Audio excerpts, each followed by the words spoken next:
What is happening to you guys, and welcome to another episode of the Fins Tailgate. I am your host, El Capitan, and tonight on a tailgate party that never seems to stop, we're going to get into a little bit of media availability, some articles, some news, some roster moves, some changes. Guys, we are going against the Texans. Now, long be it our days are gone where the Dolphins would never beat the Texans. I don't know if you guys have been around long enough, but back when, Andre Johnson was in that bitch, I don't think I ever seen that every freaking time we went against the Texans, they would just beat the hell out. We would be a good team, a bad team. It really didn't matter. They could be a good team or a bad team. That didn't matter. We were taking a loss. But as in recent history, Dolphins have won 2 out of the last 3 meetings with the Texans, and things have kind of changed. And I don't see it changing this week, but we can't take our eyes off of the prize because this is the exact type of game that ends up as a trap game. I mean, even down to what's happening with the Texans right now, and we're going to get into that. A little bit of roster change and stuff like that. I got Lewis in the back. I got Ali in the back. See if the boys come up and hang out for a little bit. But till then, let me switch on over to the different inlay. Boom, there's Capitan inlay. Yes, good.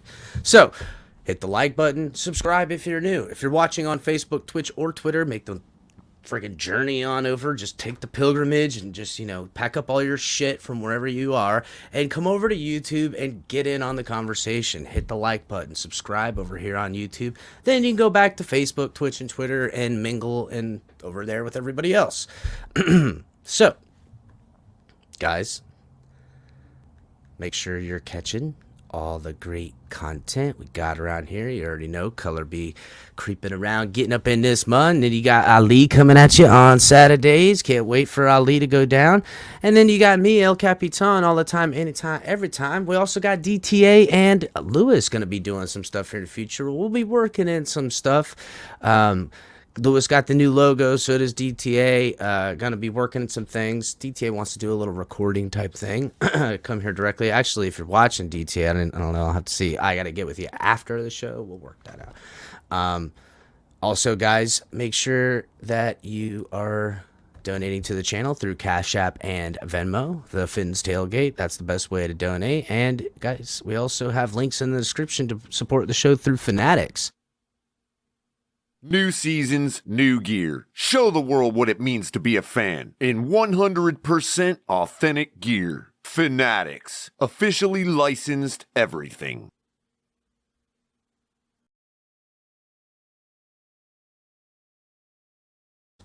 So also, guys, we are partnered with Backroom Collections.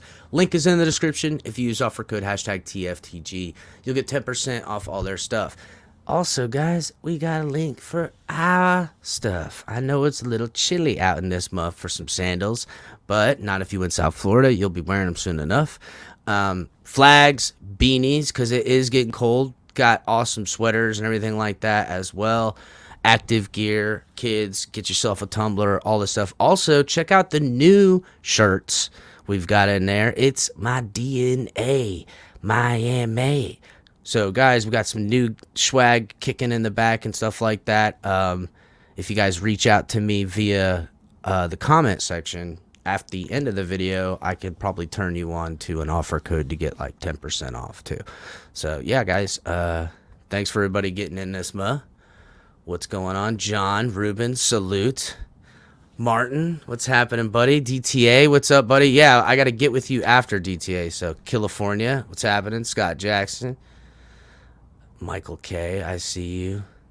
Lewis is a real dude. 88 to Harway, I know. Lewis is the man.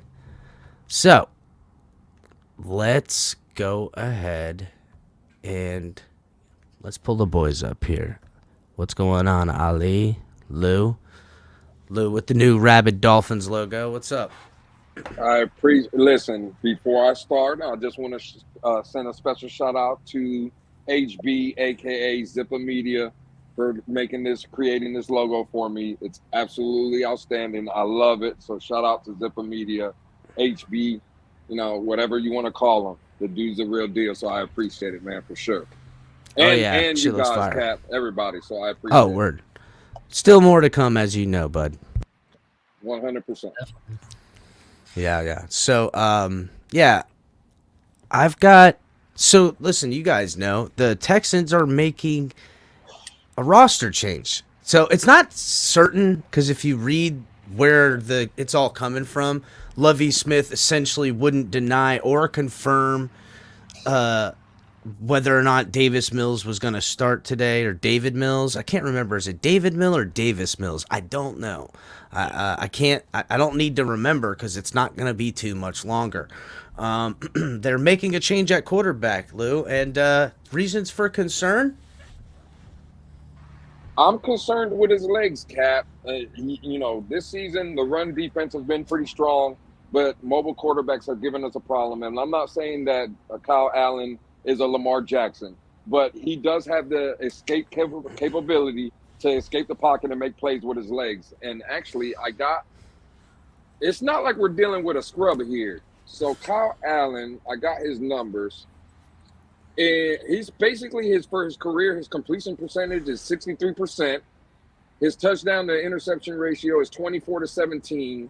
Mm-hmm. And his career passer rating is basically at 85%. He's had a couple of years of 98.6, 99.3, 113. So it's not like we're dealing with a scrub here. You know what I'm saying? The guy sounds like a solid backup is what it sounds like.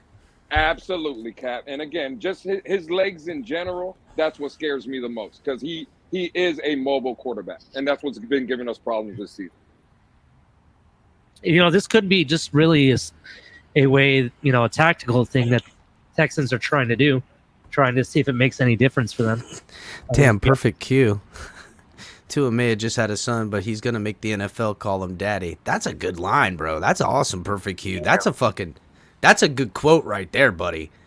Damn. That's a good one. I might have to hang on to that one, boys.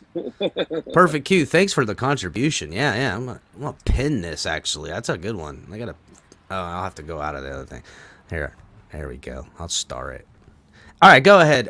Sorry, boys. I just saw that. I was like, whoa. I hear you, and it's really been the only struggle on this defense, even in the passing game. Yeah, they've given up some stuff, mainly Xavier Howard, but they've been well to maintain, bend, don't break defense, things like that. But mobile quarterbacks have been what has given us trouble. But the defense still, with that bend, don't break mentality, has always maintained the ability to force you in some passing situation. And really, we got to lean on to the offense doing that, Lou. And it was kind of something I thought that could happen over time. It's just happening a lot faster than I think any of us expected. Yeah, 100%. And it's just a trap game, because I've been doing some things on Twitter and just listening, and just everybody in general that I've come across and talked about. It's all 49er talk. It's all 49er, bro. Yep. We're not talking about the Houston Texans, and that's a concern for me. Like, you got to crawl before you walk. And I know, the remainder of the season is the ultimate goal, but we got to get past the Houston Texans to get to the 49ers, the Chargers, Buffalo, etc. You know what I'm saying? So we can't just take this game lightly, like, oh, we're showing up at Hard Rock and it's an automatic win, because that's how you get your heads kicked in. Yeah, absolutely. I agree with you, Lewis, completely. I honestly think that this can be a trap game. I think we have to take every game seriously, and I hope I know, and I hope the Dolphins do that. But sitting back and looking at it, I think the Texans are in a situation where they know their season isn't really going right. So what do? You put yourself in the best draft position, especially in the best draft to actually draft a quarterback, to be honest. So that's where I think their head is at, to be honest. 1,000,000%. I mean, they're definitely, after, whether it's the first or the second pick, they're looking at quarterback. You know what I'm saying? And I think, like everybody who knows they're going to get a quarterback, they're thinking about, I want the first pick. I want the first quarterback that I want. I don't give a damn what everyone else thinks. You know what I'm saying? So, yeah. But they could honestly afford a loss and still get that number one pick. Because who's next to them? The Panthers? Are the Panthers the next team in line for the first pick? Yeah, I think it's the Panthers. I think the Panthers have 3 wins though, correct? Yeah, and okay, well, who's next after them? Is it? I can't even think of anybody that's only got like a win. They got a win and a tie. They're terrible. You know what I'm saying? Right. Nobody's that bad right now. So, but I do remember Allen as a Panther, and he had traits. He was kind of stiff, but could move. He stands stiff in the pocket. But look, again, if I was the Texans, I would be looking through the Dolphins right now too, because the only game I would show up for as an organization, as a coaching staff, as a GM, as an owner, as players, it's going to be the game next week against Deshaun Watson in his first game coming back. Like, that's got to be the one they go, I don't give a damn. We got to win that game, even if it costs us the first pick, because that's going to be the one that they want to play against. But I certainly don't want... Look, anytime there's a quarterback change when you're struggling on offense, and you're going to see this out of the Jets too, if and when they go off of Zach Wilson, they're going to get a breath of fresh air. They're going to act a kind of different way. You know what I'm saying? So we haven't prepared for this guy. It is a potential change that on a more mobile quarterback isn't what we want to see in a cupcake type of game. If anything, hopefully this spells good news for the Dolphins players and coaching staff, because I know us as fans, we're definitely looking through the chump-ass Texans. You know what I'm saying? But maybe because of this potential quarterback change that they'll go, hey, let's not take our eye off this ball. These guys are going to try to win this football game. You know what I'm saying? Hopefully, man, Well, like we can, but they shouldn't. Absolutely. Well, my big concern is, I know the players on the bye week, they have families, they go on vacation. I'm not saying the coaches don't, but I would imagine that the coaching staff, Coach McDaniel, was in the building this past week. I'm pretty sure they were installing the game. He was in the lab, dog. He was in the lab. Absolutely. You know he was. With a pad and a pen writing rhymes. You know he was, dog. Dropping beats all fucking week. 100%. But see, this is what scares me, Cap. That game plan and him being in the lab, you're game planning for Davis Mills. You weren't game planning for Kyle Allen. Now all of a sudden, word comes out. Now that Kyle Allen, now it's like you're scrambling. You see what I'm saying? Now we got to scrap that game plan that we originally had coming into the week, and now we got to scrap it for a whole nother quarterback.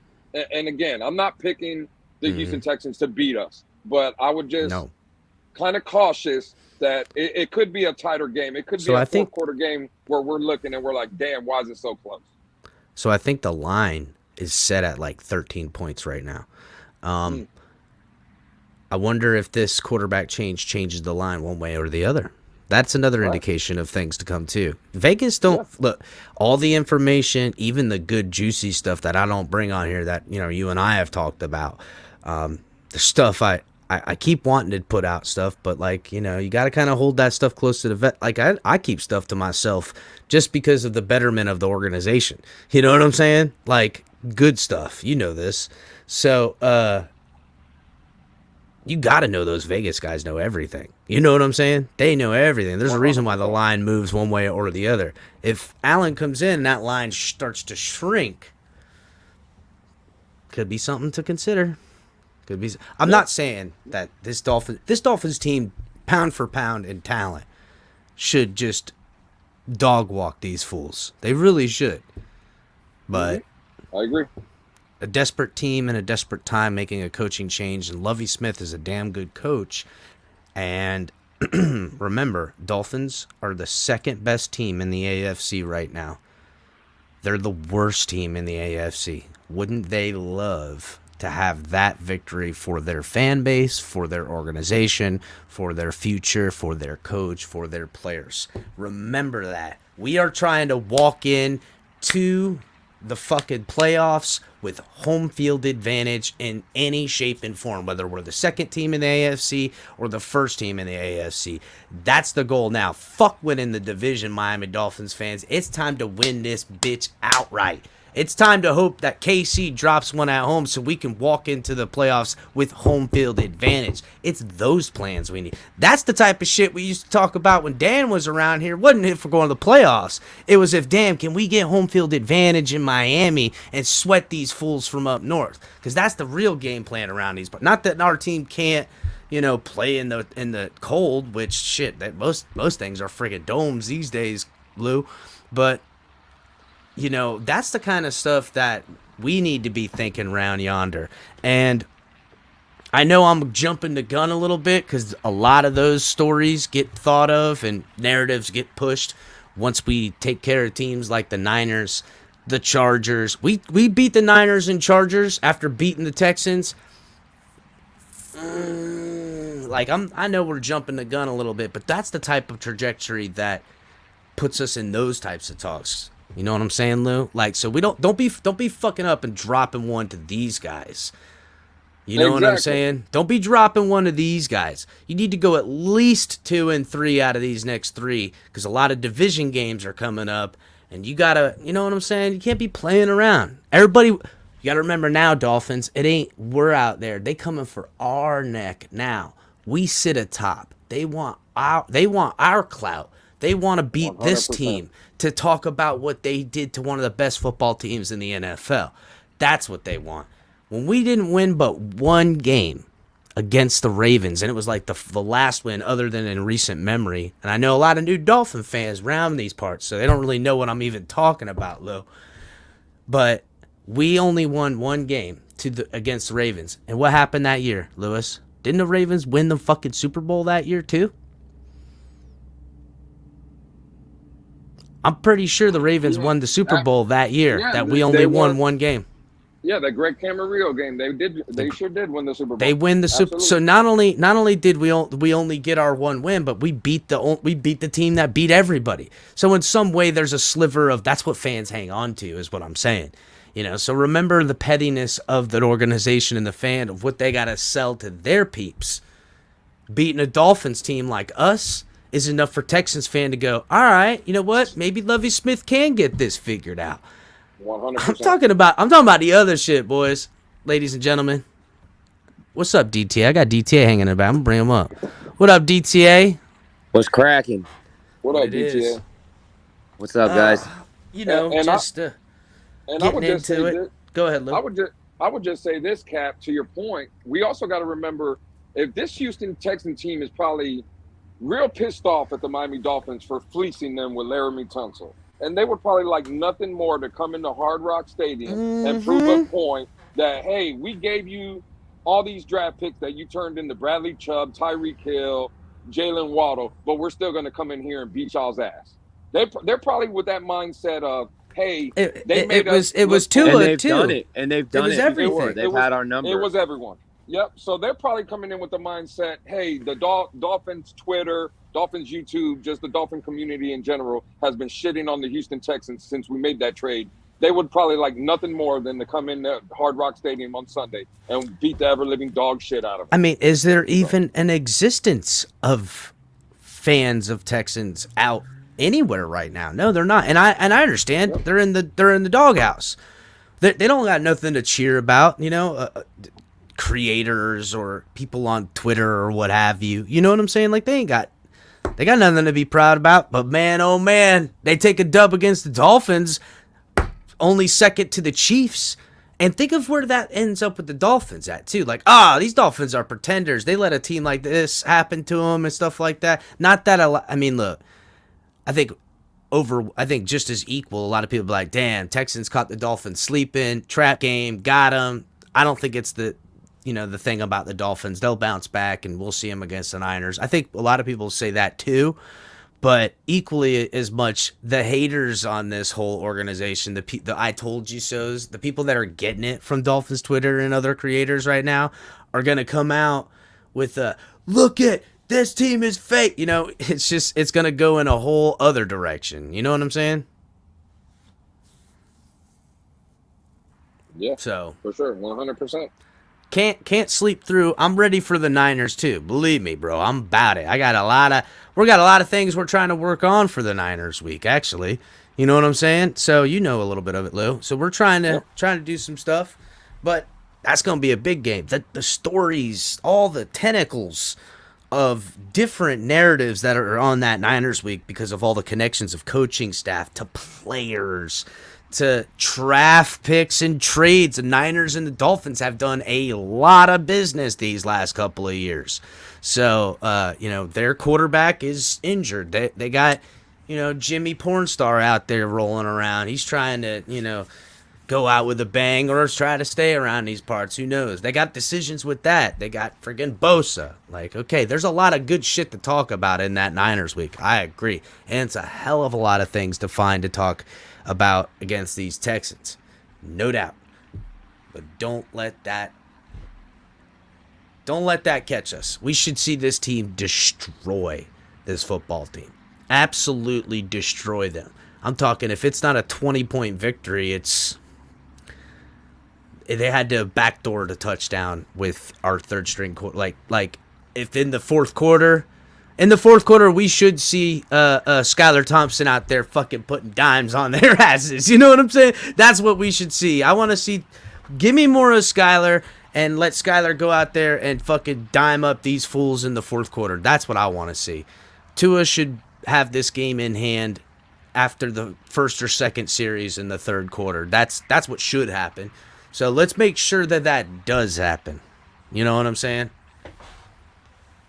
Yeah, I would agree. And just to go to that point of the storylines coming up for this team, bro, if you really look at it, and again, I don't want to be the one because I'm saying be cautious with Houston, but the storylines with the 49ers, we already know. Be real, Lou. We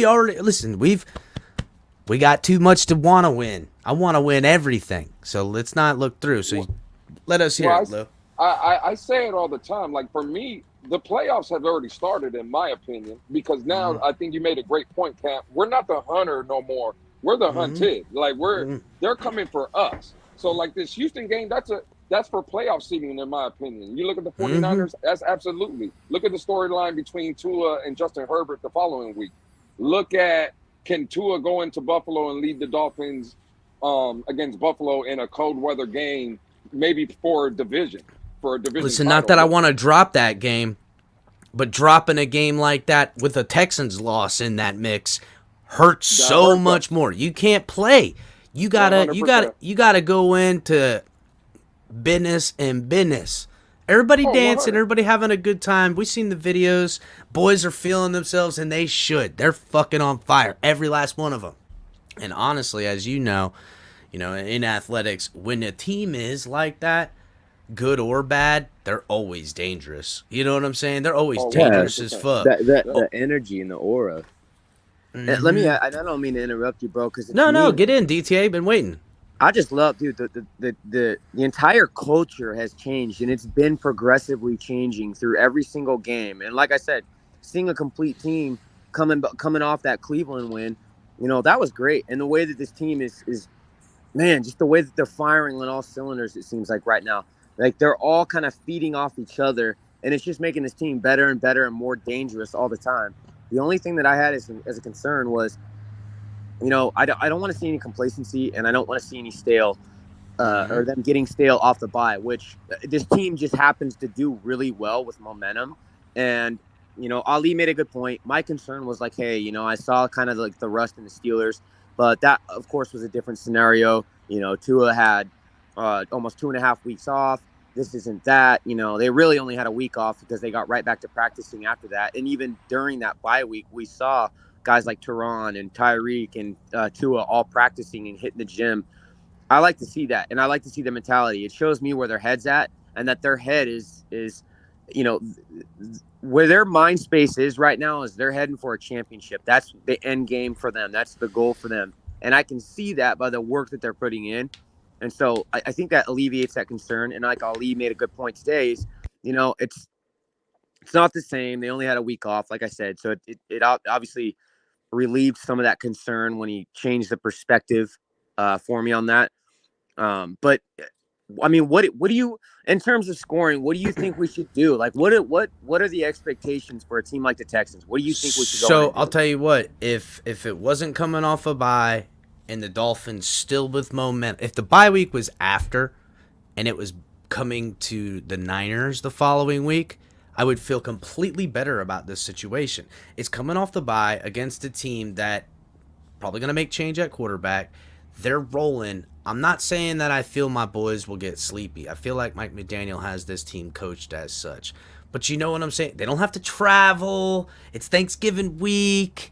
Everybody fat and happy from being good and finna get fat and happy tomorrow. Shout out Thanksgiving, everybody. I'm not saying it's just a perfect storm for a team like that. You'll let hang around. You'd be sitting in the third corner and go, damn, what the fuck? These assholes suck. Why are we letting this happen? Not that they wouldn't pull it off. I'm just saying, let's just do what this team should do. If it was right after the Cleveland game, I think they would roll these guys. They probably would get 10, maybe 13 points. The Dolphins would be in the mid to the high 30s. And it would have, you know what I'm saying? It would have been like 38-10. It would just be an absolute shellacking, you know? And honestly, it still should and can be that way. I just feel like, just like us, we're looking through to the Niners, rightfully so. There is a lot to look at, but I don't think the team is. They shouldn't, but how could you not? You know what I'm saying? Let's not act like you can't. Like, I've, you know, in football and playing and knowing your schedule, you know that this team sucks. You've played them before. You know who they are. They're terrible. They've lost every game. And they're coming to your house. The next week, you're traveling to go against Immokalee. You know what I'm saying? Like, you're thinking, shit, I got Immokalee next week. I better keep my friggin' head on a swivel. I'm going to see Belglade in Belglade next week. I better check, you know what I'm saying, on that. So, no, you definitely make sure to take care of that opponent. Not in high school, you'd still beat the moral hell out of them. But in the NFL, that's just not the case. You know, and again, all the other ideas that a team rolling like this could forget about what means what to who. Lovie Smith don't want to get fired. He wants to pick a quarterback. Or are they just tanking this season? Lovie Smith will lose his job. They'll bring in the offensive-minded genius like the rest of us do and, you know, bring up. Or does Lovie Smith make it harder to fire him by beating the shit out of the Dolphins in a shocker? You know what I'm saying? Like, everybody got to remember who got what and need to have to get and fit in a beat. Yeah. You know what I'm saying? What's at stake? Yeah, that's all. Just if you don't point it all out, then you won't know how the hell you got where you is. That's all. So and honestly, I think this game has implications for us too, and maybe all games have implications now because it's not about 100%. It's not about getting in the playoffs. It's about winning the division, and then beyond that, it's about seeding. You know what I'm saying? Yeah. I doubt that you don't know. Fucking Patrick Mahomes could have to sit out for, you know, just an ankle thing. Sits out a game and got out in a game. So they lose the game he missed, and then all of a sudden they also lose the game, you know, he got out early. And now they've dropped to, we're ahead of them in one game. You fucking find a way to get number one seed in this. I know it's all early, but that shit ain't ever possible if you drop a game to a fucking team like the Texans. You know what I'm saying? So what this team should do and would do if there wasn't a bye week and Thanksgiving all wrapped up into a nice complete, if I know, Scar. That's fucked up. That if they fire Smith, that's exactly. Listen, I'm just saying it now, bro. Wait till it happens. You'll see. Like, damn, Capitan was right. They're just fine. Of course, they're gonna get a quarterback. You think Lovie Smith's a quarterback guy? No, we all know he's a defensive guy. He's holding down the fort. They're paying him well for it, and that's the end of it. And anyone that don't think so, you're fucking lying to yourself. I know this game. Don't bullshit me. Yeah. I know that game. Fuck out of here. I know. He's just the holdout and the fall man, and he's taking an extra little coin chang-a-lang to do it. So we'll see. Yep. It'll be probably Darren fucking Bevel that ends up getting hired over there. Dude, I hope not. don't think Frank Smith. Frank Smith has some coaching experience, but it hasn't been. I don't think. Look, I think anyone who's in the hiring process, when they see the way this offense going, clicking, and everything, they're thinking about McDaniel doing it. Frank Smith's doing his job, and I don't mean to dog my man or nothing like that, but Darren Bevel's the one. I said this the other day. Darren Bevel, the other one, because I'm seeing shit out of Tua that I know that's some Darren Bevel shit, and he got the track record to prove it. Yeah. I agree 100%, Cap. In my opinion, and I said it the other day as well, because the conversation, I think it was Batman, he brought it up, that he was hearing about Frank Smith maybe being a coaching candidate for upcoming head coaching job. I would much rather see Frank Smith leave than Darren Bevel. 100%, bro. I know we're going to give McDaniel credit, which is well-deserved. He's the head coach, and he's done wonders for this offense and for Tua. But if everybody doesn't realize the job that Darrell Bevel is doing with Tua in those meeting rooms, watching film, breaking down film, I guarantee you that guy has changed Tua's life for the better. Well, I also see operations and mechanic and listen, I don't want to 100%. I don't want to say that. Look, I think here's something I think everybody can agree. We all, from Tua up to this point, and the things from college, when you took all of it up coming into this season, you could look and you could think and project what you perceived as the ceiling and perceived as his floor, which, to be honest, they're not. Coming into the season, it wasn't too big of a gap, not meaning his floor was low, but that his ceiling was or excuse me, not that his ceiling was low, but that his floor wasn't very low at all. He never was like a terrible ruin you the game. He never looked like that guy out there. You know what I'm talking about, Lou? He never looked like a dude that was overwhelmed, just completely looking like a guy fish out of water. He's had some plays, but he never looked like he didn't belong as far as understanding and doing shit. Like I've seen lots of quarterbacks that look like they're like, whoa, like this guy is out of it right now. He's, you know what I'm saying, like that. You've seen him out there. He never did that shit, bro. So like, and you saw him clean up stuff. Mm-hmm.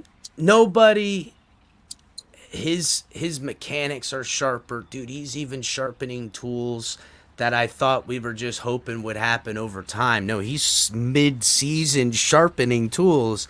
And I know it seems so arbitrary, but throwing the ball away, rolling on a bad snap, and sliding, that motherfucker has done that shit. Like, to a point where you're like, damn, how did he, like, cleaned it up in mid-season.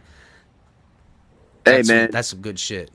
100%. Danny Marino in the comments says, call me a hater, but I got a feeling we're going to see Skyler again this week. Not because of a blowout either.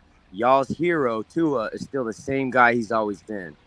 I don't know what you mean by that, bro, but if you're saying that, are you implying that, like, Tua's going to get benched hold on. some shit against the Texans? No. All right, Danny, I think I know where you're going with it. I'll tell you what.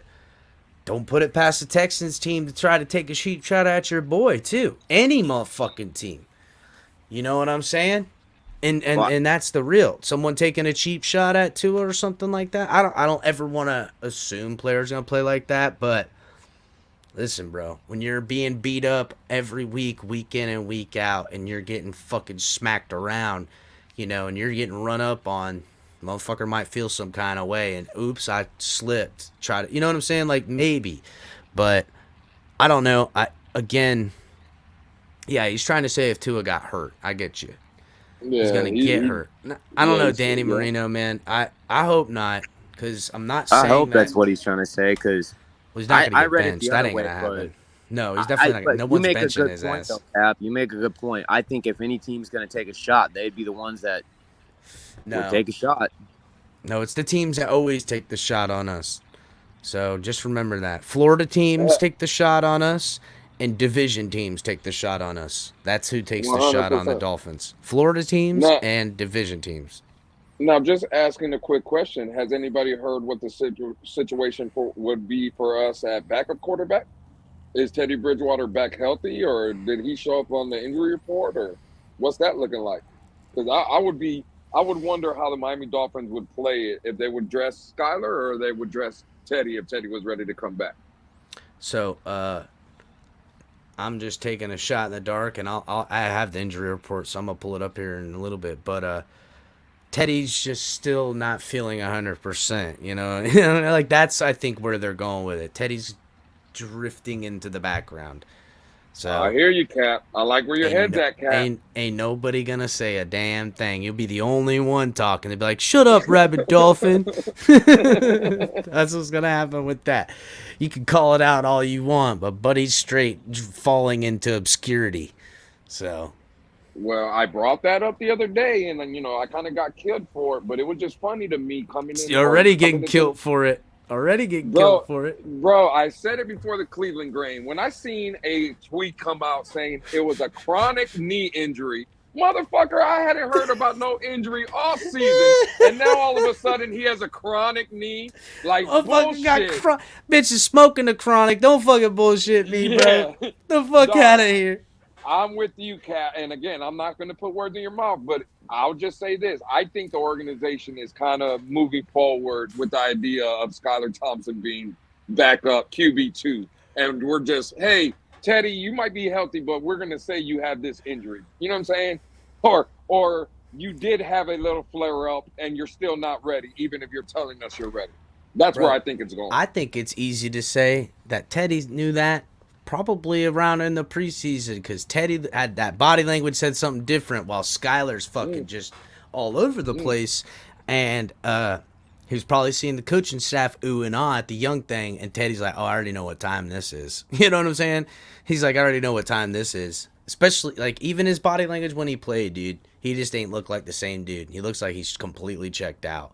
And it's probably for the best. I hope Teddy sticks around in some capacity to, I would venture to say, not in part, maybe not as much in the beginning, but I would definitely say now Teddy will be very helpful to Skylar on his endeavor in this whole thing.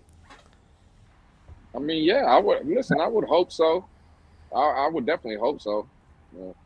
Yeah, I would hope so too as well, Lewis. But in addition to it, you look at it, it makes sense for the Dolphins to start to put Teddy on the back burner a bit because look at it this way.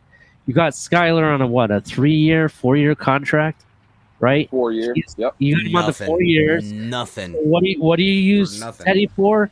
You use Teddy to educate the backup, for the future as much as possible before the end of the year. That's basically what it comes down to. Look, I don't really know how much, because I know Teddy's contract was for up to $10 million, and it was 6.5 guaranteed. He's played some football, so I don't really know where it stands as far as the finances go. But he's either right outside a bonus or right over a bonus, and that's the end of Teddy. Because there's no more money going to be allocated for a guy in any capacity for anything other than win this moment. And with the elevated play from a young guy that you're getting on the cheap, business be business. And Teddy's going to be all right. He'll probably end up somewhere else. He's still got some years left in him. So I think even Teddy in his head is thinking business in that whole deal too. Even you could see it in his play. So he's like, I got no shot of making more money as a backup or a potential starter here. So I'm certainly not going to go out there and get my ass killed for anything because I'd rather take those hits somewhere else that I can make more money with. Because that's what it comes down to at some point in your life 100%. As a football player. It comes down to what dollars per snap am I going to get because it's all about like I got money, but I need extra monies because let's be real, this America, and you need more than what you have today. That's just how it's always gonna be in capitalist society. You're welcome. Mhm. So he's finna, gotta do that algorithm in his head. And so hey, if Dolphins willing to pay me with my bonus $7.2 million this year to educate these boys, I'll fucking kick back. You know what I'm saying? But Dolphins are like, 100%. bitch, you ain't getting no $8.5 million to sit back. Fuck out of here. So that's pretty much it. That's where they sit. So Man, it'll is be Danny Marino Dan Marino? Because he's saying he has inside information, and I don't know if Danny Marino knows how the Penn tailgate works. But we don't hold stuff around here. Put a name on it. I would love to know, because Danny Marino says, I know something that you guys don't know. So I would definitely, I don't know. That's what he put in the chat. He said, I started something here in the chat, but I know something that you guys don't know, and we'll all find out Sunday. oh word. So is Danny Marino Dan Marino? Do we have the one and only Dan Marino out here Wouldn't be the spewing- only player that to frequent this show. Well, I agree with that. We know that for kinda, certain. I've kind of gotten confirmation on that as well. Mm-hmm. Absolutely. So But damn, I would, that's crazy. I would be Think about- interested to know if the inside information is that Skyler took his jobs, then yeah, I would. It's not really inside information. Well, that's like I'm no, I I'm think- pretty sure. I think he was talking more on the lines of maybe Tua getting set down or something. That's what I take it as, because that's what he put in the chat. He was like, maybe Tua's dealing with something, an injury or something, and he could. I don't know. Maybe I'm just reading too much into it. I don't know. But I would love to know that inside information. I would For too. sure. I always want to know some juice, and I'm good at keeping my mouth shut. And so my peeps, I've had good juice a couple of times, as you know, Lou, Ali, DTA. We've been good. Anywho, 100%. injury report coming out today. First injury report. Couple of players on there. Thomas Morstead didn't practice. Raheem Morstead, who actually has an illness right now. I think Raheem's sick. Raheem might miss the game. He kind of got a little something. Or no, it's Thomas Morstead with the illness. Excuse me. Thomas Morstead with the illness, and which missing that punter would never be good. Who would be the backup punter if Raheem or if Thomas Morstead? Would it be Sanders that would punt? Who would punt the ball? Man. Oh, I forget who it is. Somebody that plays a different position I know can punt. And I don't know. I don't know why, but I Not really even feel. nothing related. Go ahead. I go ahead. really feel like it's Cedric Wilson that's the backup dude. I know he's the backup, like break glass in case of emergency quarterback, which we've gotten fucking close to. Let's be real. We've gotten real close to fucking needing to call up our wide receiver who can't catch the fucking ball to go out there and throw the what the fuck. Anywho, damn. I'm actually trying to find out who it is that I know that can do punts that you wouldn't expect. 1 second. I know there's a player that every time we say his name, we're like, oh my God, he can punt. I would like that. I would like. Is it friggin' is it Van Ginkel? Something tells me that it wouldn't surprise me if fucking Van Ginkel could crush the fuck out of a football kicking it. You know what I'm saying? Like Yeah. I really feel like Van Ginkel. You ask Van Ginkel to kick footballs, he's gonna crush one of them bitches. I want to say it is somebody from the defense. I just can't remember who it is off the top of my head. I could still punt the mortal fuck out of a ball. I used to do some long snapping and punting. I wasn't always the dude, but in a pinch, I punt the fuck out of a football. You know what I'm saying? Yeah. I say we just go for it on every fourth down anyway, if that's the case. Fucking If most saying, don't right? play, we just You know go what? Good for it. call. Good call. He could. I mean, shit. He could have missed last week, Yeah, but somebody exactly. We didn't even- got to hold the ball. So who holds it? That's the thing. It's the holder, and we got a kicker that's fucking. What if the backup punter holds the ball and it's like a defensive guy, and Sanders crushes like a 55 yarder, like 3 of them. We might have to just make that the motherfucking holder. You know what I'm saying? I agree. Man, that is a good question by California. Do punters get cross-trained into kicking field goals? Some do. I think so. I mean, I think if you're a punter, you're kicking field goals anyhow, just in case. Get a little extra, sprinkle on the money line and shit. You know what I'm saying? Sprinkle on my bonuses, dog. I kicked a fucking 42-yard field goal. I don't ever kick field goals. I want to What? give me a watch or some shit. You know Well, what I'm saying? all that talk about bringing in a kicker for Jason Sanders, shit. I mean, we're paying Mostert, and he ain't punting the ball. Might as well see if he can kick field goals. Fuck. Have Mostert out there kicking field goals. I want to know. I want to know how. I want to know what the money line is that You ain't Tyreek kicking punts, motherfucker. Might as well try a fucking field try, dog. Motherfucker ain't punting. Shit, Li- kick field listen to goals, this. goddammit.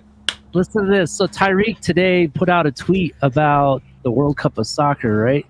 And I saying seen that he that. loves the speed and that it's electric and all that stuff, right?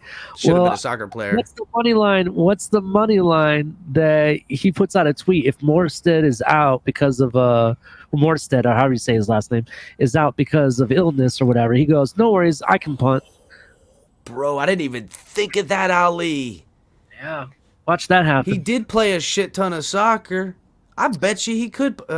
Listen, first of all, I bet you every football player outside of a couple of offensive and defensive linemen can't punt. You know what I'm saying? I bet you every wide receiver can kick the shit out of a football. It's now to do it like punters do it with hang time and dropping it and angling it and all that shit. There's plenty of punters with big legs, but can you put it where I want you to put it for the coverage? You know what I'm saying? That type of shit. That's why punters get paid money, because they do what you need to be done. They're like, and Morstead does have. I need a grounder, and I want you to try to pop it on his ass. I got you. Funk. They can pay me. I'll fucking punt for them. I'll punt the fuck out of a football right now. I don't even want that much money.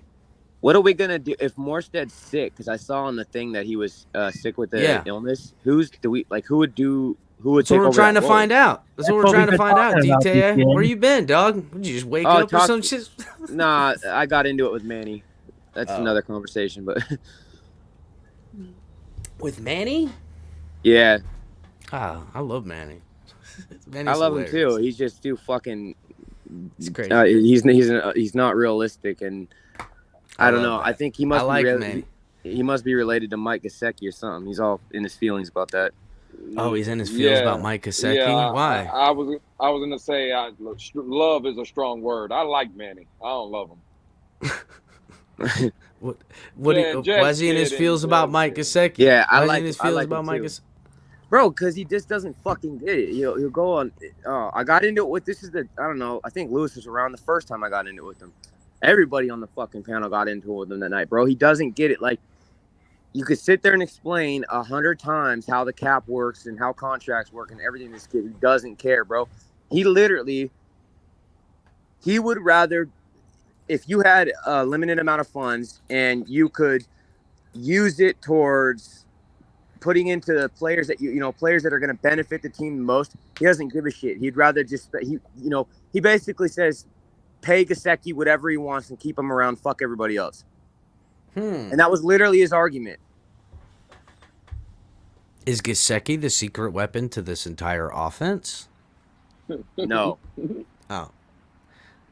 I don't know, dude. I don't think so. I guess. Listen, I'll tell you who need to pay this shit out of Gesicki. A team with a young quarterback, an okay offensive line, maybe a little bit of running game, but has nobody to throw to.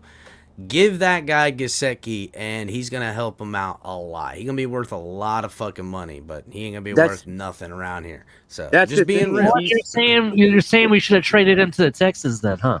I'm telling you, the Texans would be in fucking good shape if they fucking bought Mike Gesicki off the Dolphins at the end of this year.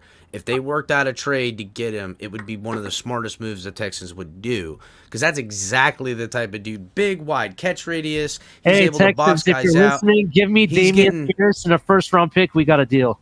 Oh, fuck. Yeah, I'll give me that. I'll take Damian Pierce in a second. I know Done. it's unrealistic, but Damian Pierce in a second-round pick.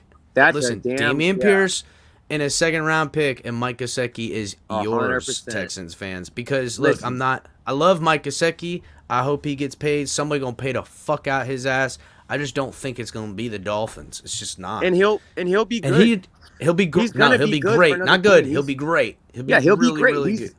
This guy's like he's like a fucking he's like a Kyle Pitts, bro. He's a wide receiver that plays tight end. Okay? He's gonna be great on another team.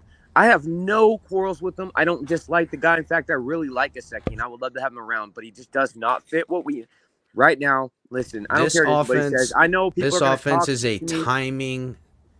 People are going to talk shit to me, and they're going to have their opinion. It's a window offense. I like Tanner. Look, I like Tanner Connor, and I think that he hasn't had enough opportunity to show us anything yet. I think we're good with Tanner Connor. I think we're good with Durham Smythe. The guys that we have, invest in them. Get rid of Gesicki. Free up that money. I want to know what the bloody fucking hell's going on with Hunter Long. I had high hopes for that guy. Apparently, I don't know what his deal is. He's back at full practice, according to the injury report today. He's back at full practice now. I know, but why? When's this guy gonna start playing like the guy I saw in college? Where's that guy been? I've been waiting for that Hunter Long because to me, he's what Smythe does, but more dynamic and faster. That's what I see out of him. Like Hunter Long, from what I saw him in college when I did looking at, I thought he could really translate very well. And you got to remember too, we have his offensive line coach there. So, there's got to be something coming with this guy sometime soon, right? I mean, what the fuck? I want to see him. I want to see him out there and do some shit. Target that. Yeah, I would hope so, Hunter Long, and I would hope like a Durham Smythe. But this Tanner Connor combo, in my opinion, it missed me with that. We're not turning a converted wide receiver and think he's going to turn out to be an elite tight end. All you got to do, bro, is just gain the weight, dog. I'm telling you. In the blocking, he did all right. He wasn't too bad. He just didn't have the size when they had him in close in the line to hold anybody. He's got the willingness. He ain't scared to put hands on someone. He can get physical. He just needs to gain weight. But you'll have to see if all that weight gain happens on him, if it takes away the things that he does really great, like his speed. His straight line speed is ridiculous. You know what I'm saying? He's really good. And he's on the dirt, on the low. That's a guy you keep around for, a year or so. And if, guess what? If there's a friggin', a safety or a corner or a linebacker that is better served on the team and you get in that position, then deuces, Tanner Connor. But I think they obviously like him a lot, and he's got some good special team help too, which really you can't have, especially your secondary. You need to make sure to try to keep guys off your running backs, your secondary. You got to keep those guys off special teams at any cost. Anytime you can, rotating in a dude like Tanner Connor to get out there. Mm-hmm. And me personally, I just saw what Jay was putting in the comments too. I think we're good at linebacker and inside linebacker. I think we've got guys that we can utilize, guys that are coming up and upcoming guys. I don't think we need to go out and spend big money or try to draft some inside linebacker. Look, Gesicki needs to go. I think you get rid of Byron. In my opinion, he's never going to suit up as a Dolphin again. I've said it today. I said it yesterday. That's just my I haven't heard a word. I haven't heard a word changed on it. Again, the Niners game's the deadline. That's what I was told. So I thought it was the Chargers. That's what I thought it was. He had to come back by the Chargers to play any time for the season, the rest of the season. Well, no, I'm saying with the team, it was like the Niners. Oh. That's what I've been hearing. They were expecting him to, get in sometime this week or early next week, and that the Niners game, maybe he would, I don't know, that's the deadline, but who knows? Miss Pam, I love you, but look, I'm not trying to target Gesicki. I'm telling y'all. No, we're saying make it Gesicki's make sense to me. Make it make sense to me. How are we gonna keep him and why? Make it make sense.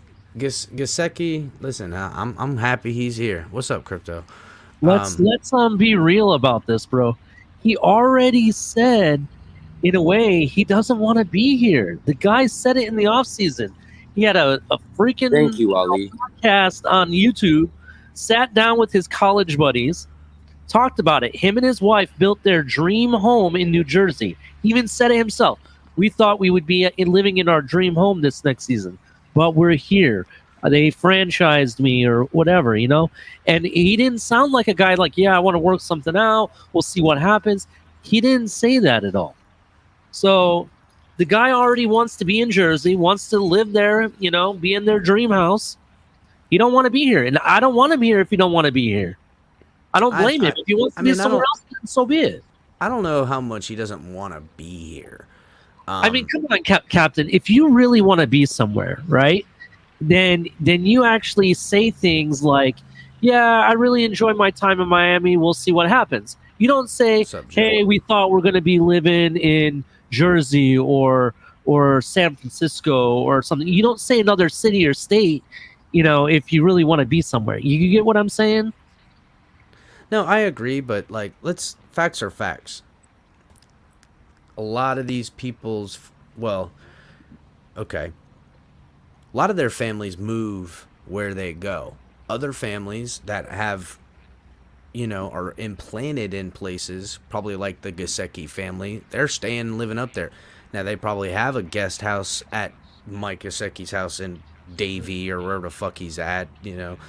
I don't know. Anyhow, I mean, but even if, let's say... But his family's probably spending the bulk... Her family, their families are spending the bulk of their time up north, so that's where they'll want to have at least a second home. You know what I'm saying? And most of these guys got second homes. Yeah. I see what you're saying, and I agree with you. However, why didn't he just say this, if that's the case? Why didn't he say, like, yeah, we built a new house and everything. We really like it here in Miami. We'll see what happens. We'll see if we can work something out. He didn't have to say that we thought we would be living in our new home. He didn't have to bring that up at all. That stuff doesn't matter. You know what I mean? Especially when it comes to context of being franchised and he has to stay in Miami, not getting a big deal or anything that he wanted. You know what I mean? Yeah, to me it was the Giants that were super, super interested in him. Yeah. That seems to make sense. Well, and that's what I mean too. Is I'm when I say that, I'm not saying it to be, I'm not trying to be a prick when I say make it make sense. Like I'm asking somebody, make it make financial sense for me and tell me why. Because I can't come up with a good reason why, and I also can't come up with a good way that it makes good financial sense for us as a team. Well, I'll give him this. The son of a bitch has been off the injury report, practicing, playing in games, playing the way he doesn't normally play, more used in blocking and stuff like that. Sometimes, listen, when they have him in the backfield picking up freaking edge rushers and blitzers, he's exposed every time. I'm glad to see they don't do that much anymore. Gonna get Tua killed if he's back there doing that. But you know, it is what it is. We'll see. All right, let's get the next on the injury report listed as limited. As you guys know, Teron Armstead, Jerome Baker, Tanner Connor with a knee and back. Jeez, this Tanner Connor guy's falling apart. Keon Crossan still limited with that shoulder, but I've been hearing that he's going to play, and even coach kind of alluded to it. Good luck keeping him off the field. Raekwon Davis with a knee, which it's odd because they've been bringing in defensive tackles all over this place. I wonder if, you know, what's going on. They've really been. You notice that they've been. I know we lost. What's his name? Oh my God, I'm drawing a blank right now, guys. Defensive end. Who'd we just lose, guys? Emmanuel Ogbah. Thank you, Lewis. Thank you. We lost Emmanuel Ogbah for the season, so they have been bringing in other guys. What was the name of that guy they brought in? Defensive tackle. They picked him up off the practice squad for the Bills. Zimmer or something. Last name Zimmer. Yeah. Yeah. Justin Zimmer. It's Justin Zimmer or Justin something Zimmer. like that. He played with got God, Bills. who was he? No, I know, but he played with one of the other players on our team right now. I can't remember. I have the article somewhere on my Twitter. Yeah, let me find it. I just had an article, but everything closed down. I don't know why that happens. Here we go. Twitter sucks right now, bro. It's been fucking up all day. Well, it's not that. Everything's been fucking up. Excuse my language. All right. You're good, homie. All right. When the Miami Dolphins lost defensive end Emmanuel Ogbah to a season-ending injury in Week 10 against the Browns, left the roster spot open. On Wednesday, Miami filled that spot with defensive tackle Justin Zimmer off the Bills' practice squad. Zimmer, 30 years old, originally entered the league as an undrafted free agent out of Furris State. Furris? I don't know. Some small. In 2016, where he played with Zach Sealer. Zach's his boy. Played with Sealer, yeah. Got you. He was signed by the Bills, but bounced around from New Orleans Saints, Atlanta Falcons, Cleveland Browns, Montreal, Canadian Football League, before finding his way back to Buffalo in 2020. In his career, Zimmer played in 21 games, recorded 34 tackles, 2 sacks, and a forced fumble. His most recent sack came in last year's Week 2 matchup against the Dolphins when Buffalo beat the Dolphins 35-0. So last year, he was on the Bills when they beat the shit out of us. Ferris Per State. Ferris, yeah. Whatever. Zimmer must now be on the 53-man roster per NFL rules for at least 3 weeks. He'll likely serve as a depth guy in case so, because they picked him up as a late signing, he's going to be on our 53-man roster, so he's going to be on the field, so we will see him over the course of these 3 weeks. It's just going to have to happen.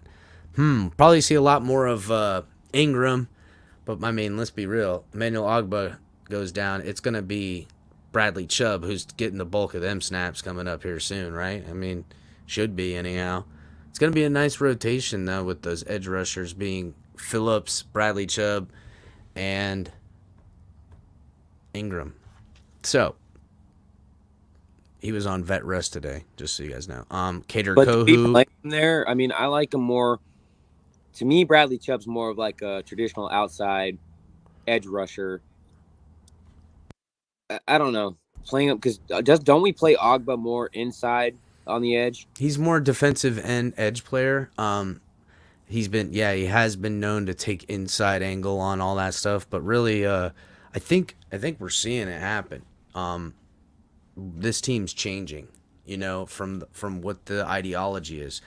We're not a back end team that wants to hold people down in the secondary and force quarterbacks to hold the ball long enough for the blitzes to get home. They want to stop doing that so much. They want to go more to a traditional type defense, a little bit more base, and have 4 guys up there creating pressure, filling in the gaps, and playing man to man and try to get more organic pressure. Really, just it's a different defense we're looking at, and it's happening slowly, but through injuries in the secondary and Byron Jones being down, it's kind of moving into the scheme that I think probably is more in line with what Mike McDaniel really wants, and he's made that very clear about defensive line and how he loves that and that type of havoc being put in there. We've tried this before, we tried it with Ndamukong Suh, and it worked when Cameron Wake was getting home. You know what I'm saying? They could get organic pressure, and we could play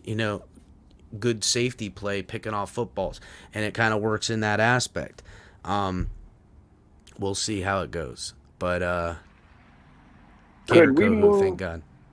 Could we move Christian Wilkins to the Ogbah position? Because ain't he like the DN? Couldn't we put? He is.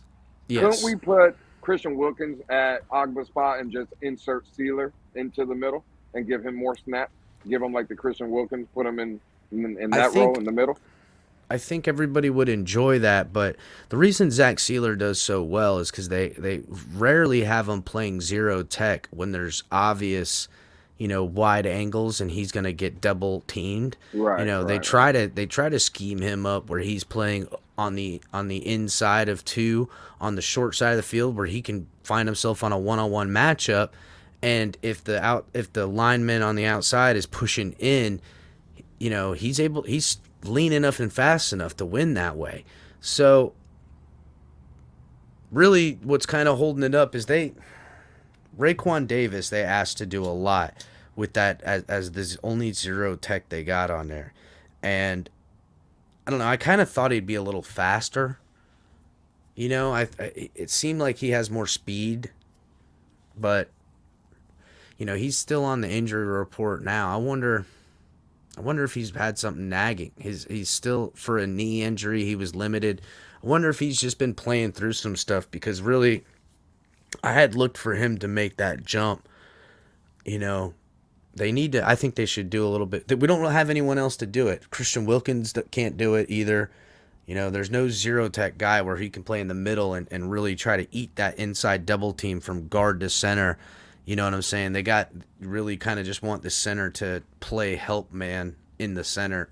That's kind of what they're doing, and trying to find their one-on-one matchups on the outside. We don't really even do stump moves, nothing really like that. But it's been working, honestly, because Van Ginkel, even Agba when he was out there, Phillips, and these guys do so much pressure from the outsides. I know they haven't been getting home, but it's been allowing linebackers to come up and make plays, and there's no one able to get beyond the second level to get them out. I mean, they have at times, but when they do, if they're not quick enough, you'll see that's when Zach Sealer breaks a gap, or Christian Wilkins breaks a gap, and that's because they're trying to get someone to the second level and they're winning their one-on-one matchups. That's why our defense has gotten so good for the run game right now, and it has a lot to do with just how the D-line's playing, and how just there's not enough time for the guy to get to the second level to set his block for the running back to even make it to the fucking hole. You know what I'm saying? Those moments and seconds, we're tearing bitches up right now. It does make it hard when you go against, because when you play when you play gap sound inside like that with everybody in a hole, when mobile quarterbacks break outside, that's when in that traffic your linebackers get caught inside. One false move and they're breaking away, and no one's around to hang it because you're playing that type of defense in the back end. Is what it is. Defense is so fast. That's why I love that, man. Ain't no motherfucking time to think. You best just be cracking heads out here, bruh. You know what I'm saying? 100%. You best just be cracking heads. The only thing you can do, too, when that guard is coming downhill at your ass, is pretty much just say, shit. You could see the running back. You took the first wrong step. He's coming down at you. All you could go is, I can't get around his big ass. I might as well just make him pay. Chop his motherfucking ass. Make sure next time he comes out there, he hesitates. Because if he breaks it once, they're going to send it again. So if it happens to you again, at least if you chopped him the first time, he'll hesitate, and you can kind of fucking swipe him and get around his ass. So just talking real. That's how it's played, bro. Absolutely. 100%, Cap. But yeah, we've been decent enough in that with our outside, so it is what it is. I see everybody's talking about the Lions-Bills tomorrow. I can't wait to watch that game. Depending on what I got going on around here, I might be on for that. I'm coming on tomorrow, though. I'm coming on, bitches. Coming on. Getting Thanksgiving Capitan. You know what I'm saying?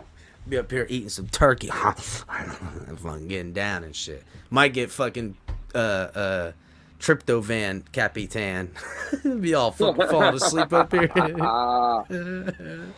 Yeah, you like that. I did like that. Yeah, it's good. Yeah, man. Let's see. I got some other articles and shit to get into. All kinds of nonsense. Let's see.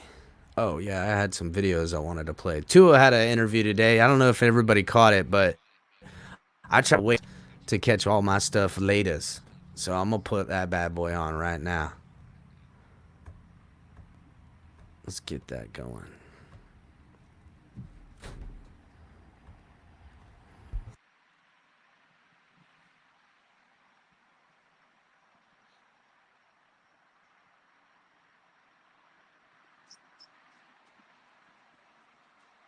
Our coaches, our coaching staff. Thankful for my teammates. Very thankful for the supporting staff that we have here. Guys that work in the equipment room. The janitors that are around here. The kitchen people. Everyone that is a part of this organization. I'm very thankful for, and thankful for Ann and her her support team with our media and how she handles business with that. Just there's a lot of things to be thankful for, and we as an organization, as a team, we have it really good, and so don't want to waste the opportunity like this to be very thankful to a lot of people that have helped not just myself but other guys in this organization become who they knew they could be, and become successful. So very, very thankful, and I'm glad you asked that. I don't want to I don't want to miss that opportunity to tell all those people that I'm very grateful and very thankful for them. Follow up to it quickly. Does your perspective on football or life or the holidays, does all of that change now becoming a father?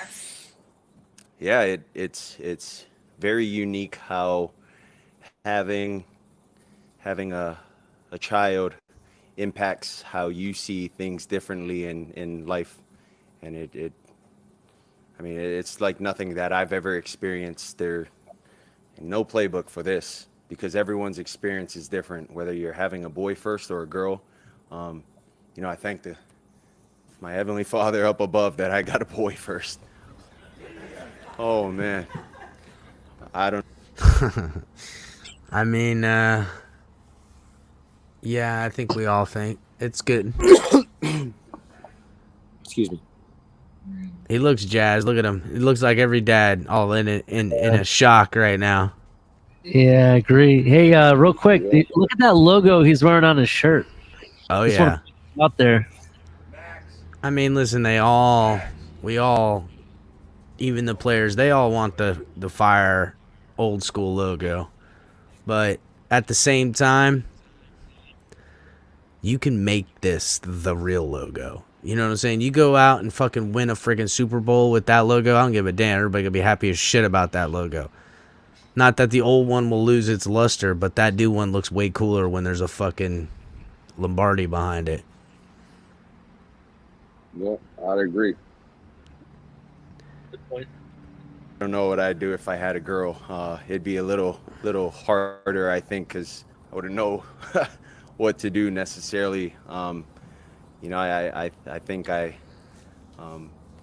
having been around cousins that have had kids Lulu that were goes, boys, this is his second child. kinda His makes it first a is little Josh easier, Allen. that I have a boy myself with my wife. That was But good. it definitely changes the perspective on how I look at kids. I've always had a tremendous amount of heart for kids, but now that I have one of my own, you go home, and the best thing is when you see them smile and laughing. Like it's the best thing in the world, and that I can do that for someone else's kid. I would want the same for mine when mine does get older. So definitely changes. I hate to pivot after that to football, but earlier we were talking to Mike about his play calling and everything that goes into crafting a game plan. I was curious from your perspective, what has made Mike's game plan and play calling so unique from maybe different coaching staffs that you work with? Yeah, I would say with Mike, it's not necessarily, I would say, scheme to where, this could potentially happen. I mean, it could, but more than likely, we know that that's kind of what they will be preparing for. And, like week to week, it's like we got, we have some carryover, but a lot of things are new in our passing game, in our running game, in our play action game. So he's always working on things that can, grow the offense and help the offense. So there's a lot of nuance. Yo, he looking a little thicker, ain't he? Don't he be looking a little thicker? Father now, man. He's getting that dad bod. You know how it He's goes. just thinking the Oh, same man. shit, bro. He getting that dad meat on him, bro. Hey, that's gonna help him. That's only gonna help, cause it's hard. Listen, in Florida, it's hard to, like, playing football in Florida. It's hard to put meat on your ass. He gonna get that dad meat on him. That'll help out. 100%. Follow up. I was just You know what I'm saying, Lou? Like, you get dehydrated in this mud. Well, for me, and I know we're gonna keep playing the video, but just real quick, just listening to him. Every time I see Tua, the transformation that I see, even in his speech patterns and the way he's answering questions, now he just looks a lot more comfortable. It looks like he's just coming into his own. You see what I'm saying? We didn't see this kind of Tua the last 2 years. It was always shaky with him, and now it's like he just speaks with a confidence. It's like he has a presence, and that's what I like. That's You know what what? I like. Even Go from ahead. the first week, even from like the first week or so, you know what I'm saying? You're seeing him not unsure of himself anymore. 100%. That's exactly what I was trying to say, Pat. Yep. It's just a difference, man. And when you think about it, from where we were this offseason, asking the question if Tua the guy, is he this, is he that, to a quarterback that 12 games in is legitimately an MVP candidate is just astonishing to me. It's just, I never The would have numbers. thought from where The from numbers, where we bro. were this offseason with Tua to now, it's astonishing. It really is. I think, and that was kind of something I alluded to a little bit earlier. Like, when up to previous point, get it, and then like even when you get the new data, okay, if everything stayed the same from last year to this year, you could hope to see a projection of growth or anything like that. Look no further than the Bengals. You know what I'm saying? They're still a good team, but they haven't really grown. You know what I'm saying? But now that we get a new coaching staff, then you take that into account. And you're like, okay, more offensive minded. This guy's smart. Yeah, they used all the buzz terms to try to sell it to us. And we're like, whoa. Don't be talking about friggin' geniuses around here. We just got this guy. I get it. You know how they sell. But you still take into consideration that. Then you get offensive weaponry. Then you sprinkle on a Tyreek Hill on that, and we're like, all right, we got something here. So then we can then project what we've seen out of Tua up to this point with all this new data, and even project it on the high end. No one saw this type of shit. There ain't no way Buddy's out there putting on clinics on motherfuckers, dude. And again, it's him. Now, it's all these things, but if you want to know what we mean by it's him, look at that guy on the podium and go back 2 years and look at the guy on the podium. Exactly. That's what we mean. Yep. Different. curious. Have you been wearing like a different helmet in terms of, I guess like I don't know what it's called, but like just a different helmet in terms of the protection around your mouth, or no? Is that No, it's the same. You're obviously at or near the top in many NFL statistical categories: passer rating, completion percentage, yards per attempt. There's a lot of good stuff.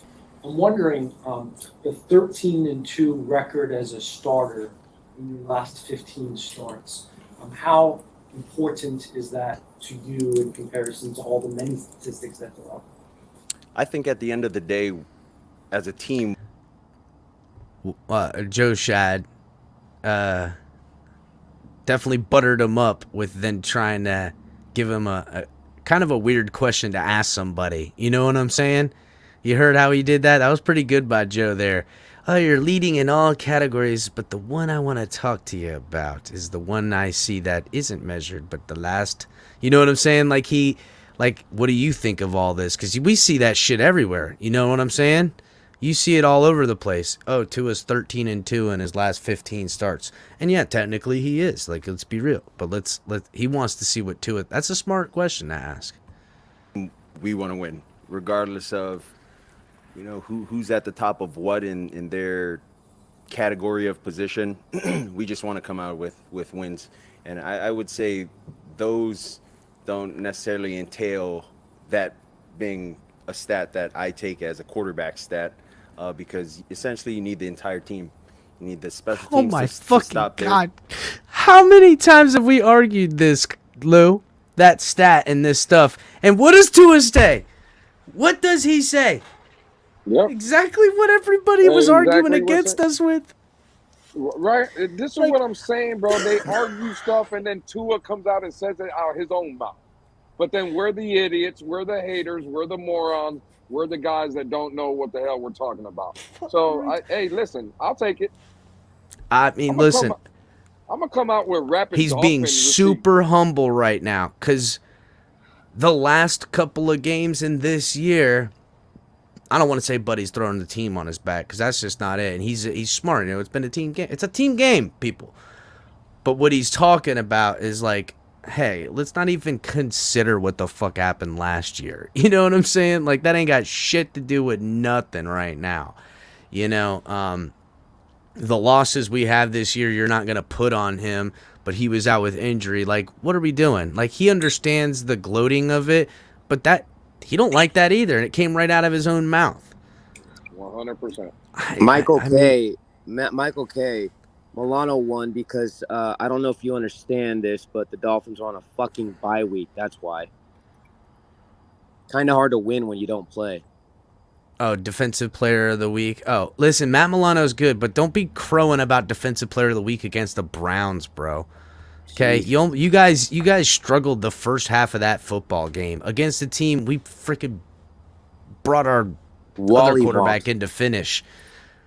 You guys had to win that football game. We we kicked our feet up in the fourth quarter. Yeah.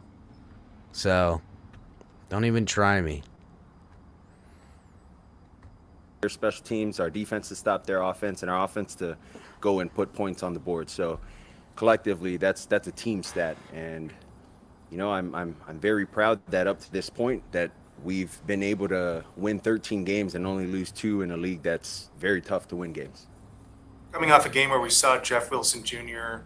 really have a He doesn't want to demoralize the counting. You know what I'm saying? Look, he looks at himself. He's like, "Yeah, I did a good job. That was a perfect way to answer it. I kept it real, but also don't want people to not be excited about me as a quarterback." A boy's smarter, and he's smart, dude. Don't play. spark the running game. For you, obviously that's an important part of the offense. Was there noticeable ease to the game with the running game going the way it was, and how positive a sign is that moving forward in your eyes? It's awesome. It's awesome. You see the type of runner that he is. You see the type of runner that Raheem is. I mean, you can't go wrong with any of the guys that are in there. But you can't dismiss also what our line up front, what they were doing with understanding their assignment, knowing who to block on, the different run plays. And then if we change the run to a different run, remiking it, knowing where to go, understanding that. And I don't think many people see that and appreciate that, but we do, in the building. And hell yeah, I do know that Jeff and Raheem, they really appreciate that. So it really is a entail of everyone working together and being in sync. And if not, like that 10-yard play could have been a touchdown, or that touchdown, if not blocked correctly, could have been a 10-yard play. So, that's how it always works, even for the passing game. When you're taking the past 3 games, what have you come away most pleased with doing? Most pleased with doing, that's hard, because I would say I wouldn't say we. I would say me. I never look at what I did really well. I look at the things that I can get better with. Holy shit. The things that... Did you hear that, Lewis? You hear what he just said? How about you, Ali? Did you guys hear what he just said? The things that he can get better with. Yeah. What is he looking at? I wonder what those things are.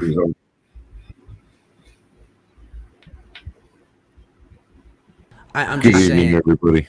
What's up, Color? I was just wondering what those things are. I mean, Does he watch our show? Well, I don't know, maybe, but I think he's again. He knows what makes things great or what's going to make him great. He's going to look at the stuff that he needs to correct.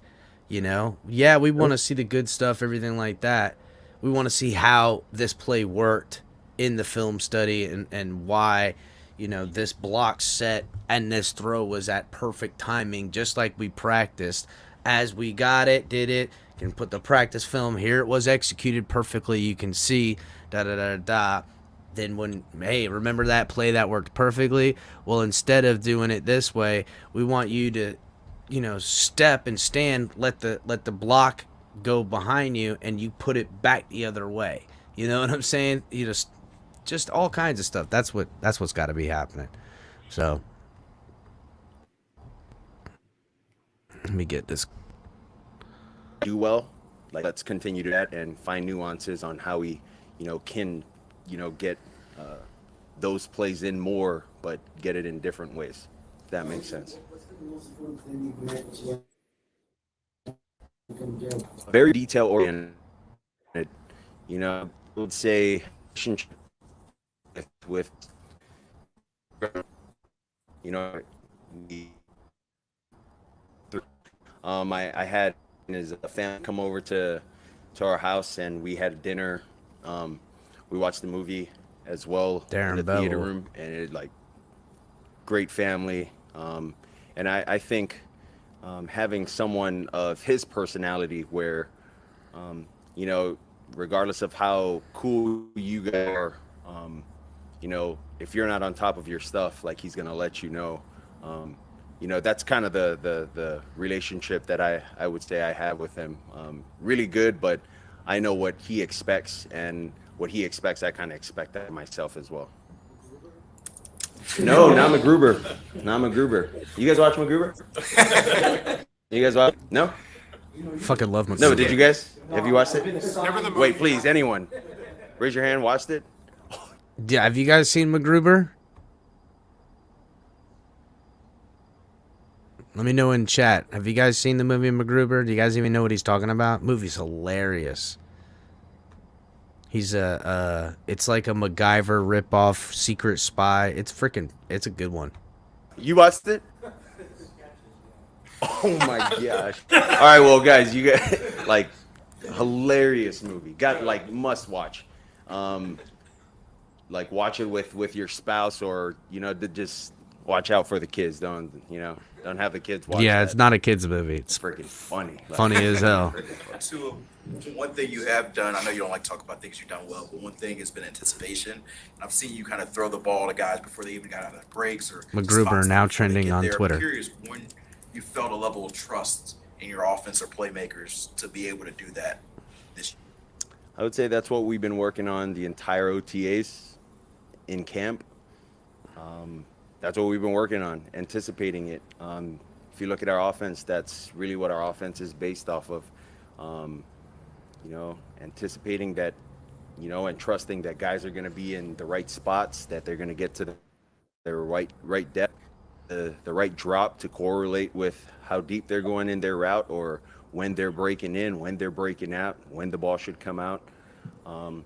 That's all you know, like, accumulation of all of that, and we've worked on that like numerous times. And that's not just OTAs and training camp. That's also, you know, the times we had leading up to training camp, you know, that we had to ourselves. You know, we'd all go out on our own and work on things like that, and talk through them. So, you know, that, like, for us offensively, that's nothing like new for us. So, was there a time that you felt, okay, this is where we wanted to be? Like, was there a period where it all started to click to what you guys wanted? Yeah, I would say maybe after the second game. I would say after the Baltimore game. Hell yeah. I think that's when we all seen it. Kind of when we like all felt comfortable with, who we were players wise in the offense. Remember in that Bills game, they were cooking on offense too. It's just they didn't get a lot of opportunities. I'm just curious how that came to be. Like, was it your idea, their idea, or just Somewhere around halftime, I was taking a piss and my nuts dropped. And it just kind of clicked. Yeah, just kind of clicked. Me and all the other guys looked around. We're like, "Whoa, did your nuts just hit the floor?" And they were like, "Yeah, it did." Holy fuck, bro! And we've now all been of a winning sudden, ever since, dude, it's just like, whoa. I don't know. So I had to buy the new pair of underwear that kind of holds your balls. No, just wearing no underwear anymore. Just can't. It's just a bad investment, bro. Just a bad investment at this point.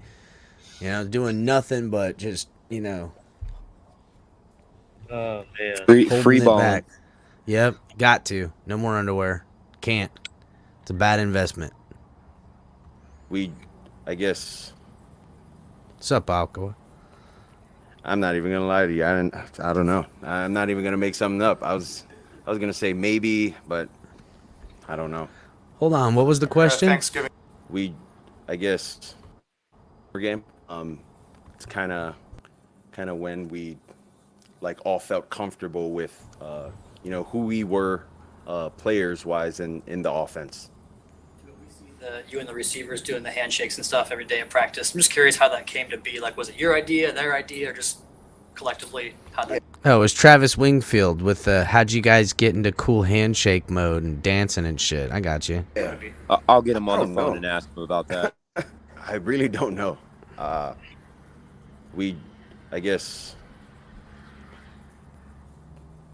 I'm not even gonna lie to you. I don't know. I'm not even gonna make something up. Asking a guy how him and his friends came up with what they do at the bar. You know, like yeah, it's like how'd you come up with that game? Like, you know what, man? We were doing shots and like my the fucking phone. Make a thing out of everything, dude. Like maybe it was just dabbing. You know what I mean? Whatever. That just kind of happened and shit. I don't fucking know. Damn. I don't know. Sorry, Thanksgiving Tua. plate tomorrow, man. Oh my god. Tua's like, God, I'm ready to fucking get the fuck out of here. Gosh, I don't know what everyone's gonna make. Exactly. But what I do like is I like some good stuffing. Like, oof. And it depends on who makes it too. You know, like. No. You know what? Stuffing is either really fire or it's terrible. You know what I'm saying? Like, it's my favorite. everybody loves some good stuffing, but like I've had some nasty stuffing. Yeah, that is true. There are some nasty stuffing out there. I'm making something special. I'm making cranberry apple and sausage stuffing this year. That sounds good. That sounds fire as fuck. And I'm not a big cranberry. All right, I'm not the cranberry sauce guy. I'm not. You don't use like cranberry sauce. You just take some dry cranberries, not a lot. You just sprinkle on the top kind of thing. No, I got you. But it's primarily celery, apples, the bread cubes and stuff, and you take some chicken broth and you put it in the oven. It's really good, to be honest. Or you can put it in. Anybody have the over under as to when this was going to devolve into a Thanksgiving Day dinner special? Well, that's gonna. I'm trying to save it for tomorrow. We're at you an know what I'm hour saying? and Because I'm 35-minute mark. I don't know what the we definitely hit the over on that one for sure. We definitely crushed the over on that one. My old lady, I don't know if she's gonna make it, but she makes this stuffing, bread cubes, the whole thing. But she puts chorizo sausage in it.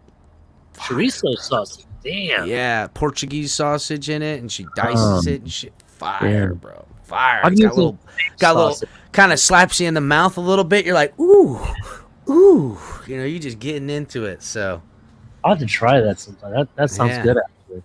Yeah, a little bit of smack in the mouth. That's good. But yeah, let's see what Tua's gonna eat. I mean, I won't eat that. I won't eat that. Well, everyone knows that they're invited over to my house, but probably only like 6 guys will show up. So we'll see. Who are the right guys? Who's gonna sit with you? Brandon Jones. Brandon Jones always comes over with Bree, Javon, Javon Holland. I think he'll come over. He's come over. I think was this his second year? So he's only come over once. Javon and We'll see if he Waddle comes over. look like the guys that are going to everybody's house and eating all day food. You know what I'm saying? Like He said, Javon like, six and guys are gonna come over. It's all the guys that don't have any family locally. You know what I mean? yeah, but I don't know why. Like I think even if Javon and Waddle had their entire families here, like they're gonna go to everybody. Like they're not just going to Tua's tomorrow. They're going to so and so's. Raekwon too. Raekwon seems like that guy too. They're gonna go to the Sealer home. They're gonna go to the Gasecki home. They're gonna go to the Smythe home. They're gonna go to the Tungavaloa home. They're gonna try to squeeze over and see if Mike McDaniel got some food for him too. Like they seem like those couple of dudes are in the same car going, whose house we got next? You know what I'm saying? They're gonna straight cruise through and just tear. They'll be like, man, thanks guys for coming by. Like, thank you, man. We gotta go see. Happy Thanksgiving. They're just cruising around, just tearing up fucking. They're the guys that when they come to your house, they bring Tupperware. Did you guys? No, they ain't even bringing Tupperware today. Maybe they do for like that specialty item. Like if they, like, okay, I already told you guys. About the fifth or sixth stop is when they need the Tupperware. they're gonna put together a Tupperware of everyone's top item. So like this house has got the firest casserole. You know what I'm saying? So I'm getting some of that green bean casserole to take from this house. This one's got the firest pies, so I'm gonna take me a couple pies from that house. A couple slices from like that would be cool as hell. You just move around and shit, and just get the A1 from everywhere. Then the next day you get all A1 everything. That would be awesome. Damn, I just created a new game. Did you see that's how that handshake came into fruition? New game right there. That's how it happened. So did he say that Brandon Jones always brings over brie, as in a block of brie, or is his girlfriend or wife named Brie? His girlfriend. Oh, okay. I wasn't sure. Yeah. I mean, Or his wife. I think it's his wife, isn't Wife, yeah, you're right. Wife, yeah. What were you saying, Did you DTA? guys see that he had Tua? There was a post. I guess Tua already had an early Thanksgiving dinner with the quarterback's coach and his wife, and I forgot who else. There was some other couple there, but it was the quarterback's coach, his wife, and then whatever other couple came over for like an early Thanksgiving dinner with Tua. And I can't remember. I gotta pull up the article. That's funny, DTA, because I was just gonna say that the crew Capitan was just talking about would probably end up at Bevel's house eventually. So Bevel must know that, and he like planned ahead. Like, motherfuckers ain't gonna do me like that. I'm having a private one early. Yeah, I'm doing the team one first, because you ain't doing me with my no leavings. You know what I'm saying? I got to get seconds. Where my turkey stew at? You know what I'm saying? Right. Don't be doing me in like they ain't gonna do me that way. Yeah, I like that. He gets a knock at the door and it's Skyler, and he's like, "Bro, I'm a quarterback." It's funny. It's funny. Yeah, it's funny that Lewis and I were kind of talking about Darren Bevel earlier, and here it is, Darren Bevel's name all over the place. Again, the mechanics and some of the new stuff, and I think a lot of the growth into being the quarterback we're kind of seeing along with operations in this offense. Man, because I think Darren Bevel is crushing it. I don't think there's any small coincidence in the fact that the last place he was at, he turned out a quarterback. You know what I mean? And But comes here, we've got all these perceived or not, we've got all these problems with Tua, every which way from Sunday. And, now the guy is looking like what all of his, biggest fans believed he would look like. You know what I mean? And it's panning out. It's about what Darren Bevel does. Everybody like I've always said, everybody wanted Alabama Tua, and I'm trying to tell people, look, you don't want Alabama Tua. If you're saying he brings something different to the table, that's okay. Start a new paradigm, but make it NFL Tua. And if that's the NFL version of Tua, and that's what we can get out of the guy, then I think that's what we're seeing. It ain't got nothing to do with Alabama. Listen, I think these changes, especially these mid-season ones, I think Bevel is, I don't know. I think he's when they talk about quarterback whispers, it's a guy like Bevel that they're really talking about, not a guy like Gase who turned out to have, do something rudimentary with, what's his name? Tebow. And then, friggin' getting one of the greatest quarterbacks ever and Peyton Manning. Ugh. I got him, Liam. He wants to come here. I know. It's one thing to like take the worst team on Madden and find a way to win because you know how to play the game. That's what Adam Gase did with Tebow. Yeah. What Darren Bell is doing with Tua is like life changing. Yeah, I think, and Tua obviously be recognizing too. There's a couple other guys, but we'll see because some of them have their families in town as well too. Who's supposed to turkey though? Who's in charge of the turkey though? I don't know. I'm not a big turkey fan. I do like ham though. Pretty You sure don't like of ham? that. Ham is really good. It's great. Pretty sure the guy likes Ham ham. fire. I like them. Yeah, Ham fire. you don't like ham? I use some fried turkey. I'll bring back Some fried turkey? I got you. What is that? Fried turkey? Deep fried turkey? Oh Well, I'm my sure they fucking could do God. I was gonna say, I'm sure they could do up some kind of Hawaiian. Hold on a style. second. Are you shitting me right now? Tua's been in Florida going on 3 years and he had deep fried turkey? Oh Been here my for- Lord. I've been here for 35. I ain't never had deep fried turkey. Oh my God. Color. What the I've hell's had it. wrong with It's you? good, bro. It's actually pretty What's good. wrong with you? Oh, I'm sure it's excellent. I'm just saying, it's like nobody's ever wanted to take the risk in my neck of the woods. Oh, dude, For are you some kidding? reason, Risk. you know? I think we deep fry at least 3 turkeys a year. Who find any reason to deep fry a turkey? They had a big anti-deep fried turkey campaign on our media around here, telling everybody you blow Who? your house up if you. There was last year because You know people what? were Y'all No. shouldn't. Y'all shouldn't be. Leave it to the professionals. Motherfuckers who leave people it to didn't know how to us. do it. That's why. Well, people put frozen turkeys in the deep fryer and it blows up on them because water Just doesn't do 'cause- well with hot grease, you know. Well, that Nope. too. I got news for anyone who's trying to deep fry a turkey. It's too much. That's it. That's all you need to know. Too much. If you think that, hey, that looks like too much grease, it's because it is. Go less. Promise you. Use You'll be all right. coconut oil. I don't care what you use. Bet Do you never whatever thought want. of that. Well, you know, We- coconut oil is the hidden secret in movie theater popcorn. Well, I think we use coconut oil anyhow. But yes, coconut oil does work. But I'm just saying, deep fried turkey. If Tua hadn't had no deep fried turkey, I'm gonna have to get him one somehow. In a fryer? Yeah, it's wild. Oh. You're gonna be in a fryer? Like No, in a we crispy? stand there with blow It torches. is. I mean, Find out his address. We'll send him one for Christmas. I'll work on it right now. I'm gonna say, hey, Do they have sending you air deep fryers fried- for turkeys? No, Yeah, no. you could air fry a turkey, but I don't know. What the I don't hell know. kind of? What are you air frying a freaking baby turkey? How big of an air fryer you got? Yeah, that's a big ass air fryer. You could air fry a turkey breast. I mean, you could do that. Maybe you could just Sure. take it to like the Namibia or something and like just set it out on the beach for a little while. I know No Ninja way. makes a big air fryer, but I don't know if it can fit a turkey. Just trying to fathom one to fit a turkey in. That's a big. I mean, you just need an oven-sized deep fryer. It's the only way to do it. Pretty No, much. no. Even then, don't do me dirty like that. Get me deep fried turkey.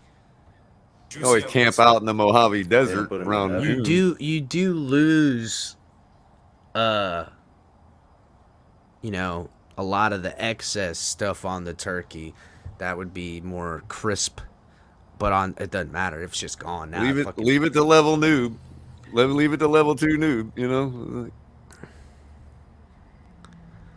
You got an air fryer setting on your entire friggin' oven? No, that's the shit, man. Damn, noob. Fuck. I'm going to your house. Try that. It'll just be like, I'll just have to make sure I'm out golfing when you come over. Yeah, whatever. You say you don't do that. Got you. All right, Yeah, we're final talking about question. Food over here. I got one too. Just kind of focusing on this week, I know you guys have the road trip coming up and coming off the bye. Like, how important is it to just kind of stay locked in? I know you guys, Coach was telling us how locked in you guys still are.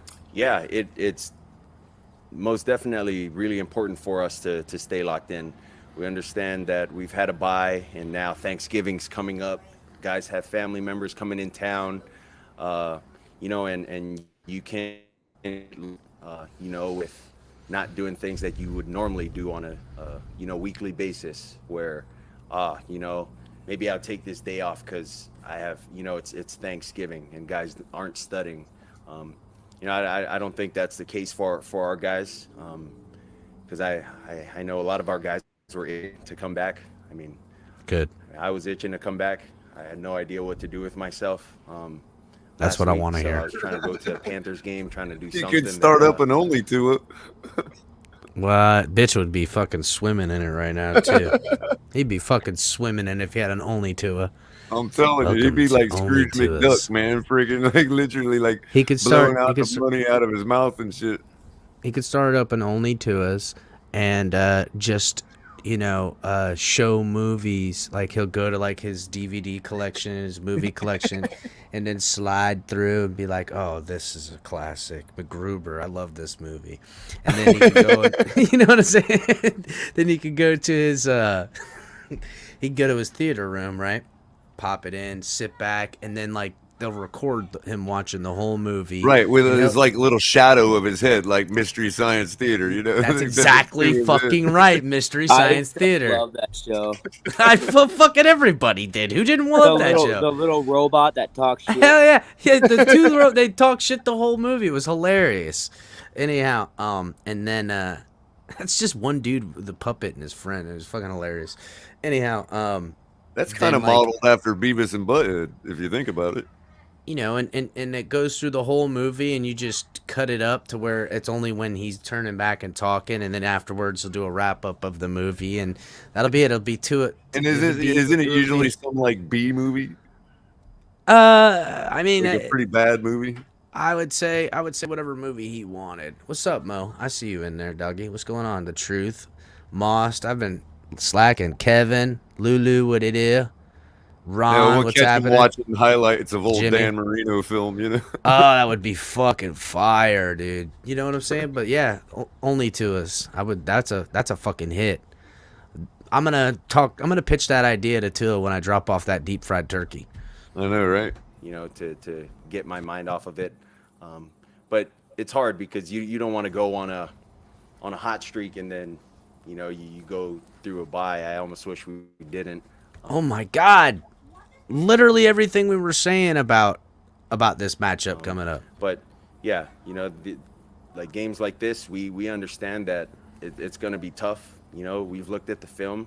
You know, we understand that Houston's record doesn't say a lot for them, but I mean, they play really hard. They play together as a team, and we understand that this is going to be nothing says tanking like gotta be ready. Houston's record. Yeah, but again, Houston's got to think to themselves, or the organization. Love you too, buddy. The organization and everything like that. You know, fan base, everything. They end up beating the Dolphins. That's something big that they could sell to their fan base. But it only hurts them, dude. No, right now they could win one more. They could win one more fucking game. Guess, but I don't know. They could and still be in there. You know what I'm saying? So. Yeah, I suppose. Yeah, no, that was cool. I think that was my fourth game, but that was my first time hitting the drum. Yeah, that was my first time hitting the drum. But it was awesome. It was cool. I mean, I might be bad luck. I think it was like at the first, what do they call it? Not first half. Okay, first intermission. It was 5-0. I said, we got to go. We got to go. Like, these guys are doing bad because we're here. I don't know. A little superstitious with that. How nice are those jerseys? Huh? How nice are the jerseys? Oh, those jerseys were awesome. Yeah. Very thankful that they gave me a jersey, too. What team? Was it USA or? Happy Thanksgiving. Thank you. No, he went to the Panthers game. Florida Went Panthers. to the Panthers game. Yeah. and they got whipped. So wasn't good. He says he feels like he's the jinx, which that sounds like an athlete to me. That's exactly what you think. You're like, damn, is it me? You know, I'm wearing. That's why earlier I was telling you guys I got to call every game, but I didn't call the whatchamacallit game, the last game, and they whipped that ass. So now I know I ain't the crux of a potential curse. So I sleep easier now. You know what I'm saying? It's just how it works with sports. You really don't want to be in that meh. So, all right. Let me see. I had this article, Dave Hyde, and Dave Hyde, as you guys know, he's does some good articles, but he's also kind of like, he's a smart guy, and he's been going around a while, so he's like the history in it too. You see it from Barry sometimes. A lot of times you see it from Hal, the writers here locally and stuff like that. But Dave does it a lot. He'll do these pieces where he talks about history and the Dolphins and what's changed. It keeps things a little bit grounded to, old school ordealio. So, Sun Sentinel article from Dave Hyde. Yesterday isn't today. Finally, as Groundhog Day Dolphins are icon of the past. So,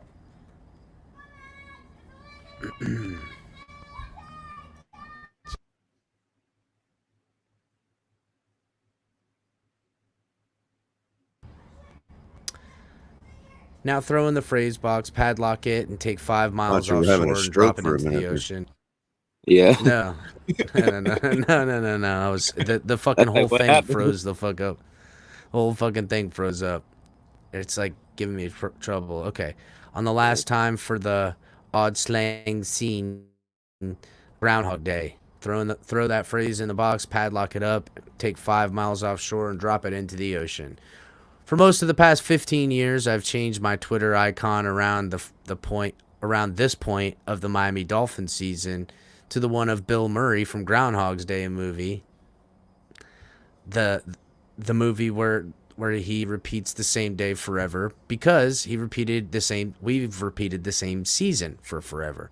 The Groundhog Day icon became a milestone ritual, like dropping the New Year's Eve ball on Times Square, as one Dolphins season played out like the previous season, and the one before that.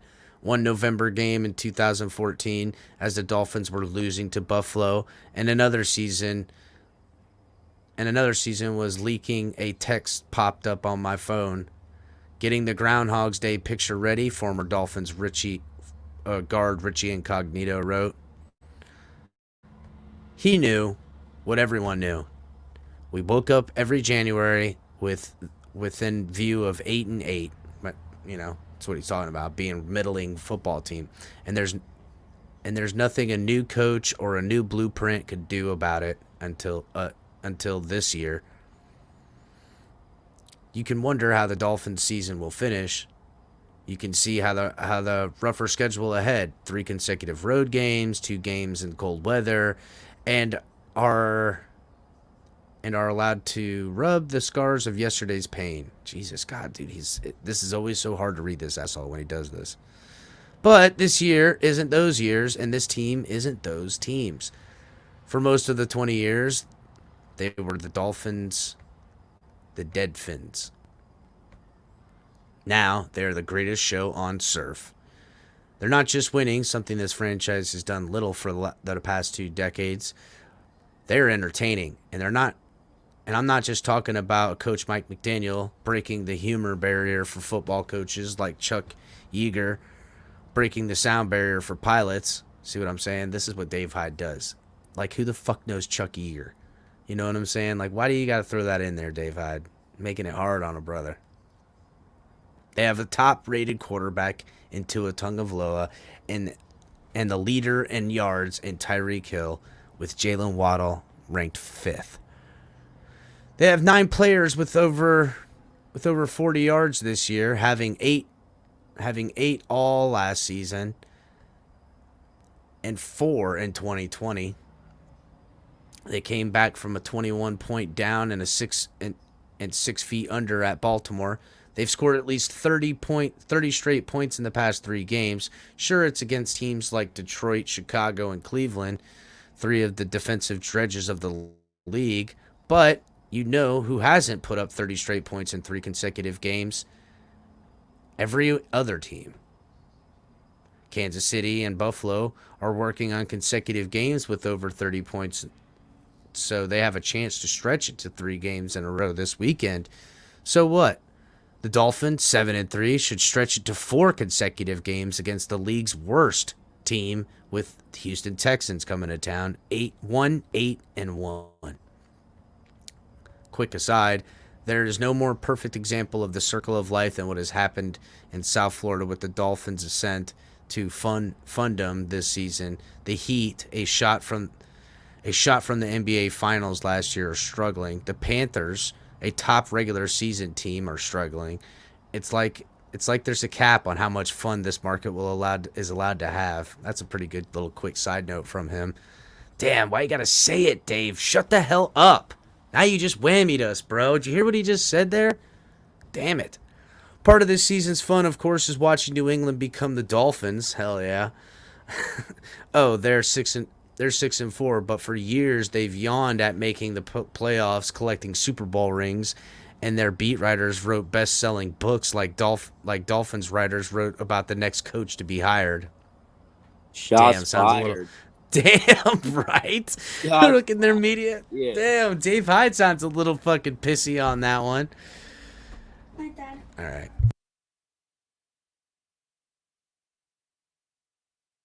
Yeah, dude, he laid into him on that. That was like, he definitely didn't hold back any punches on that. No, they're just that was pretty good, yeah. Well, he's gonna get his piece of the pie here soon. This Dolphins team is good. Now they're just another mediocre team like the Dolphins once were.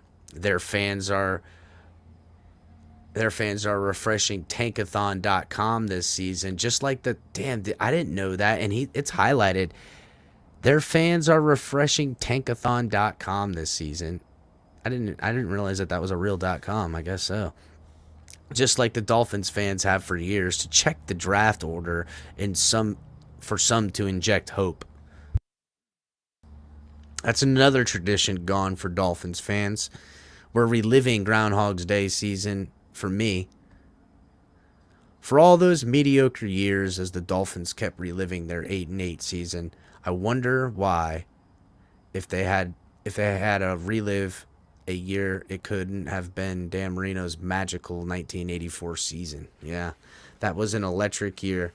Why couldn't this be the year we get to live that again and again?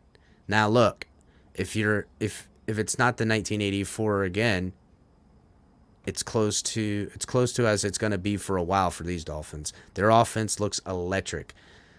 This season is filled with possibility. November is turning into December, and you can take that old Groundhog Day icon and drop it into the ocean.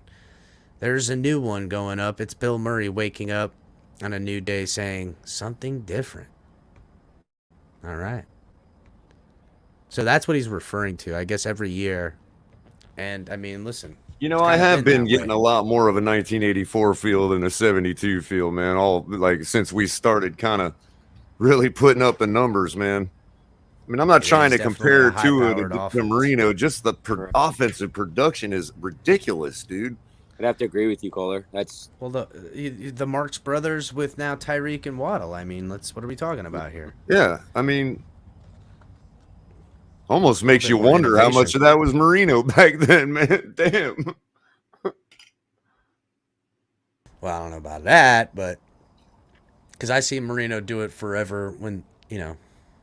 Well, Marino did it when we had absolute trash on our team. You know, he's still putting up 300-yard games. So, I mean, I get that, but he didn't really. I'm talking early on, like the ridiculous numbers they were putting up, you know. Yeah, I mean, we can all, well, not all remember, but we can all go back. I mean, I was born in '85, so let's be real. You know what I'm saying? Right, well, we can all take go for back instance, and look at it. Take, for instance, the Baltimore game, right? Look at it. There was at least 2 touchdowns we can look at, and I can apply the same take. But one in particular where Tyreek Hill was, like, wide open, right? on a fairly decent long throw. It's like a 30-yard toss, right? And he took it to the house. Like, if you take Tyreek out of there and put in a guy that is a little slower than Tyreek, he's still 10 yards open instead of 15. You know what I mean? Like, we can't, some of this has to be attributed to the guy delivering the football, not all of it to the fact that you got speed on the field. I mean, maybe it makes a difference as to whether he was open or not, but Tyreek has these guys so roasted that any other receiver would still have them beat, just by not as much. Yeah, but I kind of look at it like this too. Again, and we were talking about Darren Bevel, like, you're seeing these other things happening. It's not exactly. We even projected, like, I projected 11 wins, and that was, I don't want to say hopeful. I felt like that was a good projection, and I still think it's, some things could go against us and we could still hit that. I think that team is capable of more at this point. But how Tua's playing right now, and how I expect him to continue to play this week against the Texans teams that we should take care of that business. If that continues while this defense figures a couple little bit of things out, man, that San Francisco game, that's going to be a big one. This football team is legit. It really is. It's a team nobody's going to want to see if this ascend on offense from Tua, from McDaniel, now with defensive players added, and I know we lost Ogba, but we got Bradley Chubb. The young guys that have been in rotation, and the role guys from Keon Crossan to Bethel to even getting Jamal Perry back in this who has a little bit of understanding, and for special teams, obviously. Like, this is a fucking legit football team, bro. I'm telling you, legit football team, dude. This team is good. I've been saying it for weeks now, man. I really think whatever it is has completely relaxed Tua in the pocket. Like, it's not just walking up to the play. It's not just walking up to the line. It's during the play, during his drop back. He's taking his time. Well, it's moving fast. He just looks like but he's still in his head is taking his time. You know what I mean? He's like he doesn't look rushed, bro. I talked about this. I want to see it look like a duck on water. That's what he looks like. He looks like he's calm even on the surface, but underneath the water, it's just kicking all his feet, just going crazy. Even with his pocket movements, though. Even with his pocket movements, his slides to the left, his slides to the right, his step-ups, they're all a lot more relaxed and deliberate and, like, good. You know what I mean? Like, well, think about it like opening up lanes for himself to throw through, Think of it like this, okay? Pressure's coming from you. You got 5 guys after a delayed blitz. You're observing all your stuff, but you still have to have your purview in front of you. It's such a hard thing. This is why football is so crazy. Wide tunnel vision. It's a kind of an oxymoron. It's like a wide tunnel vision. It's the craziest thing that happens. But you're able to have a focus on something, but see everything around you, and your adrenaline's just kicking. So that's how this happens. So although I'm looking directly at this, I can see what's happening over here, and I can grab, my drink or whatever have you. So anyhow, his mechanics in that flow, here comes pressure from the right inside. He's still looking at his route, sliding, stepping up, and delivering while he sees that, but that guy came open, I'm putting it over here instead. He's operating again, and then if it continues against some of the best, it's more bandwidth, bro. It's like good. Broadband. You can not only do you have faster speed, but you have more data. It's like it's good. It is. It's a wide tunnel vision. It's like broadband. But he's operating on a high clip, and a lot of the concerns in his first 2 years was at times he didn't seemed lost in the play, lost in looking in coverage, lost in keeping it around him, either feeling the pressure or not feeling it at all. Cap, is that the old Tennessee fan that used to come around? Oh, Logical yeah, guy? Logical guy, yeah. No shit. Where you been, logical guy? He's probably been going by Alexander A for months and we didn't even know it. Probably. I'm going to drop the link. Everybody can get up in here. Why not? Let me close some of I these find it windows. weird that Michael K came to his senses last week and only predicted us to lose by 10 against the Browns, but somehow the Texans are going to put a hurting on us. I don't get it. What's happening, Ron? Hey, what's up, guys? Happy Thanksgiving Eve. Happy Thanksgiving Eve to you as well. Great show again. Thank you. Yep, probably ride out for another hour or so and see what's going on. Oh my God, look who it is, Oh, Color. Jesus. Look what the cat dragged in. Look who it fucking is, Mark. Hey, I I had even- a little trip to the East Coast. I had to go on. I just got back a few days ago. Time for Yeah, we Thanksgiving. heard your lies. We know you're steady pedaling up your lie bike. We hear it. Just wanted to wish everybody a happy Thanksgiving and family and friends and everything. Thank you, Mark. Yeah, you too, buddy. We missed you, Yeah. buddy. We actually Hey, did. We did. What do you guys make of the quarterback change in Houston? Any issues? I don't see any. So, I talked a little bit about it, but you know, I think they think that he gives them a better chance of running a little more as I a will say quarterback. this, and Lewis, And you Lewis know we have a mentioned it problem with that. earlier. Yeah, he's a little bit more mobile of a running quarterback, and that has given us problems. I think they're just grasping at straws, really. You know, Hey, I like your pickup of Justin Zimmer today. That Zimmer's a good player. I think he's probably going to be all right too. Apparently, he's friends with Sealer, and if he's any kind of like, if he wants to impress his buddy, he's going to play at that level, and that's fine by me. Hey, I'll take that any day of the week. You talk about the. I want to physicality know issue, why for the example. NFL isn't investigating the Texans for tanking. That's what I want to know. Well, that might be the answer as to why they made a quarterback change, to make it look like they're not, because everybody knows we have a problem against running quarterbacks, and it makes it look like they're trying to win the game. Yeah, honestly, I said the same shit. I forget who I said it to. I want to say it was on Twitter, in a space or something. I was like, yeah, apparently, you know, you only get in trouble in tanking if you're the fucking Dolphins, because everyone on earth can see that football team is tanking. You know what I'm saying? Actually, I said it on the show yesterday, so or Monday. It's apparent, but yeah, I guess optically putting in a more mobile quarterback would create some sense of optimism.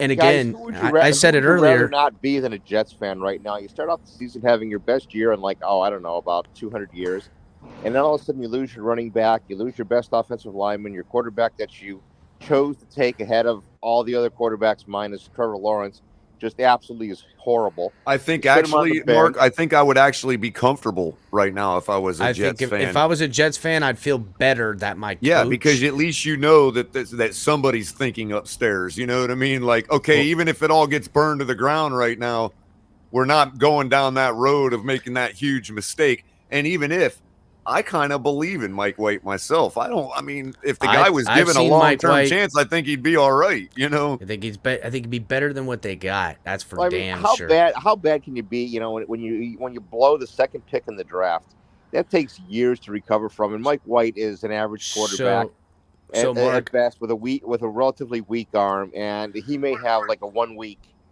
blow up. I think and then Saleh. I he'll turn into think the Saleh draft. is saving his career in doing that, because if he allowed the GM, the owner, whomever, to force his hand to keep Zach Wilson out there while they're in a win now type of, because they're only a game out. You know what I'm saying? It's not like they're that far away. The whole AFC East still remains relatively close, from a half a game to a full game out of, you know, number one. I know that gets more of a spread as the weeks go if someone wins or loses, but if everyone continues to maintain pace, it's going to stay well, Chris, what if they? Hold on, guys? What if they squeak out a win with Mike White, and then they stick Wilson back in, and he goes on another 5-2 run? Is that enough to get him in the playoffs? If you look at the Jets' schedule, they have like the Lions, the Bears, and the Jaguars. At home. My! So those are games that they could conceivably win, especially with the Bears with Fields and his issues.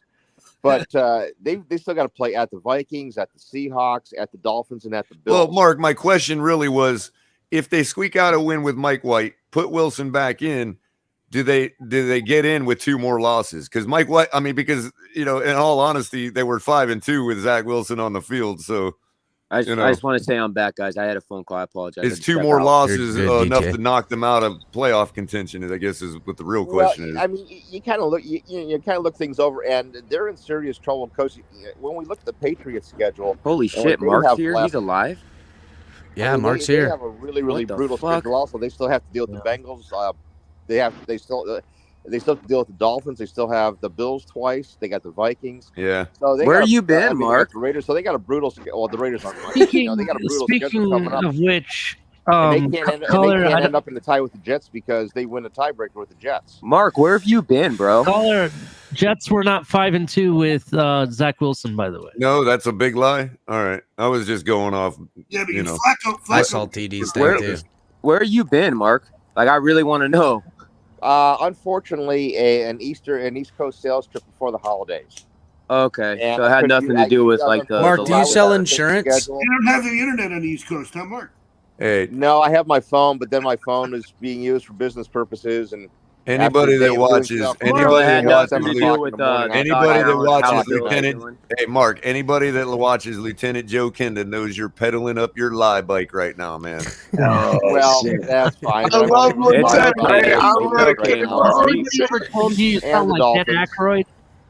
So I was just throwing some stuff out there at the wall, for this weekend's games coming up. Hey, that's kind of like what Josh Allen was doing. Mark, Mark, has anybody just blew my mind with the fucking investigation discovery reference? I want to listen to Logical Guy, man. His team's doing all right. How you doing, buddy? What's happening, Logical Guys? See your Titans are getting it worked out. So I've been gone for a good bit, but I've watched a stream here or there when I got the time. But I just want to say, when y'all were figuring out your coaching situation, y'all worried about Tua. I told y'all that Tua is great. Tua was 7-0 when he didn't take a sack, and y'all picked up some linemen. Y'all got him another target, and that y'all were going to be just fine. And y'all are all like, "We got to get Tua out of there." And now look where y'all are. I know you were, you were right, but Logical guy comes here to give me an "I told you so." Okay, nice to see you too, Logical Guy. You son of a bitch. Logical guy. But you can at least vouch for us when we say, look, all of the stuff that we said Tua needed to do to improve himself was what we said, and he has done that. So in the long run, we were actually right about the situation. We just weren't necessarily right by saying, okay, I don't necessarily believe one way or another whether we can fix those issues. By the way, hi, Ron. I just want to say what's up, man. And Color, let's be real. Even Tua himself has said the same. I just watched him interview. He literally is talking about. I mean, all I got to do. You can almost go to every week, and then go to the interview afterwards and listen to Tua, and it's the same shit. But hey, whatever. Again, I think Darren Bevel has played his part. I think Mike McDaniel has played his part. But if you watch him in his interviews, you can see that that's a different cat out there. Mentally, physically, getting to where he needs to get.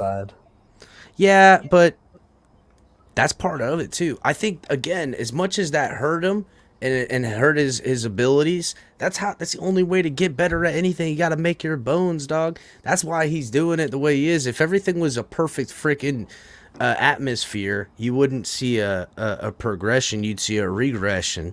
He's making it the hard way, and making it the hard way is the only right way. Yeah, the easy route don't work for nothing. And he's that's exactly right. Look how nice everything was for Herbert, and now that he finds himself with a little bit of adversity, and he's always done pretty good against the Chiefs. He's just, again, he's taking a regression while Tua has earned his bones in the hard way. Dealing with subpar wide receivers, more than even subpar. That brings up another question too, Chris. Like, I know that Mike McDaniel's supposed to be the genius and all that to what's happening with our offense and all that, but we still do have an offensive coordinator. It's not like he stands there twiddling his thumbs all day. No doubt. And a quarterback coach. Wait a minute, CT, that's not what. But CT, that's not the angle I was going for. I'm willing to bet that the OC, that Frank Smith, does have a lot more input into the actual play design than we think. And a lot of that might be what you can attribute to Herbert's success out there. Lewis. You know what I mean? Well, I said it. Yeah, I said it on Batman's last night. You know, you get to the point where all of a sudden he doesn't have Anthony Lynn and that staff. He's learning a new system, blah, blah, blah. And here's the thing. That run game with Anthony Lynn, that ain't happening. That simplicity, they're putting more on him. Now his head's spinning. But remember, head coach doesn't just require genius on offense. What it requires is you take your own genius and also take the genius of others and meld it together. That's what makes it real. To emphasize, I agree. I was gonna say too, man. The thing with Tua too, like what you were saying, Cap, is I think that all the adversity and all the weight, like his path to where he's at now, has made him who he is and what he is right now. You know what I'm saying? Agreed. Because I think emphasize, the same way. Your point. How about Josh Allen without Dable? Well, I was just trying to say. Go ahead, CT. Go ahead. I was just saying that's where the situation matters. People want to discount, with Herbert and with Tua, the situation matters. And I think that, again, all situationals matter. But again, I was saying as far as system fit, having someone that fits with you offensively, your quarterback, your style. That's all.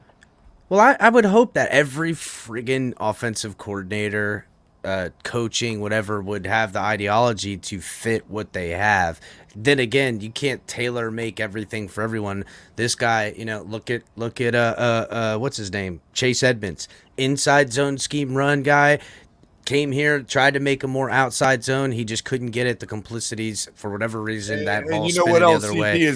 This is probably going to get me on the wrong side of the Herbert debate that rages on Twitter. But let's not forget, Herbert is 5-5 in a bad situation right now, whereas we were 3-7 at this point last year. So I agree with that. I agree wholeheartedly, and that's where I was saying is I feel like people want to take the situation out of it and say, oh, the quarterback has to make it happen irregardless of the situation. And that's where, again, when Herbert was in a good situation, he was balling out his rookie year. So now, I think, all of a sudden, it's not such the same thing. I'm just saying, we're not talking about the guy just fell off a cliff all of a sudden. He still is 5-5. Well, hold on, just real quick to emphasize the thing. With the most part, a relatively easy schedule minus the Dolphins. That's true. They have. So again, to emphasize what Color was saying is like the perfect storm of coaching staff as well as execution across the board. You can look back to like that play that they pointed out where Trent Sherfield came in and blocked Myles Garrett on that, getting his hand placement, doing his job. That allowed the time. I want to say it was a touchdown pass by Tua. I know it was a nice cross his body type of throw, everything like that on the run. Anyhow, we've seen Wes Welker, tiny ass little Wes Welker, fuck up somebody, just getting in their way and getting his hands on them long enough for that play's timing to click.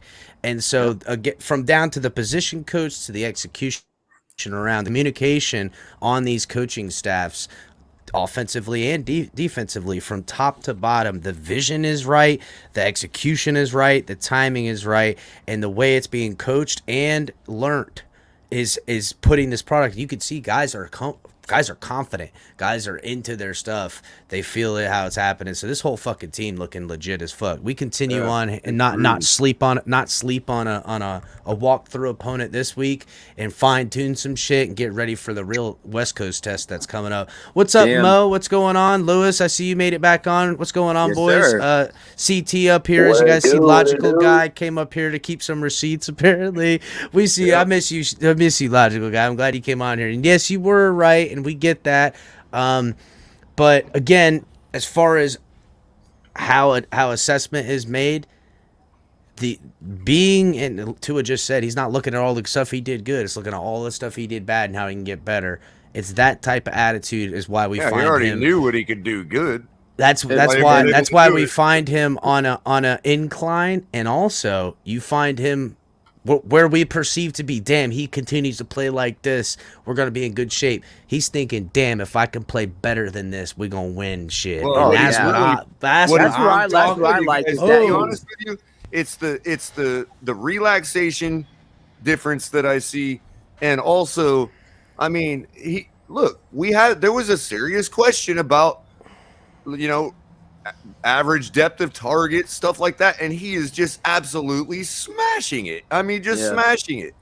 And some of the throws he's thrown, we're talking about, we saw throws like this for the last 2 years, but 25 of them in a game. I mean, the guy is just on the money with everything he's putting in the air right now, just about.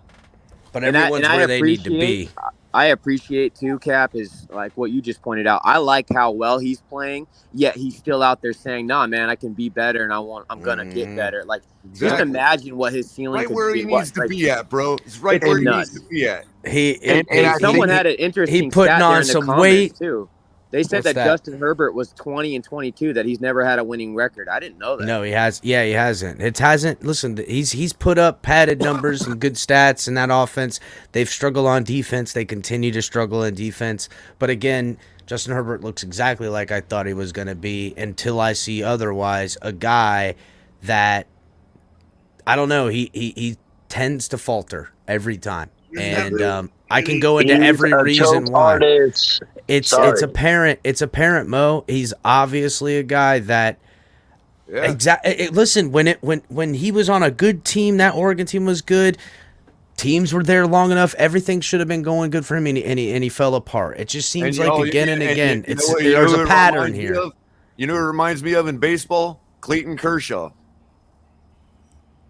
You'll have to elaborate. Don't get me wrong. The guy smashes it all regular season, like puts up Cy Young numbers, and then it don't matter what he does in the playoffs. I mean, no different than Cousins.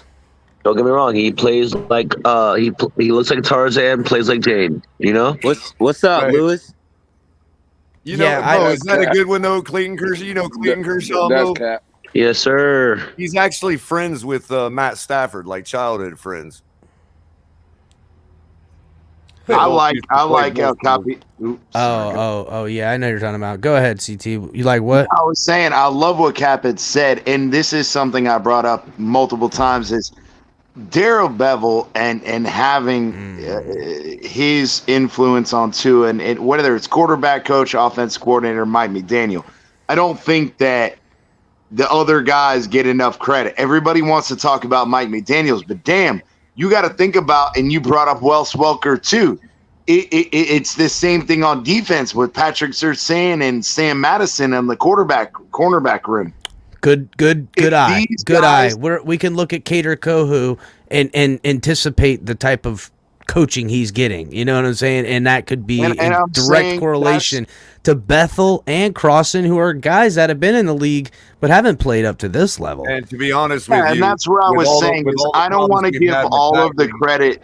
Go ahead. Sorry, my bad. I was just going to add real quick that with all the problems we've had on tackling, I don't think Cater Kahu's been one of those. I think he's a great open field tackler. But you guys get what I'm saying is I finally feel like we have positional coaches that actually make a difference. Does that make sense? Like, I agree with you, bro. I agree. Boyer. You can't give all the credit to Boyer and Mike McDaniel. He brought in a good staff that's doing a good job too. So give them their flowers too, please. You know who gets the flowers? And it's a lot of people don't want to get. Chris Greer gets the flowers. Sorry. Chris Greer get the flowers. Hey, Chris, logical guy. I think he's. Yeah, I see. Logical guy. You want to get in some Titan shit? Go right ahead. He wants to give us some Christmas tree talk. With, give me some Titan edumacation. Let me know how Tanny My Hill is doing over there in the worst division in the entire NFL. Color, hold it down. I'll be right back. Sure thing. So. Honestly, I don't care if you call it the worst division because I had to troll you a little bit. You can win the worst division, then you're in the playoff. You can lose in the playoffs first round, but you're also automatically in the playoffs. So at least you have a chance. Well, you're a 4 seed. Let's put it that way, because that's what you're gonna be. But for Yeah, the we'll see, Mark. two games Because of the the only season- four, Let the him only finish four already. seed He I hasn't even see said is nothing four yet. seed in the AFC Hold for the on, Bills. Doesn't matter. They were he hasn't even said nothing yet. Wait, Let him no. finish. The Bills are. Oh, okay. Mark. Hold on. The Bills can't not finish hold in the on. The 4th Bills seed. are The five or Titans six. are- Five or are six, a bro. 2 seed. Hey, doesn't matter. Yo. Titans got 1 seed. It still Can was. we have some respect for the gentleman that was talking? He's got to go. So Thank you. I do believe that we do play better in the playoffs when we are a lower seed, if that matters, because we saw what happened last year. But first 2 games of the season, about had a heart attack. Then it went pretty good. Then Tannehill got hurt. Then Malik Willis came in and did quite awful for a good bit of it. And then we beat the Packers. So now I'm feeling better, even though the Packers are pretty poverty this year. Well, with, Rodgers has been playing with a broken right thumb in the game that you were playing against. He has a broken right thumb. Hey, Mark, can you Well, finish you are his aware of thought, that. bro? Still or, a snowy night that's in too much to Lambeau. ask. So just wanted to, I know, guess we I'm just a want to little hear who him. the So can Buffalo you finish Bills his fans thought? are worried about. Jesus. Go ahead, logical guy. I think the biggest thing that I'm happy about going forward in the season, at least from the Packers game, is the involvement of Traylon Burks. We haven't seen him like all season, and he finally kind of had a game. Yeah, And I think that's the progress we need after we traded away AJ Brown. We need somebody to step up as that number 1 target. We need Derrick Henry to be able to try to get it going a little bit.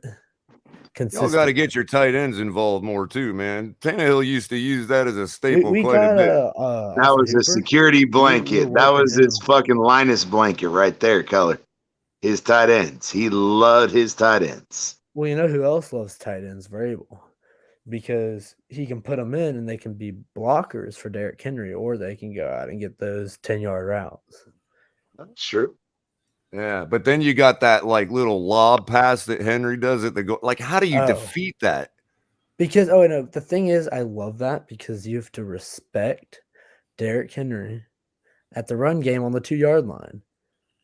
And if he throws it, you kind of have to accept that. Because And if you don't let that guy release, you're outnumbered at the goal line for Derrick Henry. Exactly. It's like unstoppable. That's why How do you don't we defeat have like that? doesn't the Titans have like one of the best red zone scoring percentages in the NFL? Dolphins. Actually, the Dolphins have the number 1. Well, I said top. I never said number. I said one of the top. But it's kind of for that reason when you have that kind of double, triple threat in that area of the field. But another thing, even though Malik Willis didn't look the best, he's also not fully developed. I never expected him to play this year at all. But when he was in the second game, like the first game, he kind of like took over when Tannehill got hurt. He looked really bad. The game he started looked pretty bad, but there was a moment, I think it was second or third quarter, we were really moving the ball. And you know what we were doing? Read options. Because they had to respect Derrick Henry to the outside or even the inside. But then out of nowhere, Malik Willis will use his legs because he's a pretty big body. Okay. So I think in the future, if we have Malik Willis becoming our future quarterback, those read options are going to be devastating to defenses if we have a good running back. But Well, with that, right now, you guys my are 7-3 and locked in a fight with Baltimore for the 2 seed. You know, that's kind of where it stands. And then you have your division is easier. Baltimore has a I can't see them fighting for the 2 seed. Cleveland's getting Watson back, and they have a slightly tougher, it's very, very slightly tougher schedule. But it's really all coming down to because guys, I don't think the Chiefs will lose in another game during the regular season. Their schedule looks pretty easy with the exception of a game in Cincinnati, and because everything else is pretty much cake for them. So really, it's down to we know Kansas City looks like they're going to be a pretty solid, prohibitive number 1, and then the biggest game of the year really is December 17th or 18th, for first place in the AFC East. And that's you assuming that the Bills are just going to go on a tear and win the rest of their games, right? Well, same thing with the Dolphins. Where are the Dolphins going to be? Where are the Bills going to be? Because You know, we're Nobody's talking about making 3 games assumptions, before but if that I had game to base plays. it off how the play's going right now, Miami's playing a hell of a lot better than fucking Bills are. So if I'm basing it off that, what are you basing it off I'm of? not going to disagree. Josh Allen from the second half of the Green Bay game has been abhorrent. He has been absolutely horrible. I mean, last Sunday was disgusting. That first quarter was disgusting. It was horrible. I hate I the just thought it Bills' was arrogance, funny. man. I hate the fucking arrogance of the Bills fans. Yeah, Mainly from you, but Mark. the funny part is Mark, you came on here and you said that, oh, you had to play Aaron Rodgers and the thumb injury and this, that, the other, right? Yeah. But your team's worried about Josh Allen if he can hold his goddamn elbow together. Well, okay, let's look at things in perspective. Yeah, because there's things I don't know about the Dolphins right now because I've been out. But from a standpoint of injuries, Allen didn't practice with the sleeve all week. I did have a question to ask because I don't know what's going on. What's going on with Jackson, the left tackle, and Jones, the corner? Where's all that at? I know Ogba's out for the season, and I know you just brought in Zimmer today, and of course, props to Greer for getting Chubb, and of course Wilson, because the Wilson trade was just ridiculous. It was amazing. But I don't know where Austin Jackson is, and I don't know where Byron Jones is right now. Are they back, or what's going on? Jackson's back, but Jones isn't. Well, Jackson can be back all he wants. Yeah, but they're not going He's to better on the bench anyway. And Byron Jones, Bro, speaking of Jackson, hold on. Speaking of Jackson, I want to talk about this real quick. Did you guys catch what Mike McDaniel was speaking in his press conference? Did you guys pick up on the tidbits? Anybody? Go ahead. About Austin Jackson? So he was talking about, how, he doesn't want to mess with the cohesiveness of the offensive line, but, he's a great player, and then he wants to get him acclimated and get him in. Well, we're probably going to see him he's got week. him listed as RT1 right now. Yeah. But here's the thing: is I agree with you though, Mo. I don't know why would you mess with the continuity of it? Here's the thing, though. Imagine this. Now we might be able to see some shit from the past. Imagine us doing 6-0 offensive lineman alignments, right? 6, and having Austin Jackson playing that Trent Williams role, going into motion and crashing onto somebody. Imagine that, bro. Oh my God. Well, bro, do you know how nasty that would be? If we go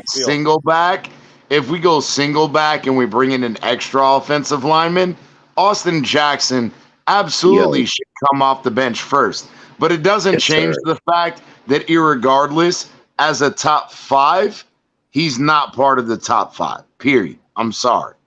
Even Brandon Shell. Brandon Shell is fucking outperforming Jackson last year all day, every day. And on top of that, I get it. Austin Jackson could have been healthy this year. We could have seen great things from him, but we didn't. And so right now, I agree with Applebaum and whoever's making the O-line decisions. Keep it together, bro. These guys are communicating. They're talking.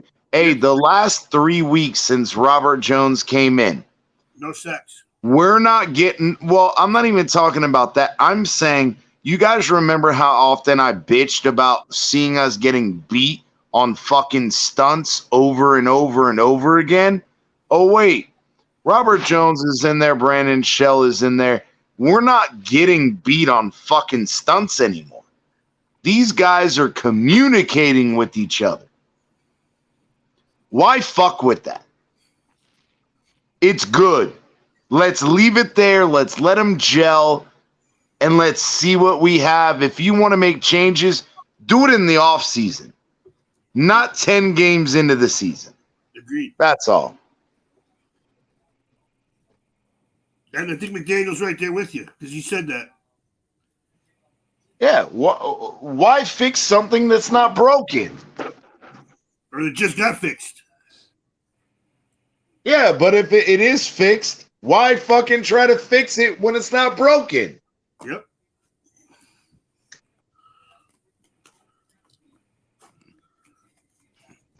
We got a really interesting scenario coming up because, like I said, if we assume Kansas City finishes out 15-2, and the number 2 seed gets decided with the Dolphins and Bills game, then that team is going to end up being the 5 seed. The way this is going to play out, Baltimore is at 3. Logical guy, you're at 4. Do you want to play either Miami or Buffalo in the playoffs in the first round? Because that's where it's going to come down to. Yeah, because if we win, it's a free ride. Buffalo ain't making it to the playoffs. Stop it, Mark. And I'm not just going to give Kansas City that they're winning out. I'm with you on that one, CT. I've already went out on that limb. I told you that one. I'm not moving off that square. I agree, but the Bills aren't making the playoffs. Bro. Oh, please. Come on. Be serious. They're a team with 3 losses that have lost by 3, 3, and 1.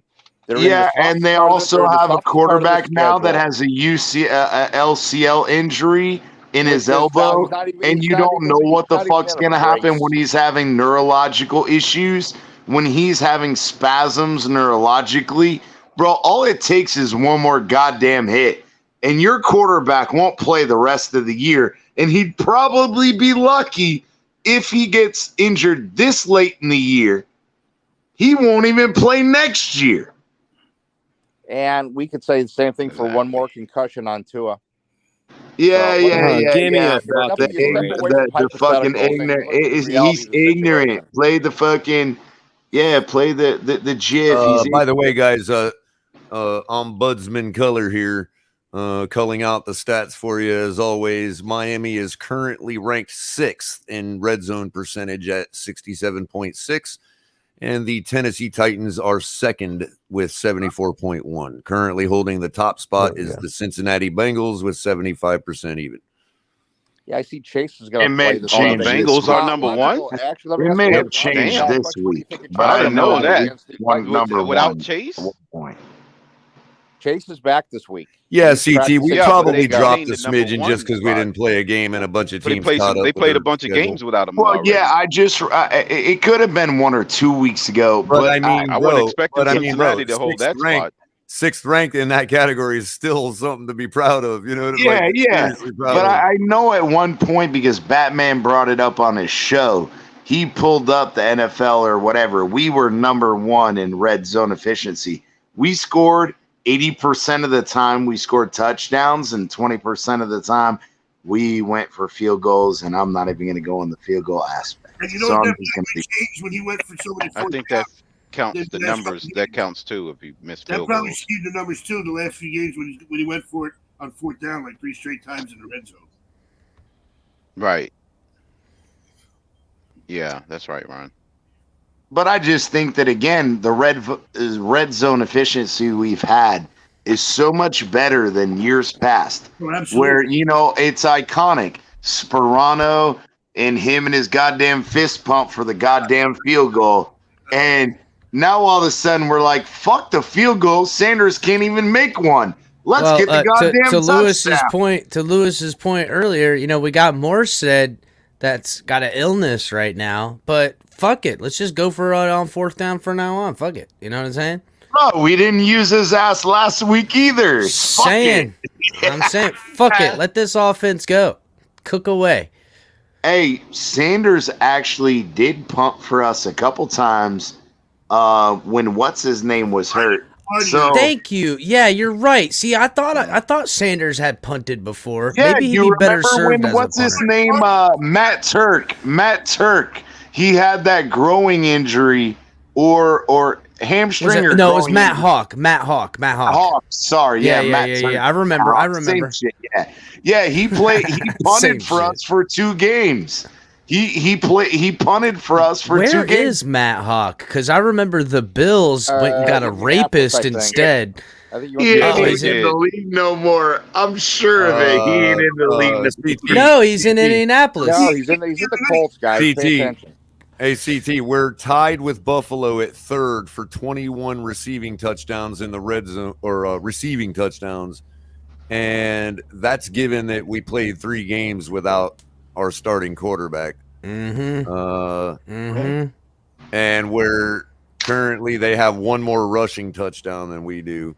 Hey, I just want to see. But our rushing game, we're tied. Here's the interesting Jeff Wilson Jr. Well, here's the interesting thing. Look at this. We're now ranked 6th in points per game at 25.2, but that's including the 3 games Tua didn't play.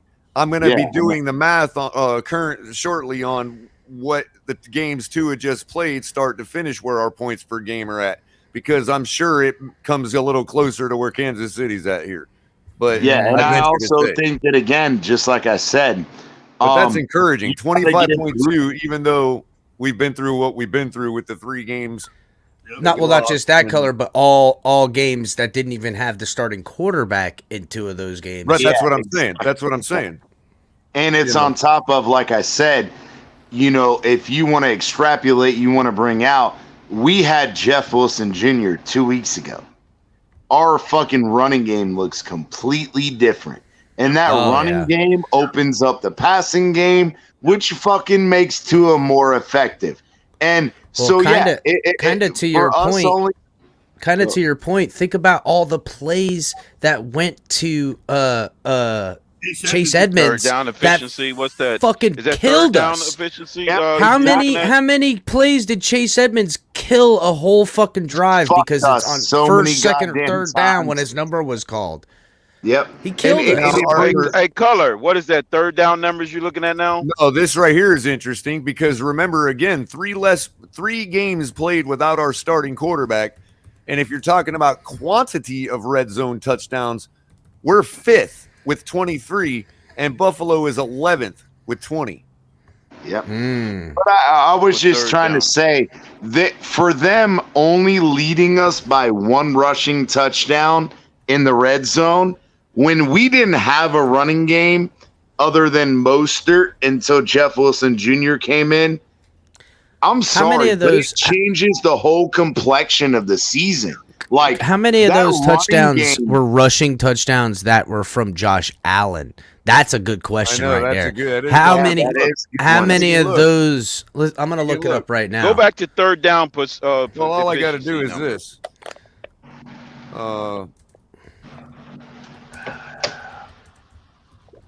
I know what I'll do. I got it. Well, while you're looking that up, Color, I think it's some really interesting things because the additions that the Dolphins have made and the things that they're doing are, they're now on par with the best teams in the AFC. And when I look at the best teams in the AFC, I see 3. And I see, Baltimore very close, Tennessee kind of hanging, and then there's like 2 teams that'll slide into the playoffs and get dumped relatively easily, in my opinion. But everything, like I said, everything's going to boil down to who match up against who. After this week, when the AFC East has 1 critical game in it that I think is debatable, and that's going to be Cincinnati. He has 4 rushing touchdowns. Yeah. See, there you go. Yeah, and one of the things that you're mentioning Buffalo, which is great, because everything's not right with the nature of that offense. They're not a running team in any capacity. They missed Dable. Yeah, I think because Dorsey can do certain things, but the plan really hasn't worked out the way they want to. Now, the last 2 weeks they've run for over 170 yards on the ground. Your running backs are starting to look a little better though. Cleveland, so that doesn't say very much. Nor does the Dolphins' big rushing performance against Cleveland, because Cleveland's defensive ability to stop the run is absolutely horrific. I think they have 3 rookies on their in their D line rotation. So yeah, they're just also we can literally discount that game, and I think we can also say that the Bills and the Dolphins should win their games this week respectively. Then it's going to come down to Well, the next see now wait a second there, Mark. Wait a second. Because I'm sorry, that Detroit team is not a good team. Just not like a to be in, and I'm sure the Bills have stayed in Detroit, being that they went. They didn't stay in Detroit. They flew back Sunday night. They did not. Flew back. They fucked themselves. Why would they do that? Fly back. They fucked themselves, and I'm telling you, the Bills are losing because of it.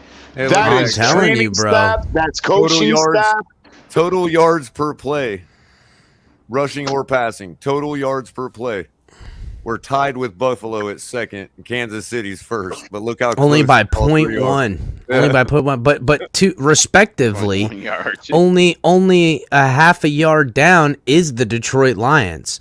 You know what I'm saying? So again, you guys are aware that the Lions are going to be without. Look at this. Detroit Lions passing right there yards offensively. No, turnovers. turnovers. Yeah, Buffalo's Oh, like yeah. got 18 turnovers. I'm saying, boom. I'm Look at that. saying Where Jared we at? Goff. We're way down here, 26th with 10. I'm saying they wasted 2 goddamn days traveling instead letting their players rest. So if you had stayed in Detroit, they could have rested, right? But yeah, now they got guys traveling back. That's what I'm getting at. Is you're spending 2 days traveling instead of letting them rest That's so while they're irresponsible there. for them to That do is that. fucking ridiculous, bro. Look at That is crazy. crazy. Guys, look That at is the way ridiculous. Pro Football You're Reference right, the CT. lists the playoff standings. It's pretty cool. They just make it pretty clear cut. Look. They give you the Head-to-head reason, championship record, strength of victory, East champion. Oh yeah, look at that. Pro Football Reference is smart. I like that. I'm gonna have to bookmark this page. Hey, there's another one too. Yeah, if you they guys had missing the on record Batman's, for the Dolphins this year, our offense is the third best in 66 years. But when you think about it, the 8th best team and the first best team is only separated by 2 games. 5 years. So any 2-game losing streak, you can find 65, yourself in the my 8th fault. spot. That's true. That's what I was just telling Lewis. The first place team is only 2 games ahead of the 8th place team. So think about that for a moment. That's what happened to our division last year, Crypto. We were in 3rd, but we were only 2 games back of the division. Right. Yeah. Right. And it gets to where Exactly. that tight So any situation, slip-up, you got to win 1 or your 2 game. mishap, That's you the can part find the yourself on the Buffalo outside fans looking forget, in. bro. Can we just make sure that Larry Tunsil gets a standing ovation on Sunday? Yeah, actually, So Ron, this he's whole gonna notion run out the that tunnel somebody's with the running away Dolphins. with anything, it's just asinine. When the But first that's and the 8th part- place but team is only Crypto- separated by 2 Crypto, games. But Crypto, that's the part the Buffalo fans forget, bro. Okay, look. Yes. If you're telling me that the production we've seen on offense with the addition of Tyreek Hill and others won't buy us 2 or 3 more games than we had last year, then you're a dumbass. Yeah. Yeah. Exactly. If I you mean, want to this give is him the the- credit, this is give him the the credit, definition but of it parity. doesn't change You the needed win 2 of 'em, change. and we only needed 2 more. Right. That No, you standings needed 2 right more to there, make the color, playoffs. shows you the definition of parity. So nobody's running away and hiding with nothing. Not Yep, yet. and this is where I just brought up. You gotta fucking win the games you're supposed to win. This is a game. And Don't play around, bro. This Don't is- play yeah, around with this a with a is to team win like every that. mother freaking Yeah, game. and this is You're where just supposed to this win every game. Period. Yeah. No, and I agree with that, And but this I'm is saying week this is the 11 now? week. And they're only 2 games this is separated the from a week. non-playoff Kansas team City. and a top Look team. at Kansas City. Do you think they care about the strength of an opponent in front of them? No. They're like, no, you No. got to win every game, and they couldn't. They're attack they're two of them. where they're I'm getting checking at off is- wins in every game because that's how you get to the damn Super Bowl with home And this field is advantage where- and a bye. That's what's done. Yeah, and Right. on top You of gotta play that, what's this in is front of where you, it comes to the Dolphins have to prove themselves different than previous years, where you have games you should win and you lose them. So, Mike McDaniel, it falls on you because you're the head honcho, brother. So, you right have here, to this break number the 3, trend this of 3. losing games you should win. So did Bro, that was exactly, kind of the CT. article That's what I've that was been kind of the pounding that article table I saying just all read. season long. Yo, I that just three read right that Dave Hyde article, and that's what he's talking about. Bro, You know, it was a that literal. three right Cannot there, afford metaphor. to make a trying to be, mistake. I'm not trying to be hypercritical of Mike McDaniel. I'm saying that 3 right there is the rookie nonsense we expected from a rookie guy, because that should be a 1 or a 2. Yeah, I agree. but circumstances with losing all the Sure, I'm not- quarterbacks like I gives said, a it is deference what it to the is. whole It situation. is what it is, and those But could you- mistakes seem to have been corrected. So you know what I mean? Really, if you look at it, all things not going wrong, things have really gone the Dolphins' way. So it's been stellar to say the And what least. do I always say? Well, offensively, Great it's gone teams our put way. themselves up. Defensively, we've Great gotten teams Well, that's put not true. The themselves in defense has done their job in game. They played No, I'm good saying complementary football. injury-wise. I'm saying Oh, injury. oh, wise. injury, It yeah, took yeah, 12 yeah. weeks to play Position to have complimentary good football, El Capitan. That's just how it is. It didn't happen until the 10th game where we played complimentary football. Well, yeah, on I both don't sides. know. I'm talking Patriots- about I'm talking about don't know, complimentary in the extent that if the offense wasn't playing up the par, the defense Given was it's the picking it first up. game, That's listen, how that's also a different type of and complimentary Crypto, I disagree because to given complement the bad given play. it was the first game of the season, given it was a Bill Belichick run defense, given a lot of things, the fact that we led the whole ball game, I think the Patriots game was absolutely complimentary. I mean, if you look at the I fucking wouldn't say at it what was happens, like what we Yeah, played last I mean- week. That's the low end of complimentary. Yeah, Well, but yeah, you but it's also got to division understand it opponents, was dude. week First one, game of the Crypto. season. It was week That's not the one. point. There's a lot of Yeah, it's week vanilla one. being thrown out there in week one, man. Yeah, exactly. And Mike I don't McDaniel know if I hasn't buy the gotten these vanilla guys to argument. know their playbook and Everything's get been put on everything tape now. installed that he wants in week one. Remember, Stop Belichick that. also remember the heat affects our offense just the same. And Belichick brought his guys down early, and we made fun of him for it. And obviously, credit to him because he did a lot better as far as that goes than the Bills is this did. and the correlation color again is, hey, you should have stayed in Detroit because here you are doing travel, making your life harder on you, rather than finding ways to make your life easier on you, Buffalo. What's wrong with hotels? Yeah, in that's Detroit? gonna bite them in the You're getting better. for them traveling twice You're in the getting same better week at like getting that. more acclimated to this CT's What's right. wrong They're with a gonna lose that five-star game hotel big in time. Detroit? But there's a difference between correlation and causation. By not allowing your players 2 extra days of rest, that you are now imposing on them travel.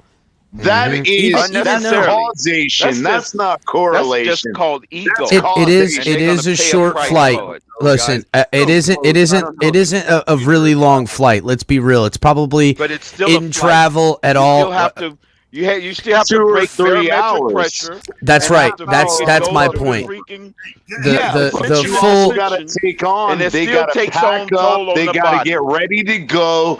They get the players. They're not going to have a walkthrough and then go, oh well, we're going to have a 2-hour walkthrough. Then we're going to fly home. Then but we're again, gonna practice all of those things in consideration, whether they're flying out the day of the game, the whole nine, like travel, the whole. Even though let's remember they got their own jet, their own shit. They've taken a lot of legwork out. Still is more on a plate in a short week.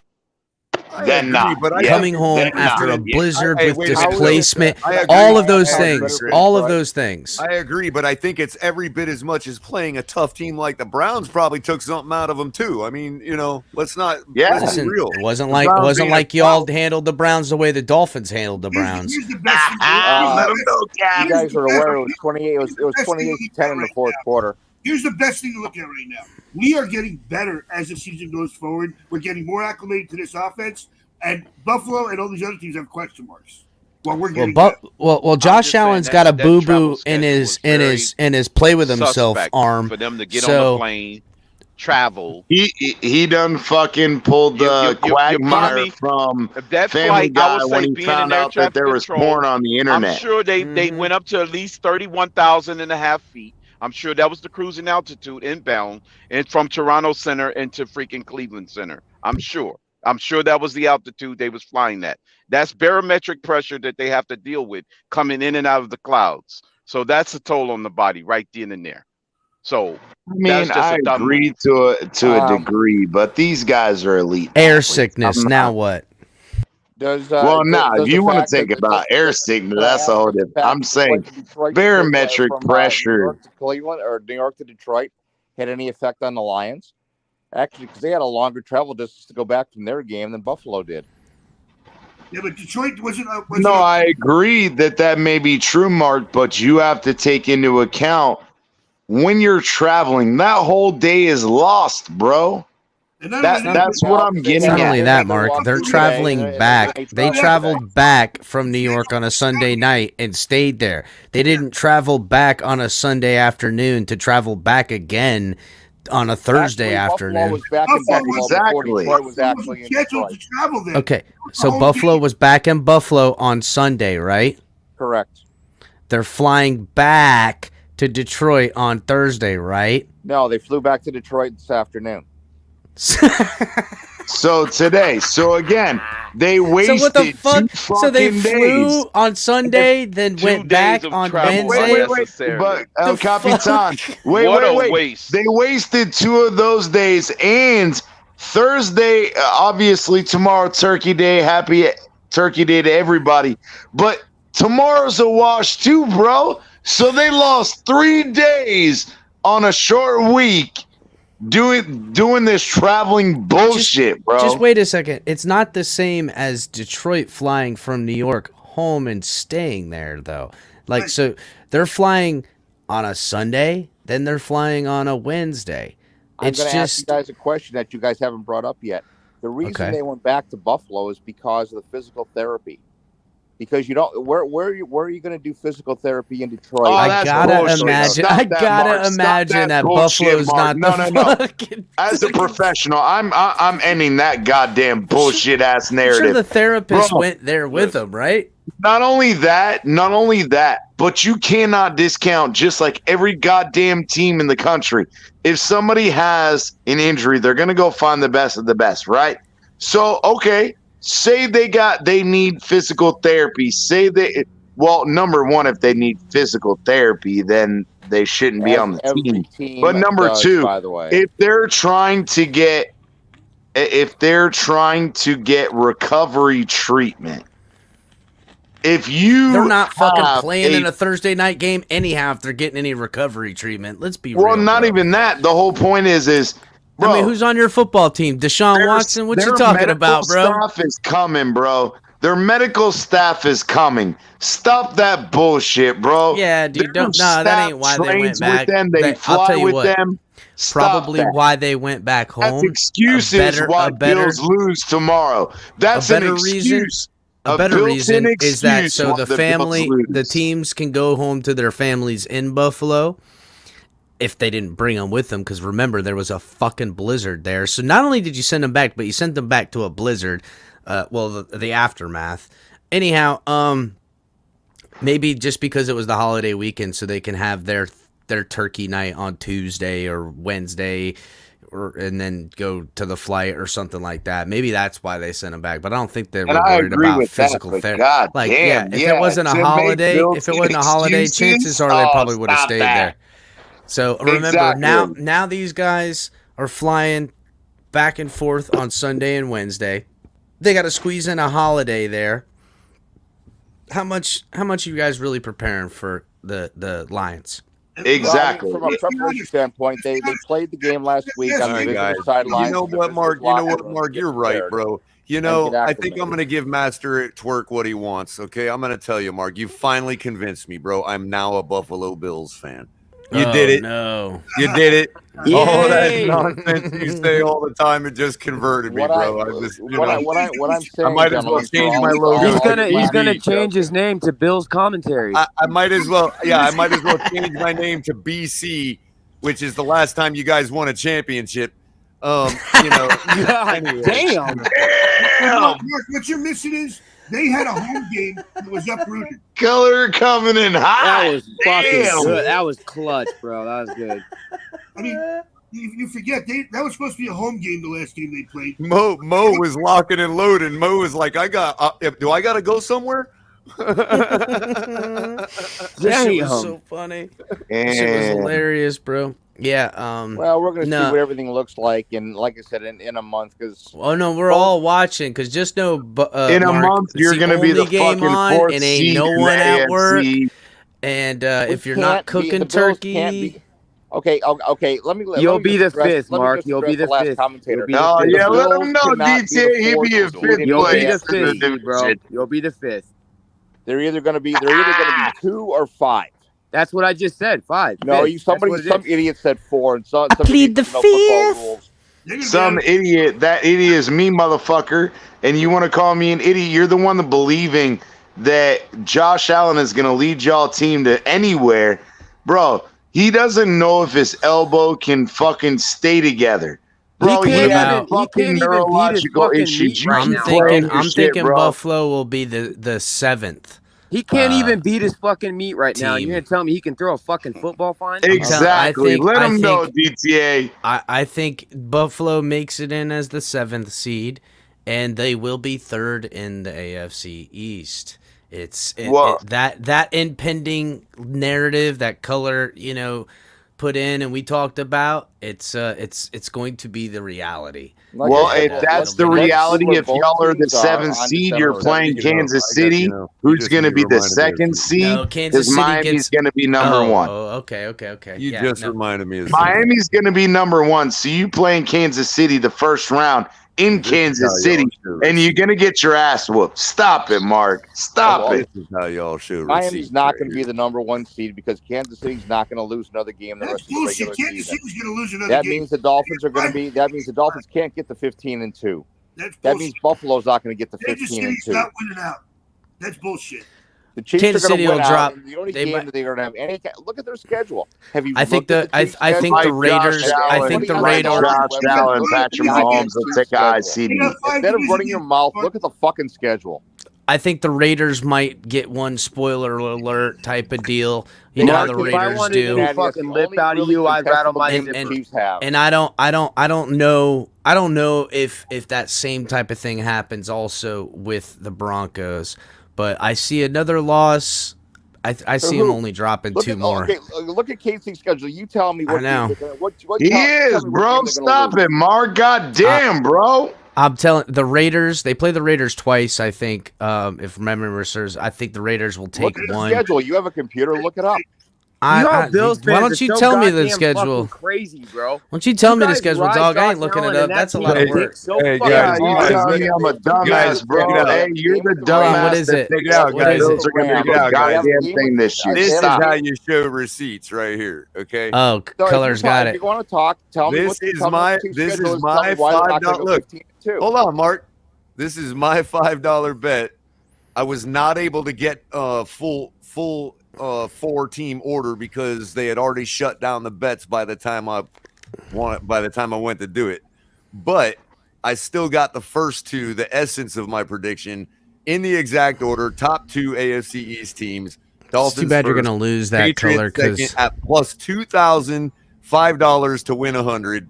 So I put my money where my mouth is. Can I get 5 seconds? They're going to start putting the Patriots 5 seconds. Thursday or tomorrow You tell night, me to go fucking. 7 days after that. Buffalo's off for 7 days. From a guy who's talking shit about having respect and whatever.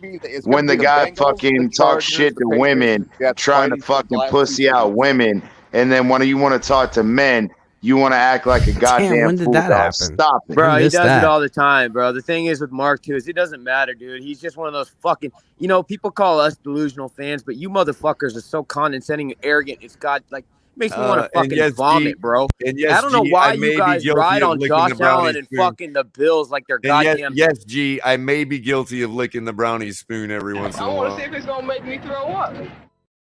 Exactly. Hey! I got special weed brownies. And for y'all who know, I got family coming over tomorrow for Thanksgiving. Listen. Yeah, my mother-in-law is actually making special brownies for the adults. And once again, I wanted to clarify something. Clarify away. I wanted to clarify to the numbnut who didn't follow my whole traffic of what I was saying about going through different airspaces. Like I fucking know what I'm talking about. When you're flying and departing from Buffalo, New York, you will go through a section of Canada's airspace if you're flying westbound going north to make an approach from the west.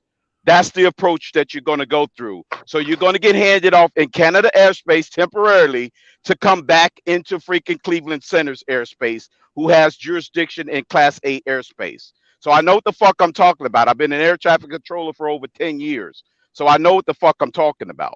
So listen up. Get him! Damn! Get him, Crypto. And here's the thing, though, Mark. Here's what I can't understand how you take Josh Allen, who's leading the NFL in interceptions, the way that he's fucking been playing, what your entire team is predicated on, and that's Josh Allen alone. And you're gonna sit here and say arrogant shit like, yeah, they got the next 7 games off. Top blah, heavy blah, football blah. team. They're gonna win out. I don't understand your fucking logic. You speak with fantasy and fucking. You lost to the great goddamn factual Commanders. facts. You lost to the goddamn Commanders. Your You team struggled sucks against the donkey Browns dick. too, dude. You guys struggled against the fucking Who Browns. who lost to the Commanders? What are you talking about? Doug, you guys barely won against the fucking Browns. You struggled that game. Quit acting like you went and whooped their ass like we did. Yeah, the Dolphins. Well, after the Well, first quarter, now, hold on. If in case you didn't notice, DTA, now the Browns don't really matter. It doesn't matter now. That's what Mark was saying. He comes up, he's like, yeah, let's watch the Browns game. You guys ran all over them. So did the Bills. You know, you're just trying to speed through it. We remember that first half against the Browns. The Bills struggled their asses off. You found a running game. The ball didn't go the ball didn't bounce the Browns' way a lot, and that was that. They had to move the whole thing to indoor conditions to help your team because let's be real, the Browns running game in the snow would have done damage. The fucking Bills are too goddamn cheap to hire some Mexicans at Home Depot to come blow their fucking snow on the field and get it off the goddamn field. You said, "Oh, I'm gonna fucking go hit hang on. I'm gonna go. I Oh gotta wait, fucking, Miami's too hot." Say hello to my little friend. Fucking pussies saying that Miami too goddamn hot, but y'all motherfuckers can't clear snow off your goddamn field. Fuck and that. to what CT's saying, here's some fucking facts for you, Mark. You bitch ass motherfuckers literally said that you could not play because of the fucking weather, which ironically you're building a stadium that's going to be fucking open roof. It's open air stadium when you know you live in one of the snowiest parts of the fucking country. And here, you guys had to leave to go play. You guys had to leave to pay. You had to leave to play in Detroit because you couldn't play at home. Yet 60,000 Bills fans were able to make it out and go to Detroit. How the fuck do you explain that? Nobody can make it in, but everybody can make it out. Nobody can make it in, but everybody can get out. Because you know why? Because nobody's trying to go there. They can't clear off some snow. That's because they can't wait to get out of Buffalo. I'm saying they're like, fuck it, we suck. Let's get out of this shithole. They sold 56,000 tickets to Bills fans, but you tell me you bitch ass fucking pussies couldn't play at home, but you sure can't go somewhere else. I bet you that game was in Green Bay. We would have seen the game we all wanted to see. You know what I'm saying? They spent $10 for every bitch that took a flight to go to Detroit. They could have hired some Mexicans at Home Depot. Could you imagine? to All right, fucking enough blow with the off that Mexicans, field. CT. All right, the Mexicans is missing, CT. So No, I'm from Miami, so I'm making that reference because he won't understand it because he's from New York. Let's let it go. The blacks or the Cubans? Oh my God, Mark! Let's I mean, not we go can down say the that. road. No, let's keep it down. All right. No, So, but no. again, This guy's bringing up racial stuff. Let's not keep it down. Let's talk. No, about it's not racial shit, bro. It's being honest. Look, now that Mark's you gonna guys divert. couldn't fucking hire anybody. Have I I made don't any- give a have damn I made white, any fucking black, purple people. Now Mark's gonna go. What the Mexicans you guys got millions of dollars. Your owner has millions of fucking billions of fucking dollars. And you're telling me you couldn't hire somebody to fucking push off the snow? Are you stupid or something? Stupid. Damn foolishness. Oh, wait. You're not going to play in conditions that had It couldn't have national been headlines, 10,000 good gentlemen. citizens of Buffalo to do it. Exactly. Bro, who was You're it? the one that And I said it, brought up not that. me. Yeah, bro. I'm If asking you you, remember, could it have Colin, been? when they had what was it, Green Bay, I'm where they giving you told an out, people CT. if they Yeah, brought a shovel, they would allow them into the game for free. Do you How not remember about that? if they just took all those people that went to Detroit, the 60,000, and gave their asses shovels? They could have shoveled their ass into their stadium. And Joseph Rich, I don't know what. Hey, Joseph, I want to address this too, Joseph Rich. I don't know what your issue is with me. I don't know if it's because I said bitch ass or pussies. I don't know what part of that offended you. I'm talking about the Bills, the football team. I don't know how that I offended think you in TT, any you were way. talking about you were talking But about if you need to Mexicans, find so. another channel, bro, don't let the door hit Fucking you Mark's on the gonna way out. deflect on that shit hard as fuck right now, CT. Yeah. He's gonna deflect hard as fuck on that right now. It's the victim mentality of narcissist, bro. It's the victim mentality of narcissist. It's called narcissistic delusional disorder, bro. I'm sorry. Y'all want to talk about delusions and Google this, Google that. Bro, I don't give a fuck about stats. The fuck are you talking about? It's called CT? narcissistic delusional disorder, and the fucking Bills fans, every goddamn one of them have it. And by the way, Mark, I didn't say anything fucking racist. I am half Hispanic. I never said. No, he's talking about me. He's talking about me. And the funny thing is this bitch ass motherfucker don't know I'm fucking Venezuelan. Well, so please tell me. So please tell me, bro. Please tell me. I'm Venezuelan, bro. I make fun of Mexicans because they're my ugly sister. So stop it. Congratulations, CT. Now we're. And I'm helping CT out. Yeah, we're gonna CT. We had Mark on the ropes, bro, but I'm gonna help you out. Yeah, I don't need your help. I don't need your help. God, Chris. We had Mark on the ropes. But at least we have one. No, it's Mark. You need your own different type of help. Off the chat room, so that's better. Oh, man. Wow. Yeah, dude. You notice again, my calmness and his instability came to play, and he's now gone. So I guess that's all there is to say for that. Well, again, Mark, I don't think your travel arrangements in Buffalo are going to help you guys against a team who came off of a big win against the Giants, humbling Who them. have no player who have Chris, just let me ask you a question. Have we looked at this week's injury reports yet? Have I? Yes. No, I've looked at mine, but I haven't. Okay, you may want to look at Detroit's, who's missing 2 starting guards, 4 starting players off their defense, and Goff has one of the worst ratings against pressure in the league. The Lions played a Giants team that's about to get just killed. It's a Thursday night game. Giants are down to one healthy. Let me finish. But Mark, remember, how many years did the Lions only win this Thanksgiving game? Right. You know what I'm saying? Like, this is their Super Bowl, bro. This is their Super Bowl, bro. Detroit Super Bowl, bro. The Lions have a fighting chance tomorrow. I'm not saying the only thing the Detroit Lions, the city of Detroit, has to look forward to every year is this game. It's this primetime game. They Thanksgiving special. That's the annual Thanksgiving game. I mean, I'm not looking past the Detroit Lions, nor the Miami Dolphins looking past the Houston Texans. And they've got a coach. They've got a coach that would literally run out there and take the fine himself to break Josh Allen's legs. Okay, let's not talk in hypotheticals and talk crazy talk. Oh well, you're the one that talks about hypotheticals like what you said about our owner.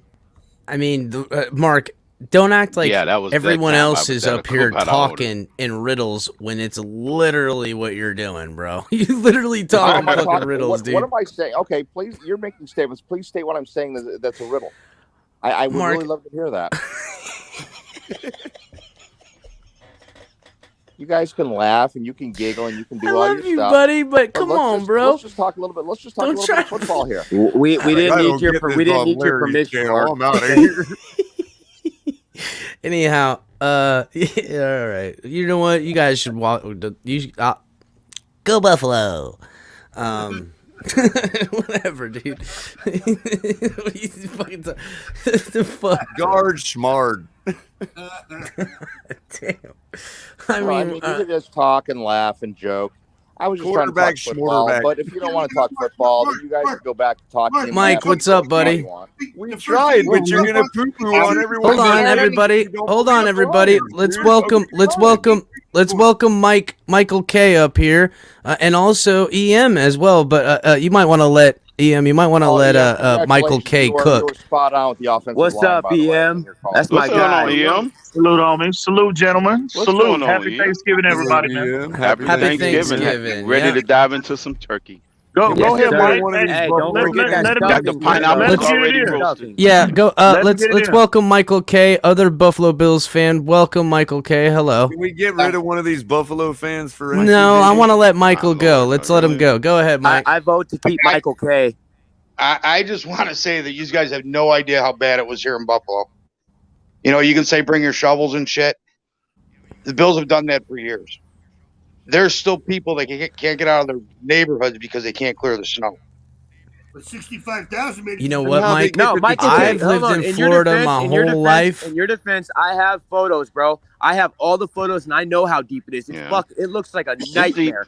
I got you, homie. I got you, Michael. But in Floridians' defense, we get hammered with hurricanes all the time, dog. You're right. I'm not saying you don't, and it's tragic, and people lost their lives because of it.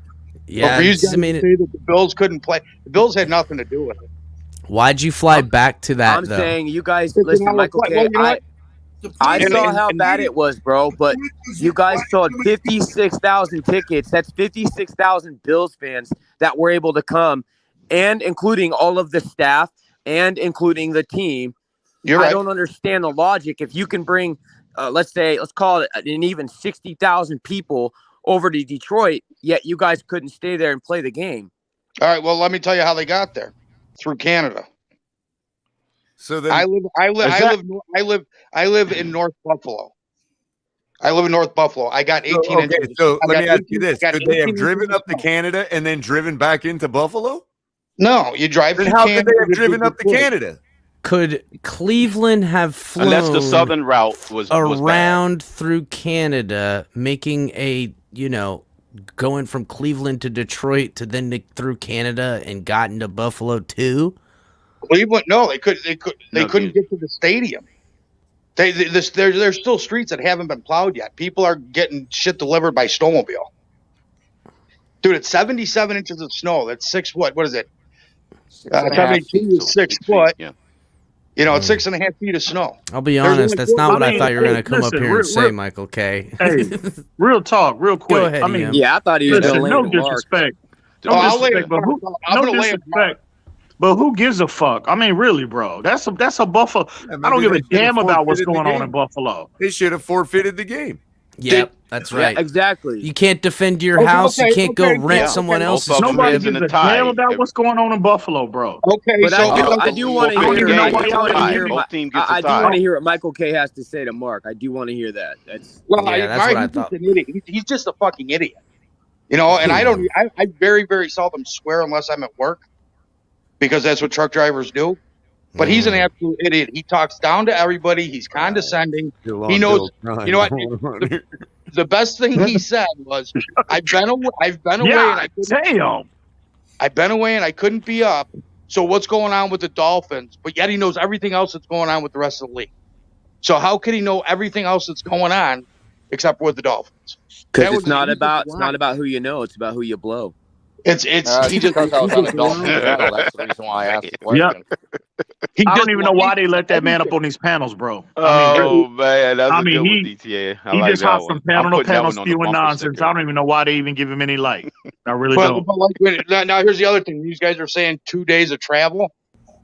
Even if the Bills played at home, right, on Sunday, they go home. They're not doing nothing the rest of the day. So they fly and they go home. They didn't lose anything that day. So even if they played at home, they drive home, they don't do nothing. We'd still have to fly back to Detroit on today for tomorrow's game. So we actually lost nothing. We lost 0 to fly back and go back to Detroit. Yeah, but you just got through telling me all of freaking Buffalo still is in a way freaking under snow. So yeah, here you go, guys. And they have to drive with the northern shit route because like they couldn't that. take the southern route because of the street. It's no different than the Dolphins when they make a trip and they got another game. Like when they make this West Coast trip, it's back-to-back weeks. I don't know if they're gonna fly all the way back. What do you guys think? You think they're gonna fly all the way back, or are they gonna stay there? They'll stay there. I think. I think so too. Stayed out there. Okay, so, yeah, exactly. So it's in a short week. Coming back to blizzard destruction and a holiday, like I would, if I was on the team, I'd be like, go ahead and fly back. I got my family coming here. You know what I'm saying? They didn't lose anything though. Even if they played in Buffalo, Sunday, they wouldn't have done anything. They would have Won the game. I'm understanding, but they're losing the time and it's hassle, and all of these things come into play: the holiday, the travel, the conditions. So those three things are all in consideration and just laid more on a plate where you're going to have to go against a Detroit team that's extra feeling themselves right now, just beating the Giants, players being injured or not. Beating a top team in the And conference. Cap, and here's the thing though, too. What I don't understand is like if you guys couldn't play in Buffalo because it was just too dangerous and travel and stuff. But you guys were willing to travel to Detroit, play your game. They traveled all through it to get out. Travel back again. And then travel back to that danger. Yeah, and travel back. Yeah, exactly. Like all this dangerous travel happening in an area that began with too dangerous to fucking travel in. That's where we're all wondering what the hell's going on. There was a win. Like I said, I got 18 inches of snow here. I didn't even shovel my driveway. I got a 4-wheel drive truck. I didn't have to shovel. Yeah. But they lost time last week. They didn't lose any time this week. They lost 0 time this week. Couldn't the stadium have brought in, I would imagine that there's a decent, filtration or water flow system dealing with large amounts of snow. I don't know. It I don't wasn't fucking just snow. It was a combination of thermal layers that made the snow ice-like. That's one of the other issues that. Okay, so my next point to that, Mark, is you could fucking blowtorch that bitch. Nah, they could. I mean, do whatever, dude. What you talking about, bro? They could have sprayed the field with ahead juice, man. And why are you building a stadium that's going to have the same exact recourse? Because you're not going to pay another $500 million to put a dome on a stadium that's never going to get a Super Bowl and has a limited number of venue choices. You know what? You're right about that, Mark. I'll give you that, dog. You ain't fucking wrong. I ain't never going to get a Super Bowl. Ain't never going to win a Super Bowl. So you right about that. They should be able to put in a bid if it's a dome stadium. That's my point, though. I guess and I'll ask Michael K because I like Michael K's. Who's going to Buffalo? I like Michael K's perspective on this. Who is going to take the same reason why they would go to Minneapolis and Indianapolis in February? Those cities get cold.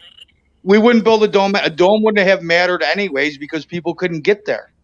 Well, no, Michael K. I'm saying. I guess let me reword it. I'm saying is if like, I don't live in Buffalo, and that's I'll tell you that.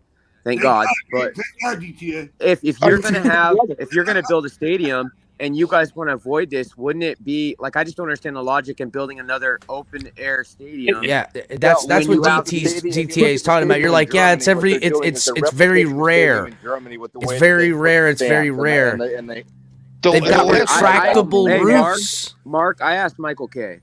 The last time it happened was in 2014, and we got, I think it was 65 inches of snow. So again, 2014 wasn't like 50 years ago. That shit was in recent memory. History. I mean, that's fucking happening a lot, if you ask me. It's less than 10 years. So they know damn well we would have beat them in at least one of those 2 playoffs games if they were in a dome.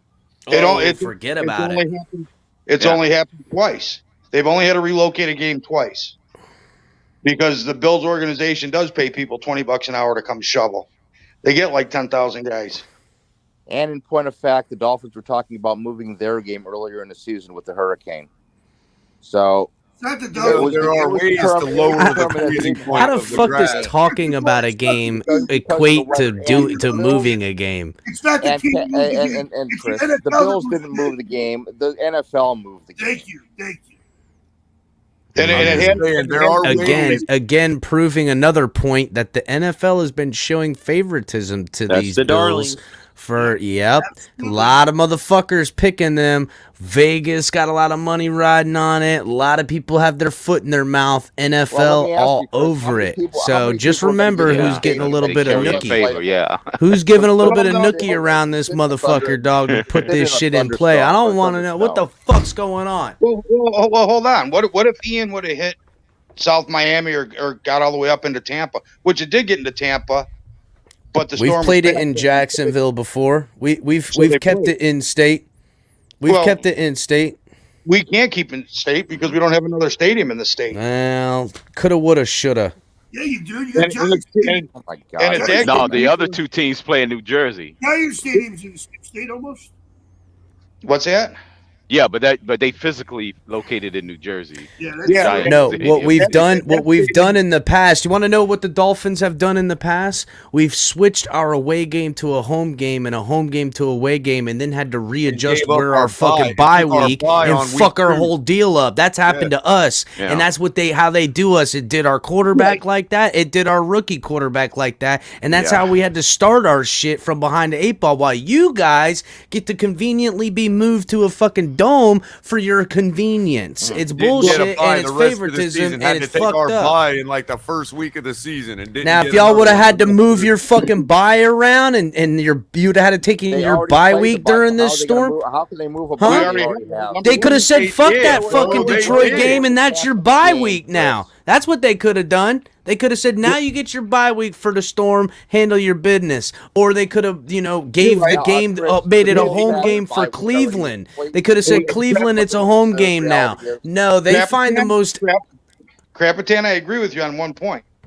Other than the fact we already had our bye, and there's nowhere that game could have went. See, again, all too convenient to fucking make sure it's all working out. Then it should have been, y'all should have had to given up a home game and made it an away game and got 2-time We can take away, how about this? We can take away any potential playoffs bye that you got.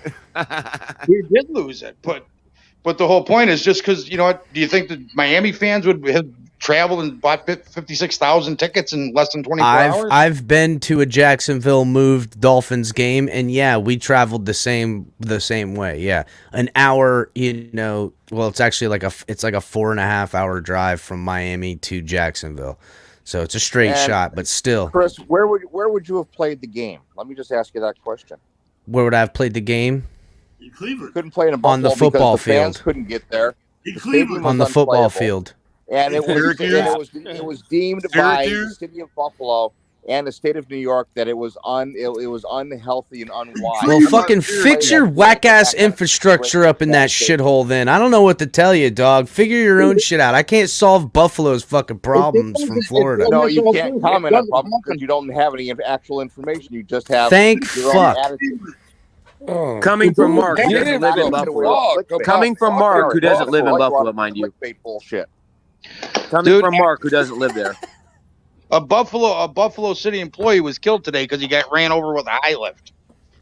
And two Trying to Buffalo clear citizens stone died trying to shovel that. Hey, that ice I don't mean to out. laugh. All That's that terrible. dangerous traveling, all you want. You know why we ask Michael K? I don't want 'Cause no he actually excuse. lives there and he knows what he's talking about. You know why we're not asking you, Mark? Because you fucking don't. Because I live in San Diego and you don't. You live in Well, who San cares? What Diego, the fuck Mark? does me not living in San Diego have to do with a Right. goddamn thing? My entire family's all up and down northern and southern California. I was brought up in Buffalo, but I moved to California many, many years ago. Yeah, you were like, And, fuck this shithole. I live in San Like, Diego. I ain't dealing with Lived in these San Diego for years. snowstorms. Every other Buffalo. Well, You got I was out of born. Dodge. Hey, it's fine. I was born and raised in your mother, but I didn't want to live in that shithole anymore, so I moved out. Whoa. Yeah, Ba, ba, ba, ba, ba, ba. Really. Damn, now we just going a whole Crap. different way. Holy shit.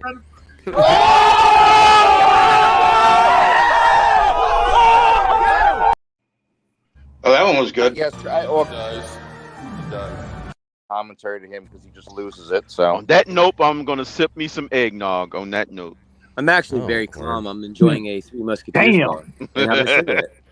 give me some eggnog. So all right. Let's get on that topic at hand. Buffalo is fine. You'll win tomorrow. You'll enjoy your turkey and your moons over Miami at wherever Hey, you don't finna knock be. Denny's. I'm not We don't knocking even it. have- dude, we don't even have Denny's here anymore. Oh Bro, fuck! I used to Denny's love it. pulled out of fucking. Denny's. Denny's got They pulled pulling out. out of What Buffalo. fucking? What are we A fucking store. doing? Is We got Dan 2 or Mitchell? 3 Is Denny's. Dan Mitchell live? One of them other Buffalo fucks on YouTube live. Get these Well, we're fucking talking clowns about outta the here. loss they're gonna get tomorrow, bro. Like that's the reason, Lou. We're wondering why on earth would you add a whole extra day of travel to go back to a frozen tundra of fucking North New York? Yeah, well, I've been waiting to then here for that this. made just as much sense as tits on the bull. Just as much sense. I'm gonna be honest. I'm gonna be It honest. was an hour's flight. It would take the players longer to drive from the stadium back to their house. Yet, Crypto, they haven't found a way to breed the tits off of the bull. Tell them, Lou. Tell them, Lou. I don't give a fuck whether Buffalo wins tomorrow, loses tomorrow, wins next week, loses next week. I'm just worried about when we go to Buffalo and whoop that ass. That's all. The only Amen. time I want to hear Exactly. Buffalo Amen. is about when we Preach. go over there and Amen. whoop his ass. Exactly. Fuck what they do Church is tomorrow. in session. God damn it.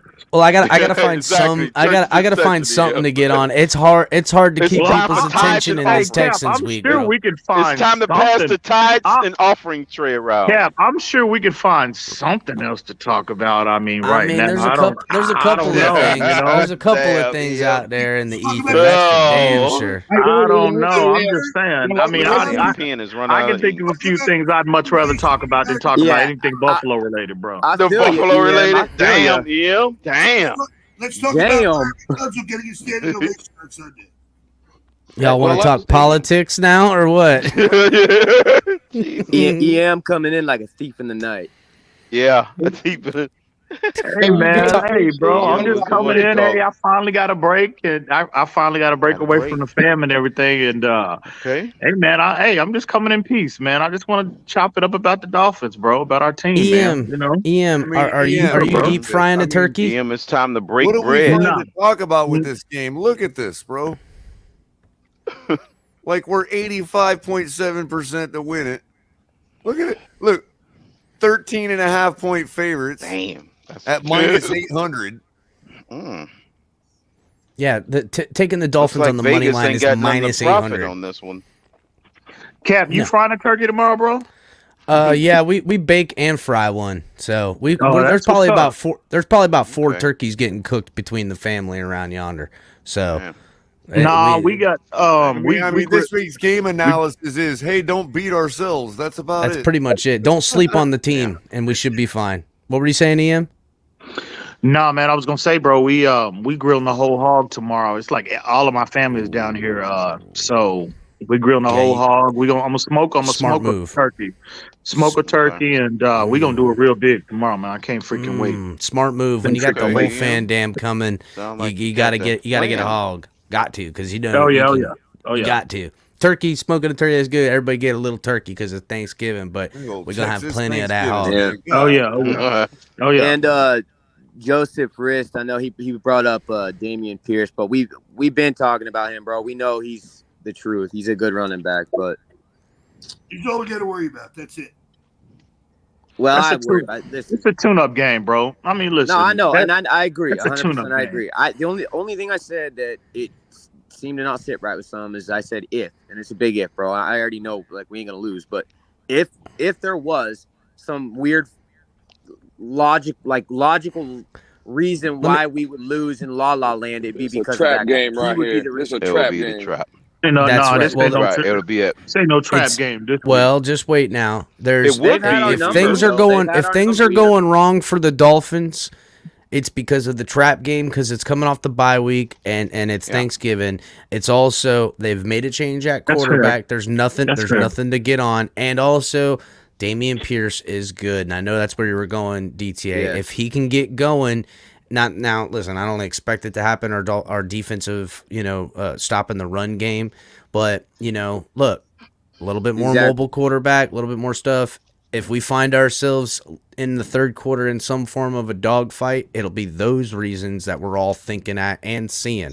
So, but really, the reality should be is that after the second or third series in the third quarter for the Dolphins, we shouldn't even see Tua out on the field no more, and it's not because of any other reason other than we're so far gone. That's why I had my team big is affected prediction the color same way was we are privy with to. Thanksgiving and all that too.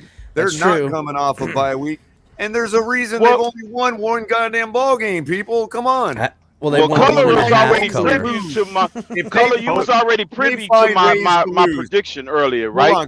Hold on, Crypto. They find ways to lose, and if you're gonna find ways to lose against Miami, that's a very easy task. Hopefully, it'll be over by halftime. That way, we can see what Skylar looks like. Don't We can forget. get a I've whole already half said That's it. Skylar exactly video. what I was I've thinking, given Ian. Color a preview of how many touchdowns Skyler's going to throw in that game. Don't forget they have our MVP. It's going to be such a blowout. Skyler's going to throw for 4 touchdowns in that game. Hey, you know what? You know what? I bet you Tuaneers Skylar ends up. Skylar's going to end up with better yards and touchdowns than Josh Allen did last week against the Browns. He's going to put up better numbers than Josh. He's going to throw for over 200 yards and 2 touchdowns in cleanup for this team. When Josh Allen only got, what did Josh Allen have? 196 yards and a touchdown against the team the Dolphins trounced that we had to have fucking homeboy come in and clean up. I'll grab I have on my home ahead, but this is going to be a trouncing. How did the Dolphins do against the Steelers? That the Bills absolutely trounced. Yeah, but again, That's because our quarterback had just come back after that game. And yes, the only reason we didn't trounce that football team was Tua's rust coming off. And you can go back and watch. There was a lot of back thrown balls in that game, a lot of off targets. Didn't cost us the football game. Defense played pretty good. Plus, we've made adjustments in the run game. Chase Edmonds ain't killing drives around here no more. We got Wilson who's pushing drives. So I'm telling you, a lot is different. A lot is different. Josh Allen was thrown with the brace on us. Yeah, that's his nickname, the Drive Killer, because God damn. Chase Edmonds, the Drive Killer. Killing drives. You got to save a game ball for Tunzel, though. So we'll see. But hey, I want to wish everybody a happy Thanksgiving. I'm going to drop down. I'm going to have my bourbon. I'm going to go to bed. I'm going to watch some football tomorrow. Oh, word up, man! What bourbon you got? Bullet today. Bullet. Oh, you do that wild turkey? No, no. I want to try the Matthew McConaughey one, the smoked one. No, get the wild turkey 101. Don't fuck up. Hey guys, real quick, I just want to say That's we're what you coming want. up. That wild turkey 101. The other one's a little bit too more vanilla in it. The smoked one's it's too much.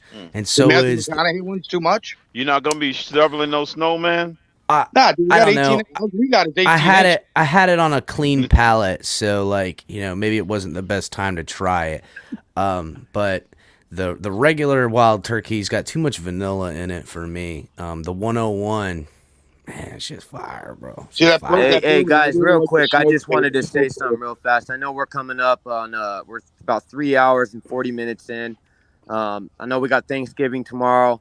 Look, if you guys could do us a huge favor and go hit the like button if you haven't. I don't know how many people we have watching live right now, but it really helps the channel, and we greatly appreciate it. So if you guys could hit the like button if you haven't, please remember to like, share, subscribe, do all those things. It helps us. Hit the notification bell. You guys won't miss anything, and there's a lot of great content that's coming out. You know, you got Cap, Kohler, and Ali, Lewis. We all work hard to bring you guys great content, so you guys have a spot to bring your voice and a platform to speak on and talk Dolphins and talk this shit, all joking aside. It means a lot to us. Word. And with if you guys are able to, I know that the memberships and the super chats are down at the moment. We do have Cash App, we do have Venmo. Right there in the scroller and the ticker at the bottom of the screen, you can see the Cash App and Venmo tag. It's also in the description, I believe, too. So if you guys so choose to donate, again, really means a lot, but we don't ask for it. It definitely helped the channel. So thanks, guys. So, hit the like button. All right, Mike. See you later, buddy. All right, have a good Thanksgiving, man. Later, bud. You too, man. He was actually cordial. Oh, Mike's always good. Yeah. When he comes up, he's in the chat straight shitting on everybody, but he does pretty good on screen. He's pretty good. CT wants to come back up. I hope Michael eats too much turkey, falls asleep, and misses the Buffalo game, and wakes up to them with a complete loss. Wakes up to them hell on no! the wrong end of the score. Hell no! Don't let CT's racist ass back up on this goddamn pedal. Oh, come on, Ian. I gotta let him at least speak for himself. I apologize. Well, Ian, I would rather you address what it is you find racist in him. Maybe there's some growth that can happen with CT on this one. You know what I'm saying? Because I feel like he kind of put his foot in his mouth. His analogy was borderline on the spot where he doesn't want it to be. So let's. And I apologize for CT. interrupting you, Cap. I didn't mean to You're interrupt. good, buddy. That racist fuck. Damn. Damn. CT, I'm trolling you, bro. I'm trolling, man. I know you're trolling me, and to be honest, I'm not even in the mood right now.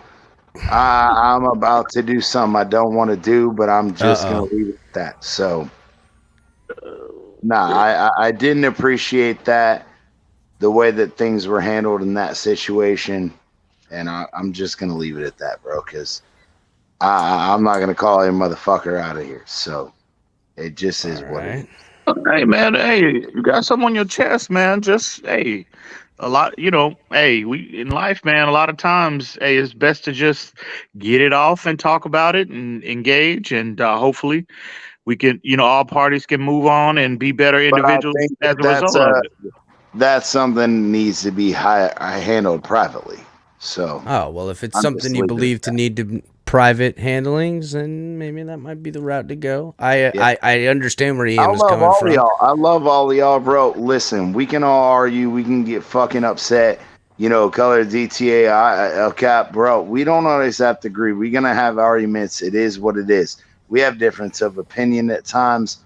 But that right there, for him to accuse me of that, and y'all let this motherfucker stay on this goddamn panel over me. CT, I feel like you were digging really yourself upset. deeper. We're not picking a Bills fan over you, but the guy accused me of something, and I tried to retort. He wasn't the only one accusing you. Is the point? It's kind of it. And I kind of let you know, and you kind of doubled down.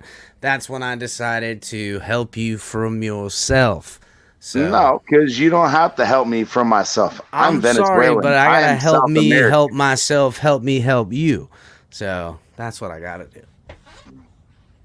We'll handle it privately. It is what it is. We'll handle it privately. It's okay, bro. In other words, no. So, speaking Hell of no. that, we need to address this right now, goddammit. No, don't let it sit and fester. Address it right now. It's on your chest, on your mind, and in your heart. Let's have that conversation right now, goddammit. Y'all got me up late tonight. As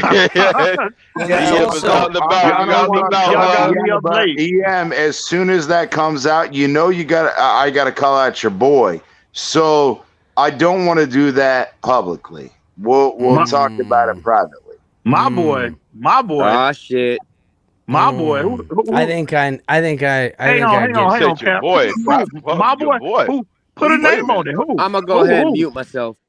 We know who he's talking about. Y'all got the floor. I have no. Really, real talk. I have no idea who he's talking about. You're talking And about that's my boy. fine. I'll talk to you privately because I know that I talked to you about it privately. We've had private conversations about certain accusations from certain people, and I told you that I didn't appreciate it when I also have texts that supposedly said guy that I said quote unquote or offended someone with quote unquote racist things before. Bro, I have text messages from the same guy on Father's Day. I don't know what the hell you talking about, CT. Put a name on it. Bro, it's been a long bro, I've been dealing with a lot of shit in my personal life, bro. I got a lot on my mind. Please refresh my memory, please. Put a name. Do you understand the words that are coming out of my mouth? I get it, bro. We all got things. We'll handle it privately. That's the way I want to handle shit because, bro, as soon as all that shit comes out, bro, I ain't trying to all this drama bullshit. I want to handle that shit privately as a man. If they want to handle it, the other person wants to handle it. It is what it is. But Mark came off to me in that situation. Oh no, he piled on for sure. And you know what I'm talking about. He definitely piled on and took saying. it and ran. He was all backed up in a corner and he had something to jump on. But again, you kind of I get what you're saying. Your responding to it didn't help your case, and you then gave him more ground. Then it sounded like you were about to continue to dig yourself deeper. I have stopped I will- that. I will say this though. Well, CT, first off, I thought he was calling me racist because they were saying it in CT, chat. real quick. Listen.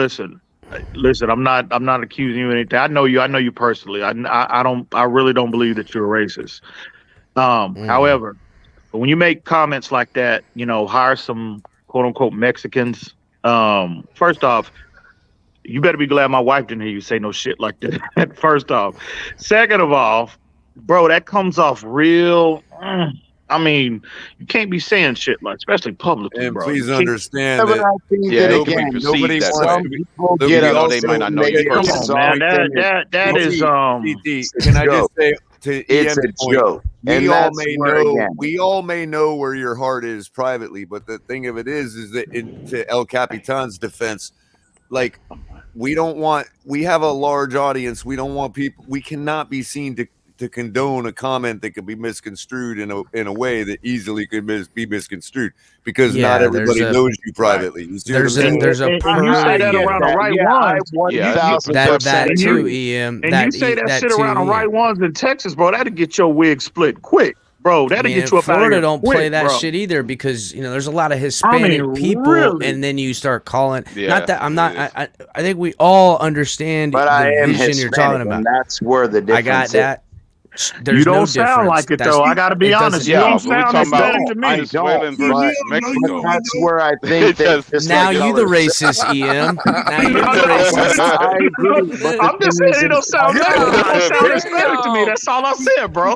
Hey, all Now I look said at was you. you don't sound Hispanic. You don't sound offense to Hispanic to that, me. yeah. That's all I I take said. offense to Venezuela that. versus the country I of take Mexico. offense That's to all I that. said. Why? Because I don't sound Hispanic? Oh, so now I'm not Hispanic because I don't sound it. Yeah, No, but I don't no. understand. All I Wait a said, minute. stop I got trying to one make. question though. Please stop trying to add to You what I see said. how shit gets All out I of said fucking. This was is you why I don't put you in the sound like back, it. That's all I CT. said, bro. Guys, I didn't need this. I don't mean to sound naive. I don't mean to sound naive, but I do have a question.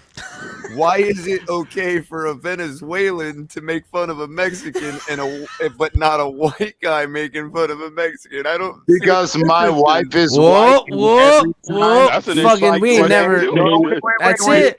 I'll tell you all a funny story. Hey, bro, I think this conversation is going to a dark place, bro. As a Yep. white person, God damn it, I CT. can feel This it is why I had coming. you in the back. You know what? Hey, Lewis. but that's like I me can feel saying, it coming. listen, This wait a is minute, going wait to a minute, wait a minute, wait a very minute, wait a dark minute, place. Wait a minute. That's like me saying that I'm not a racist because I'm a German making fun of a Russian because we're both white. Yeah. Well, no, my whole point was again that in this situation, I get it. I sound like a white guy. I get it. You can say what it is. And there It ain't is- nothing. There's nothing wrong You with that, bro. I goddamn just said right. you don't. There's nothing wrong with it. Well, are we I just said you don't shit, sound yeah. Hispanic to me. That's all I said. And I get it, but that's what I'm trying to say is people don't understand that it was a joke. It was meant as a joke in a way that No, we I got think you, that- but Mark Yeah, bro, used but it people- against you, and when But you the thing, defended Mark, yourself by doubling down, it's how the geopolitical fight is won and you lose. So rather than taking the L, I did the friendship thing and removed you. Yet you're kind of digging yourself back. No, I'm not because know you and love you. I mean, No, there was no. certain people are aware of that situation, and I that's know what you're talking that's about, a trick, CT. bro. I know what what you're talking about. situation? Where What I are we got it. talking about here, man? What situation? I want to know, please. Can we stop talking in riddles, bro, and just be men? If there's something, Tailgate. Yeah, Oh, if you want to Just get it off your chest. Get it off your chest. See, color. I thought you wasn't gonna do that ever again. You promised me, bro. told you I wasn't, and I'm a man of my word. I didn't do that. But CT. Oh, okay. If you want us to add, really? if you want us to add, Yeah. I think a lot of us That's need to some have whole some ass shit, goddamn Cap. talks in here tonight. I was trying. Listen, I was trying to help CT. If you would like us to add something to our calculus, you have to tell us what that is in order for us to add it to our So what? calculus. We So can't just what? put a big So- text there. So Again, what? you know what? what? Let's I got move a on. phone Hold to on. play Let's with. move on. Hang Let's move on to Cap. the Let me next ask him thing. real quick. Hang on real quick. So what? CT, you beefing with Reason again or what? No, he's not Is that what beefing. this is That's about? not what it is. I'm sorry, I don't mean to speak. No, it's not a beef. Relax. There's no beef. He's talking about misunderstandings and how tropes get made, and he wasn't looking for more of that nonsense from the past. That's I know all what I he's was getting talking at. about. Okay. Oh, I know what I he's just talking didn't about. want the trope, bro. I don't want the trope because the original trope was untrue, and there are guys up here that have seen the text messages between said person that I offended or whatever. My whole thing is, bro, I'm not gonna have a Bills fan come up here and try to trope me on some bullshit, dog. I'm sorry. Yeah, but CT, I'm not he letting did it happen, and was. bro. And I'm just saying that Yeah. I don't know. CT, I'll talk to you another time, and I'll teach you how to defend yourself from that type of shit before. 'Cause You know it's what? gonna happen, dog. Hey, bro, you really have me intrigued right now. I would like to know what situation happened in the past. I don't know all the really, details. CT, we all need to I know talk is about that. it. know what he's alluding Go on and to. close the showdown cap real quick so we can discuss this right now. If y'all don't Well, want to hold discuss on. this We got right more now. things to discuss. I think EM, he before alluded the show. to it Hold already on. before We EM. have more things to okay, discuss all right. beforehand. Do you think? Yes, Um, and in all stay honesty, on. I'm We'll not go trying to backstage. take over, got bro. brought up Let y'all fucking do your thing, bro. My bullshit has nothing to do with y'all, and I'm sorry. I wasn't trying to make this about that show. It's just again well, at that the same that time, upset me, and it I don't was matter, trying to CT, say 'cause my piece. That's all. look, it doesn't matter good. because all past ill feelings aside, I had planned fully on and still do and will right now to congratulate Reason for hitting the 10,000 mark on the on Oh, he Finside did? the NFL. That's a Oh, Yeah. word, that's I didn't a- even know. Oh, yeah. Congratulations. one that should Real be talk. respected. Real That's talk. a good milestone. Mhm. Yeah, It's a he good hit milestone. 10,000 in Something one to be season. something to Shout be out to proud the of. homie. Something to be proud of for Shout sure, out to because the it's not homie. easy to get. It's not at all. Yeah. The work and the consistency will, it's hard to maintain. Yep. So, Lewis, I know Mo's here finally. I know you guys had some things you wanted to discuss in the past. I had mentioned it to you before, Mo, with the rebrand of Dolphins Mob and everything like that, how you guys have distanced yourself from the more toxic part of that.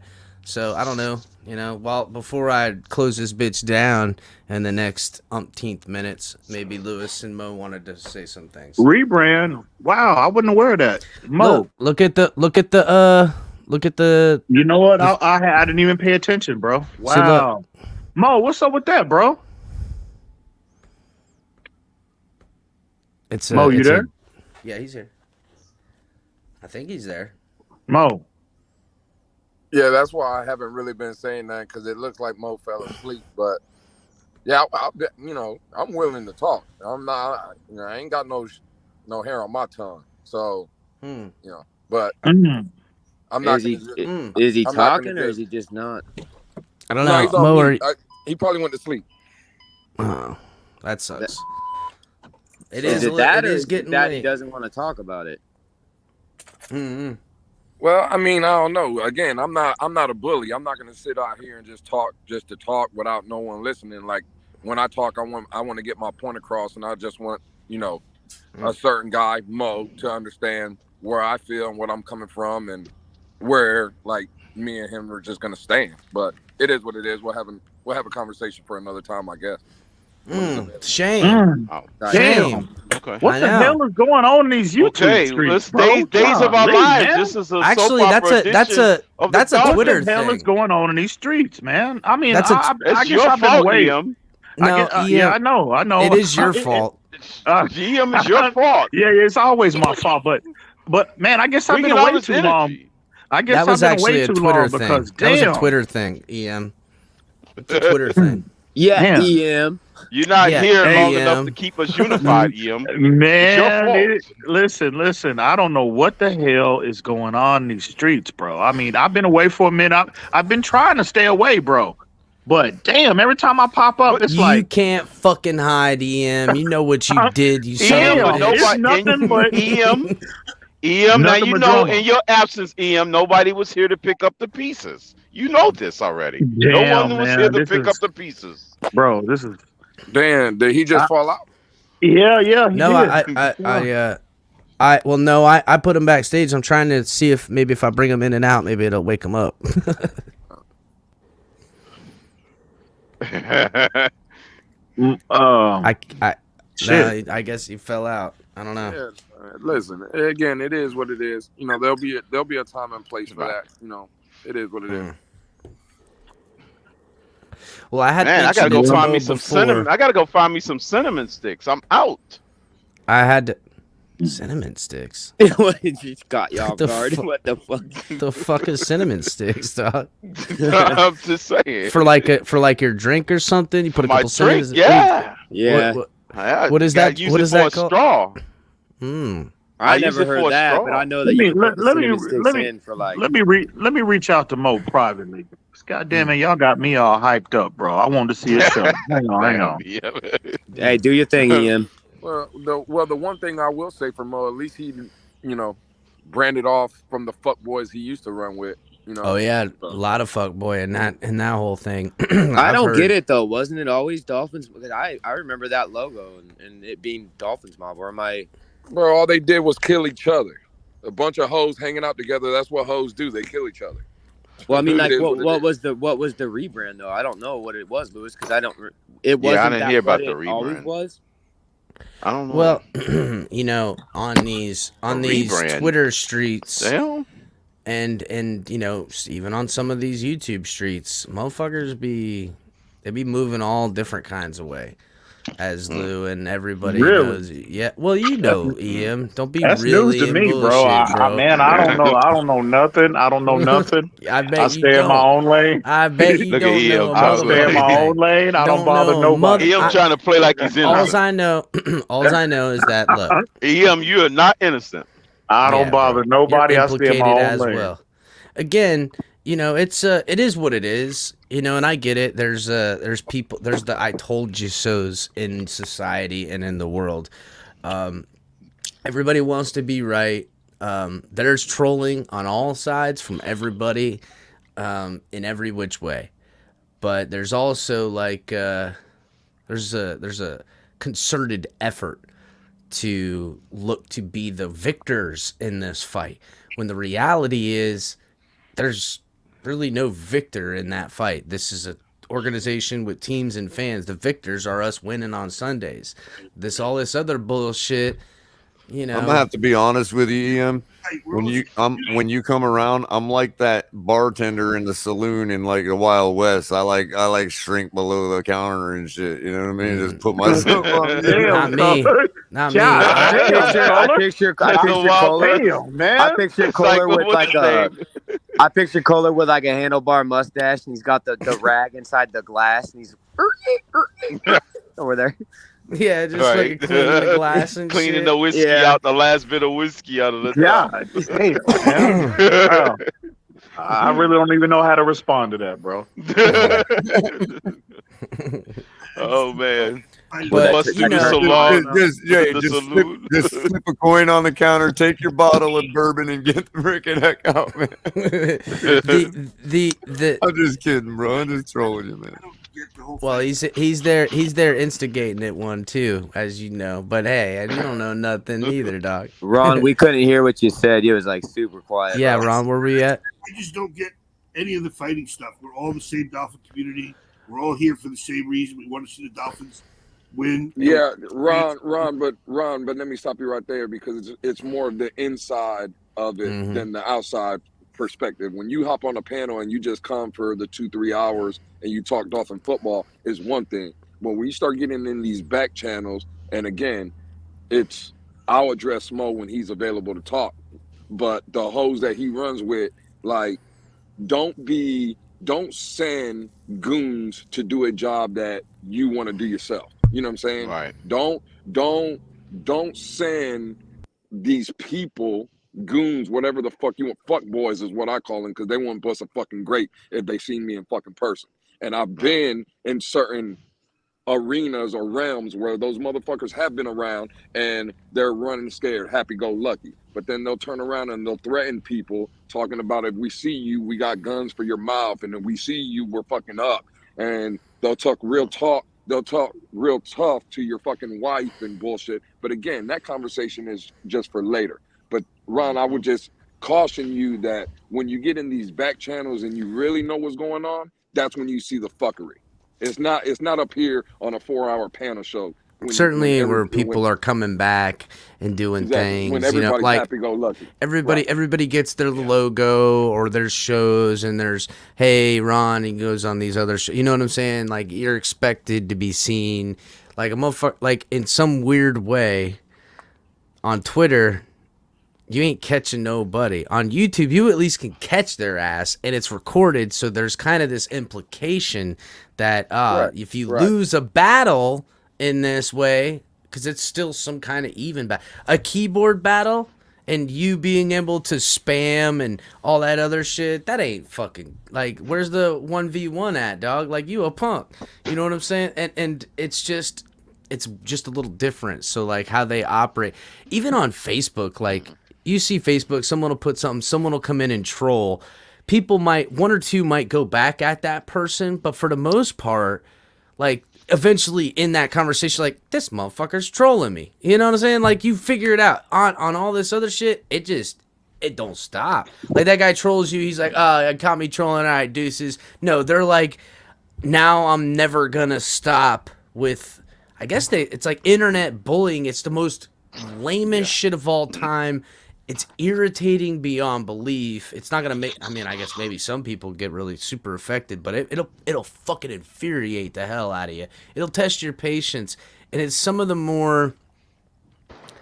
Well, they intertwine, as you heard from Lewis. They'll try to get real about it, and they will get real about it in other ways, while staying, you know, in the shadows the whole time. It's some punk fucking hoe shit, bro. It is the most irritating thing when all of us are out here looking for real connection on panels, talking to each other, you know, sending things back, following each other's things, liking their work, all this. It's not necessarily a build up, but it certainly ain't about tearing shit down. And there's too much of that going on, looking to tear shit down and receipt keep them up. It's like, bitch, I'll knock your fucking wig off if you try playing with me in any of that capacity in the real world. But there's no ability to fight back from this end outside other than just taking it and continuing on. It's really an irritating thing. It'll test your patience.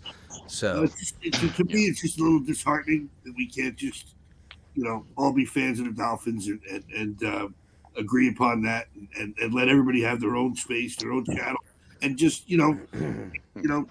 But Ron, the thing is though, Ron, is when you get in certain positions, and I think this is what Lewis is trying to say. There's a fine line when you're a patron, and I don't mean like a patron of the actual patron site. I mean like when you're a patron that goes and visits Dolphins content channels, and you know, if your spectrum only goes to visiting the so and so's YouTube or visiting the so and so's Twitter space, and you're just there to listen and speak and join in the panel discussion, you don't see the behind the screen stuff and like you know, the back room shit that Lewis is talking about. Once you're in that position, there's a lot more personal. It gets a lot more personal. There's things that are said. You get more personal with people. The discussion then it's way outside more of the realm of just football, and that's when things can get gray. And that's what we're saying. It has nothing to do with people not being. It's weird. These motherfuckers click up, and rather than like clicking up to be. Like, so many people get onto these things with the decorations. You're not seeing like, behind the. Go ahead, Cap. A lot of these things. Go bullshit, dog. A lot of these. Everyone really. I mean, it's about connections and bringing. You wanna be more involved with your Dolphins fan and meet more Dolphins fans and do what you want to do and talk shit. Like that's the part why most of us are all here. And why we all want to partake. But then it goes beyond that, where there's this weird perception of like haves and have-nots, and like, you know, my precious, my Schmiegel, precious. Like there's like, what the fuck are you doing? Like, calm yourself down. There's all this weird totem polling that happens, ins, outs, clicks. It's like, fuck, bro. I'm just trying to fucking enjoy some football with some motherfuckers. You know, it's just, it gets real gray in that weirdness. And it's odd because, like, you go to the stadium and it's like you see what you got going on and how cool it is and everything like that. And I don't know. I don't know if it's just, I don't know if they're doing it and they're just, I can't imagine someone doing that and being, yeah, I'm a Dolphins fan, but my whole objective is to hurt other Dolphins fans. You know what I'm saying? Like, what the fuck? You know what I'm saying? Yeah, it's weird to me. Definitely lines. Certain lines should never be crossed. It's weird, And, right? Ian? When people don't it's in one this thing- community, these guys don't understand. You cannot cross certain lines. But that's It's one- host shit, dog. I'm the one that told all y'all about that host shit, dog. I said host shit fucking 6 months ago. What were you saying? It's one thing to have disagreements about opinions, about players, about takes. And we can get after each other all day, every day. Mm-hmm. But when you going off the reservation, and you start bringing people's families involved, and exactly that is what people die every day because of situations like that, bro. It goes too shit far. like that should never. The world is changing beneath our feet with this type of stuff. And Yeah, it's, bro. It's weird. But that's why I brought up what I did to a lot of people privately. There is a website. CT, let it slide. No. You'll be so much better off if you slid it out, dog. Just kicked it out right out. I guess that's why I don't understand a lot of this, because I'm older and I didn't grow up with social media or any of this stuff. So maybe that's Well, Ron, I mean, look, I ain't older or nothing, but like I'm the same way, dog. Like I don't think anybody here is young enough to have grown up on social media. You know what I'm saying? I think every one of us are in our 30s at the youngest. You know what I'm saying? You've had some life But when outside of they're social media fuckers, before. like when they were calling JP's daughter like a mob, JP, and what they did to Lewis. No, I'm sorry. And you know what, El Capitan? Wait. You talking about what you're JP saying. from Twitter, right? You talking about? Yeah. Listen, same shit happened with My me. whole Ian. thing is I they were gave fucking with a lot of JP y'all too? privately. Wait, EM. I gave a lot of people privately. There is a way to handle this bullshit. When they come after your family, when they want to take it to a whole nother degree, there's nothing you can do, CT, outside of breaking some laws, bro. So other than breaking that's the what I'm law, talking about. there's very little that can be done unless you catch a motherfucker slipping. I've had the same shit that's happen where to I me. was getting at is these motherfuckers are stupid enough to tell y'all motherfuckers on stream. These guys do it on Twitter. They do it on YouTube. These guys come after y'all and y'all's family, and I'm sorry, but any one of y'all motherfuckers that come at my guys and their family, bro, I'll end you. I will end you. There's no ability.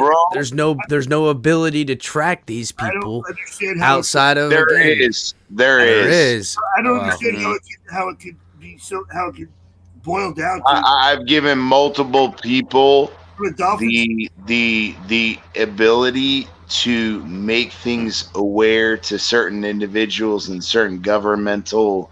But fuck all that. I ain't with that shit. And I get it. I get That's it, right. bro. That's You're just not playing their same game. whatever. I'm trying I get to it. fucking catch a motherfucker. No. Because this. But when you come at my family, dog, fuck all that. it's not just me, dog. It's everybody. Nah. If you come at me and my family, it's a whole nother ball game, dog. I don't give a fuck. I don't give a fuck about none of that government shit and all that shit you talking about. What I'm talking about is motherfuckers have a problem with me specifically, not nobody on this panel, not the Fins Tailgate, not none. Specifically, come see me because I'm gonna put your motherfucking ass in the ground, and that's it. I don't give a fuck. I don't give a fuck about none of that. Bro, at the same time, it's also in the 'Cause situation. You these do are the same something like motherfuckers. that, These are the same and you're gonna motherfuckers that end be at up the like Dolphins. Masvidal. You know Masvidal's situation. He I don't give a finally fuck got about Masvidal. bail after 6 goddamn months. Wait a minute, hold on. Go ahead, This go guy- ahead, Ron. Wait a minute, I missed that part. His kid was sexually molested, bro. I don't understand how. Oh man, CT. Wait a minute, who's God getting damn, what sexually the molested? I What just, the hell? Wait a minute. Wait a minute, hold on. Dolphins Wait a football. minute. just I haven't even saying had my in simple general. bourbon yet. Y'all talking about molestation. What's going No, on? I'm saying it's God. a family thing. No, I'm saying overall. Once you get to that level, once you get to where you're gonna come at me, hey, you want to come at me, that's all fine and dandy. But when you come after people's family, and El Capitan, I love you, bro. When I heard that thing about what happened on Twitter with you, bro, I'm sorry, but that is the fucking line, and I don't play it, bro. You Again, wanna you go gotta, that way, you bro? can Let's try go. anything you want, CT, but like, what are you gonna do outside of getting some real dirty? So, And I get that part, but the real dirty is these dumb motherfuckers don't know how to well, cover they're not, their they're goddamn not coming to tracks. the games. They're not going. Go ahead, Ron.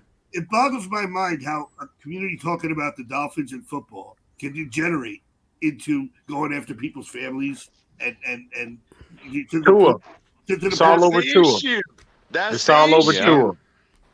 All Yeah, over pretty Tua. much. Yeah, that's what it comes down to. I don't know if it's a perfect storm of things, of whether it was quarterback along with age and the Dolphins and just everything converging, because I mean it's a digital world. Like 5 years ago I don't have the ability to do what I'm doing the way I'm doing it. You know what I'm saying? Like it's all like a perfect amount of this stuff all coming at the same time.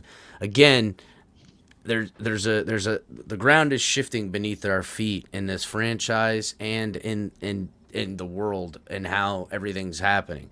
So you're gonna have to deal with that counterbalance with all this good met with a balance of bad.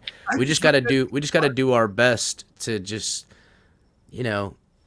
see it where it's at, know who it is. It's a bunch of hoes. It's a bunch of hoes. It's a bunch of hoes. It's a bunch of hoes that didn't have friends growing up that linked up, and they're just all fucking like females. It's what it is. Exactly, bro. You remember? All over You remember? Tua. You remember? All over Tua. You remember in high school when there was a girl and there was a rumor and then there was a bitch. It was a big fight and everybody was excited. That's how the motherfuckers roll. The problem is the bitches in high school had more balls than these bitches out here. That's the fucking problem. I've seen some chicks throw hands over some shit. They ain't acting like even that, bro. That's the problem.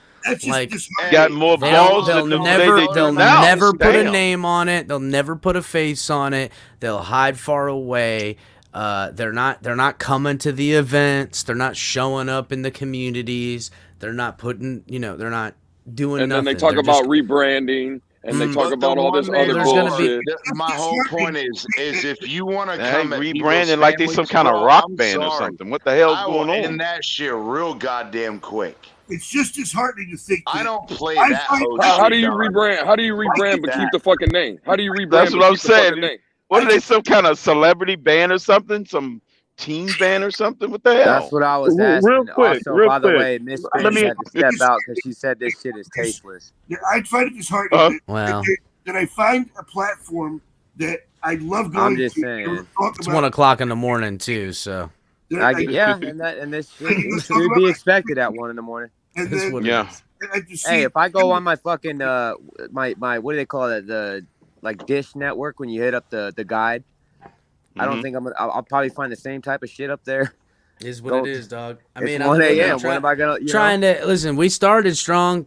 First 2 hours, good. Hopefully, that's most what people watch. But listen, it is what it is, dog. I'm just putting it out there. I'm gonna be closing it down here directly. I'll be on tomorrow though, for real. At some point in time. I just want to say. Yeah, this. what time are you going on? Yeah, tomorrow? we got content So all Cap, over. I just want to say one thing as a Dolphin Hey, fan. hey, Cap, I'm thinking. Hold on. Let him get it out. DT, go ahead, Ron. Okay. Platform that you provide because Yes, sir. because I have longed for this. Being up here in New Jersey, there's not a lot of Dolphin fans, and to be able to talk Dolphins football, it really gives me some joy to be able to share it with other Dolphin fans. and I appreciate the platform. And it's just disheartening to hear the things you guys are talking about. That it sucks, Ron. It does.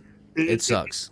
But and Ron, I agree. But just what we're saying is we're not the protagonist. We're not, you know. Well, no, I mean, look, the Not problem for the stuff is that like Lewis is talking about. He's no, he's fuck not, no, bro. That's No, what I'm no, saying. no. That's a whole nother level too. And there's That's what I'm levels saying, to it, yeah. and it sucks, Ron. I'm not gonna lie, but you know, in more ways than one, it's to be expected too. Like it's part of it. So, Cap, It's shit, dog. What's up, It's EM? shit. did you, Ron? without going Ron, into you got to forgive me, specifics- Ron. I said New Jersey is the armpit of America, Ron. You got to forgive me for that. I did say New Jersey was the armpit of No, America. Ron. You know what you need to do? Find another 10 New Jersey people and run crypto out of here. What were you saying? What were you saying, EM? So, Cap, without going into specifics, did you that little situation you had what was that, last week or week before last? Did you get that squared away? Yes, got it all squared away. I really would love the details. Privately. I will talk to When I you will get a talk chance. to you. I will give All you right, a what's shout. up? We will talk about it. That's what's up. We will talk. But for the better, because it could be right where I don't want to be with things. You know what I'm saying? Like, you know what I'm saying? So we'll talk more about it. It ended on it ended on the better side of all that, where don't fix. It could fix things, but it don't fix things. You know what I'm saying? As equal amount of problems. Amicably was the word. It ended amicably. Amicably is always How good, did that? but- How did that bridge? How did that? How did that line of communication get established? Thank you, Miss Fans. We appreciate it. We'll discuss on that. Yeah. Okay, that's what's up. Mm-hmm. So, but yeah, I'm a subscriber. I've been coming to this channel for a while now. So. I think I should go play a game of blackjack right now. MGM is open. I think you should too. All right, let's get some final thoughts. You should cash Let's at me start. some Let's money start so I with. can play blackjack. Let's you start say, with. Color? Let's get some final thoughts. Let's start with CT. Man, I think that we're running out. We've been playing well. This should be an easy game as far as the Texans. So I really want to see a good win. I want to see a complimentary win. And that's all I'm going to say. We're going to take it week to week. I want to see a complimentary win this week. Well, it sounds perfect, CT. All right, buddy. I'll drop you in the back. I'll see you later, man. Mauricio, Mo Sauces, final thoughts. I reached out to. I texted him, but he didn't respond back, so he might be asleep. Yeah, he's took the Alex Might be out pills. there. He went out. I didn't expect him to respond. He's loading up the goons. He's on the phone with the goons. He's sending Damn, damn, Lou. Yeah. Funny. Damn. I didn't think he was going to respond. I just assumed he took fell Alex asleep. sleeping pills. So he slept I thought on it the was street. funny though to throw it to him for final thoughts. Alex so was. figured I'd do that. Alex Final was thoughts. actually snoring. Damn. All right. Okay. He's passed Crypto. out. Crypto with some final takes. Go.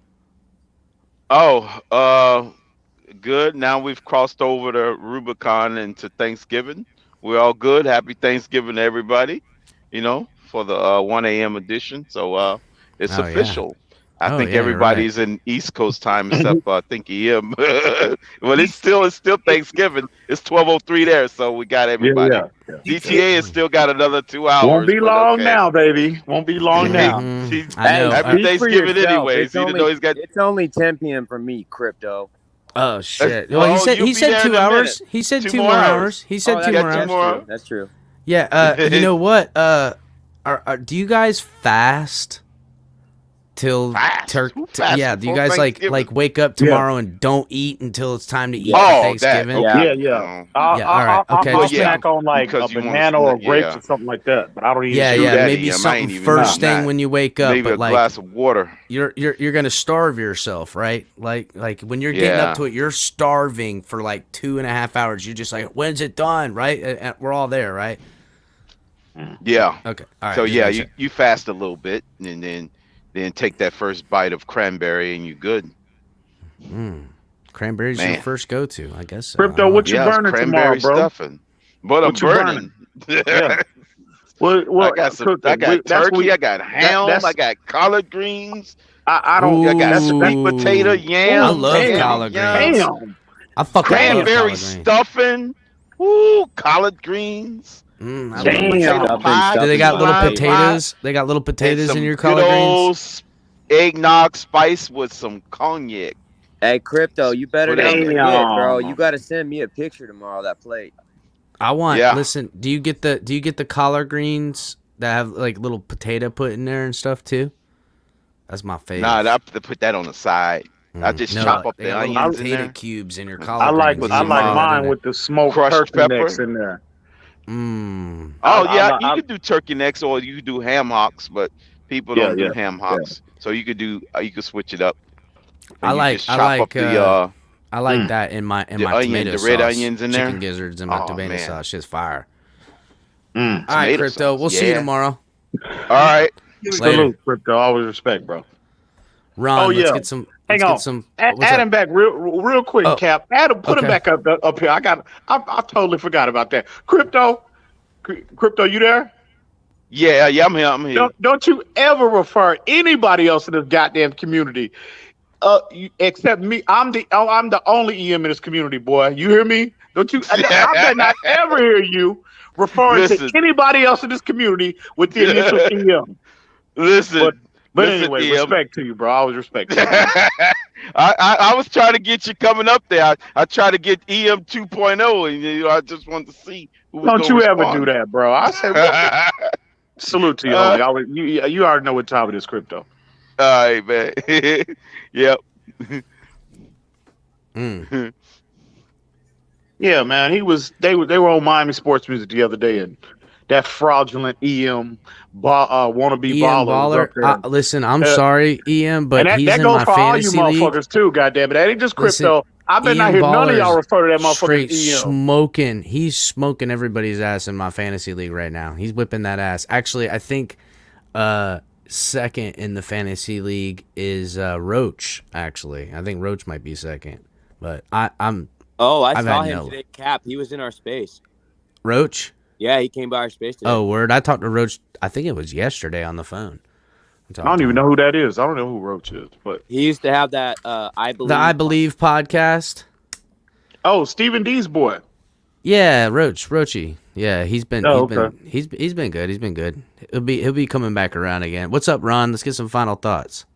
Well, first of all, again, I wanted to say how much I appreciate you guys providing a platform for me to come up and talk about Dolphins football. I feel bad that you guys have to put up with some of the stuff that you guys mentioned earlier. It shouldn't be that way. It's unfortunate, but again, I appreciate what you guys do, and just so you know, it's worth it to us Dolphin fans. We appreciate it, and I want you to know that. So Thanks, Ron. I'm 57 years old. I've been a Dolphin for 50 years, so it's great to be able to, like I said, to talk Dolphins football with other Dolphins being up here in New Jersey in Jet Country. So, as far as this week's game, I think that we need to run the ball. I want to see that running game improve so that we can carry it on for the rest of the season, take it up to the cold weather games, and be able to rely on that if the weather is bad and we can't throw the ball like we're used to. I want to see our defense continue to improve at home. They've been playing well. I want to see that continue. And again, no reason why we can't keep winning it week by week. So, fins up, everybody. Fins up, Ron. Take it easy, buddy. Fins up, Ron. Ron's the man. Ron's good He's a dude. good dude. I don't think he sound like a motherfucker from New Jersey too, boy. So that Dude, he motherfucker, sounds like somebody from The he used to get Sopranos. on my nerves with that 2 and near shit, but as I've gotten to know, he's grown on me over. he's good, and you know what? over the last year. He stays in the pocket. He's good old dude, bro. Yeah. He's a good person. Yeah. He's a good Does dude, he not man. remind you guys though? Does he not sound like somebody you see on The Sopranos? That's what I get from the vibe. Yeah, you think Ron's been knocking off guys? Maybe. They got that mob. Ron's a good dude to have in the back pocket. Then I need. Yeah. know where to bury a body. You gotta know a guy like that. What's up, Miss Fins? I see you came up here for some final thoughts. What's up? Hello, gentlemen. Miss Hello. Good Fins, morning. how are Good morning. you? Oh, good. No, I just wanted to come over because when you're cooking and getting everything ready, there How's is it no going? sleep. So I appreciate. What are you you burning? What are guys. you burning right now, Miss Fins? Please I'm enlighten us. not doing the turkey, just some Oh, rice damn. beans and stuff. But I'm still I still gotta get the pumpkin pie and the rest of the stuff finished. But because I have the show, I don't really have much time. So there you go. Very Hence why I'm good. not sleeping right now. But Very good. I wanted to say, great show, guys. A. B. I'm totally loving what you guys are doing over here. I do. And C. Yeah, I'm thinking 45-10 Dolphins on Sunday. There is no way we don't get that 40 burger. I could care less about Jason Sanders. He's not even going to come on the field because we don't even need the extra point. We're going to be scoring so many touchdowns. Just for kickoffs? So- Just for kickoffs? Yep, just kickoffs. That's it. Yep, not even going for extra points. Only eight Nope. points. I like it. I think we should go for some more 2-point conversions just to get it in on a team that you should really do that to prepare those types of plays. But maybe they want to keep them. Who knows? We'll see. Yeah, we'll see. All right, But Miss I Fins. wanted to say, Ian, you're such an instigator, and every time you say, "Nah," it always makes me laugh. Between you saying that and Lewis saying, "It's just, oh man, what does Lewis say?" You go, God damn. There you go, there you go. Everything that motherfucker say is funny as hell. Oh man, Lewis cracked me the fuck up, bro. Between the two of you guys make me laugh so hard. Shit's hilarious, Yeah, I'm bro. like, you instigator. These guys don't know how to troll and do it right, bro. That's how you troll properly, bro. Just like that. That is funny. That's how you troll properly. You gotta be fucking. You gotta be. It's hilarious, man. Hilarious. What's that old saying? It's you gotta be witty with it. Yeah, you Oh, can't yeah. be a Oh, douchebag yeah. about it. What? I can't wait till we all meet in person. I'm planning a little something. Are you coming down this year or no? No, it's gonna be. Well, I'm hopefully I'll be to the. I'm planning on coming to that Green Bay game, but I don't know. It's just some things that happened, here recently that might have altered that whole, Go to the Jets that game. plan I'm and gonna be whatnot. there. But I'm gonna make that Jets game happen. I'm gonna be there. But I'm kind of planning something here in Texas, like for the spring, and I'm gonna invite all the the whole crew, everybody, everybody that's close that I've met over the years, since 2019, since we all pretty much have been coming on YouTube or whatnot, and hopefully we can get everybody together and have a little retreat. You know what I mean? Be a boxing ring there. Oh, that can definitely be arranged. I definitely got gloves at the house. Definitely have gloves, and hey. I don't want gloves. I want bare knuckle. Bare knuckle, baby. Oh my God, there's Lewis. But I can't wait to meet everybody in person, man. It's gonna be a real experience. So I can't wait. Hopefully we can get everybody together right around the same time. That'd be awesome. Yeah, Good that old would be shindig fun. I've and never been to shit. Texas. Everybody get matching colored T-shirts and shit. Just be like a good old family reunion. Yeah. Right? We could take some I've been to a corny-ass couple. photos and I've been to a few. Yeah. Go ahead, Miss Fins. Finish up and what's your final thoughts and stuff. Yeah, no, I was just gonna say, you guys are awesome, and tomorrow morning I will see you guys if you're still awake tomorrow morning because I am doing the Thanksgiving special, so I'll see you guys. Well, thank you for supporting you guys. And by the way, no matter what Stephen D says, Oh my God. the #1 Miami Dolphin morning show, I don't give a damn what he says. It is not Miami sports music. It is not Flip Floppers. It is the Miss Finn show. Y'all make sure y'all show up. Continue to show up and show her some love, because that is truly the #1 morning Dolphin morning show on YouTube. Yes, sir. Thank you, I Miss appreciate it, guys. Thank you so much. I look forward to it tomorrow. Happy Thanksgiving. If I don't get to see you, happy Thanksgiving for sure. All right, be good, Miss Finn. Happy Thanksgiving. Likewise, Miss Fans.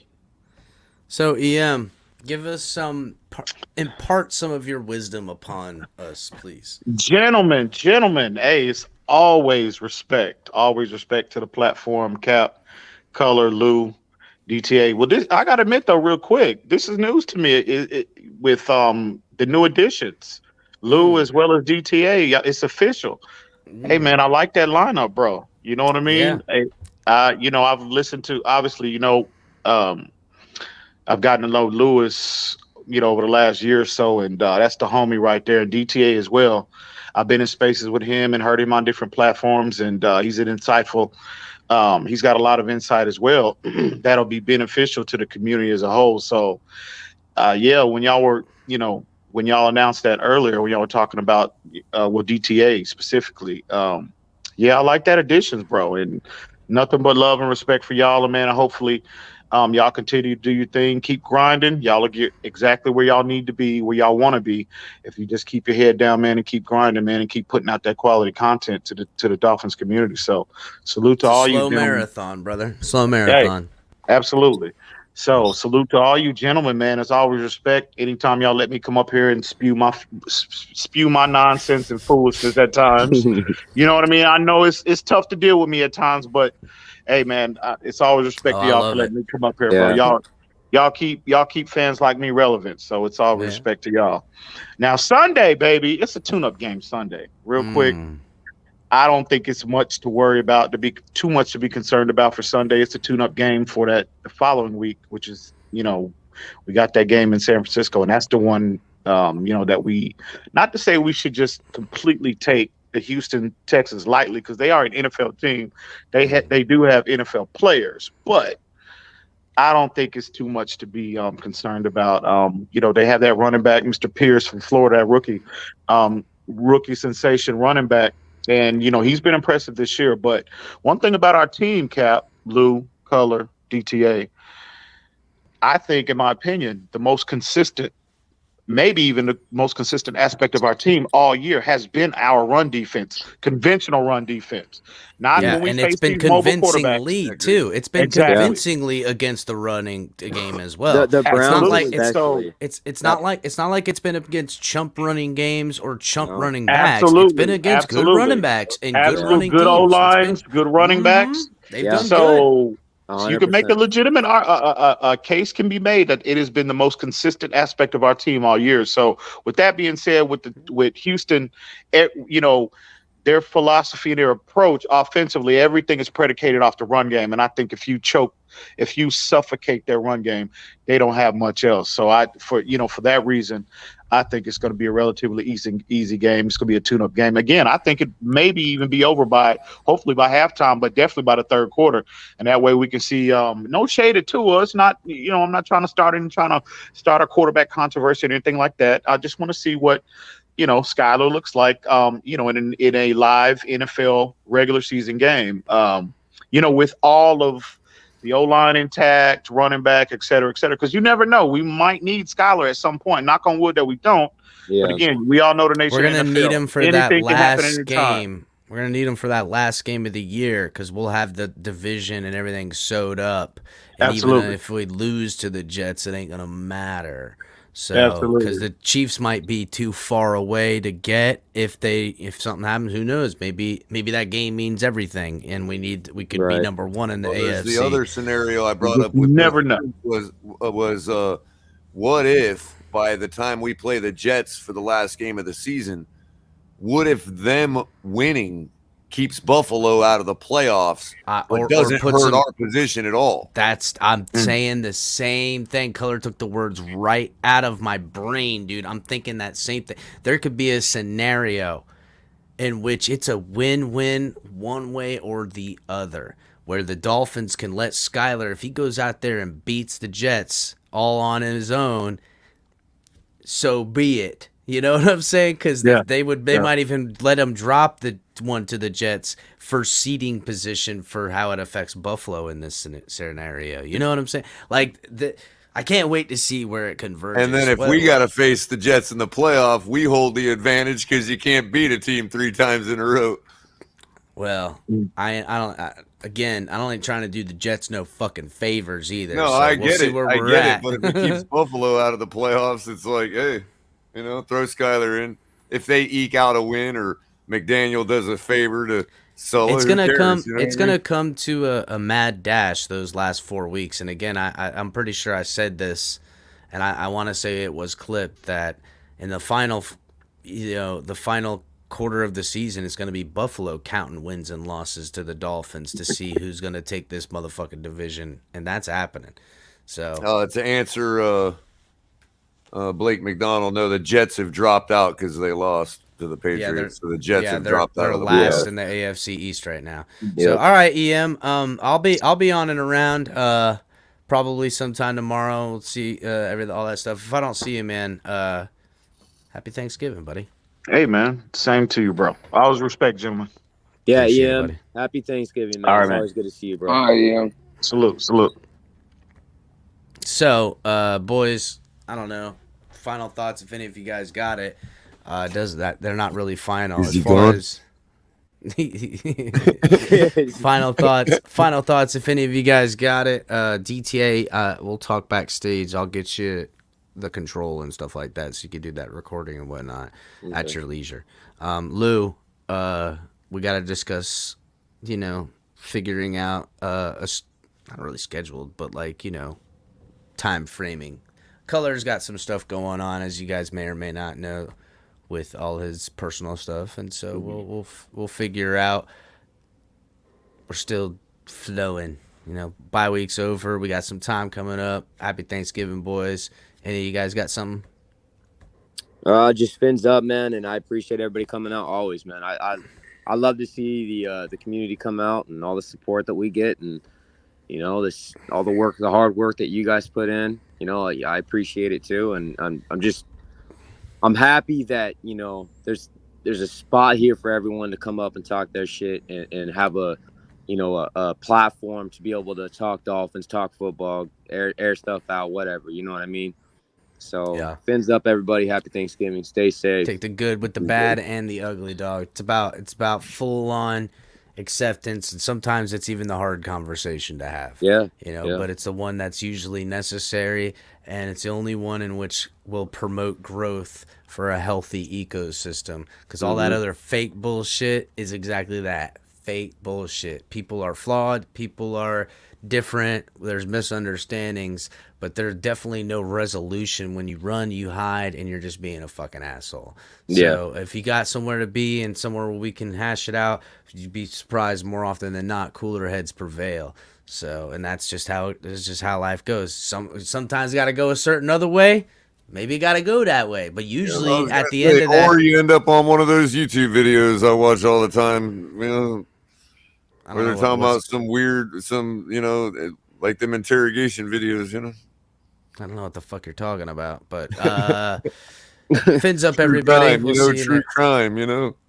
I bet ain't gonna be no true crime around here. It'll be The truly first 48. Yeah, first 48. Yeah, that'll be how that bitch goes. Dog. Ain't no true crime, long special bullshit. It's an Lewis story. was a young rising. It was fuck around and find out. That's why the story go. Fuck around and find out. That's how it end up. But first 48. All right.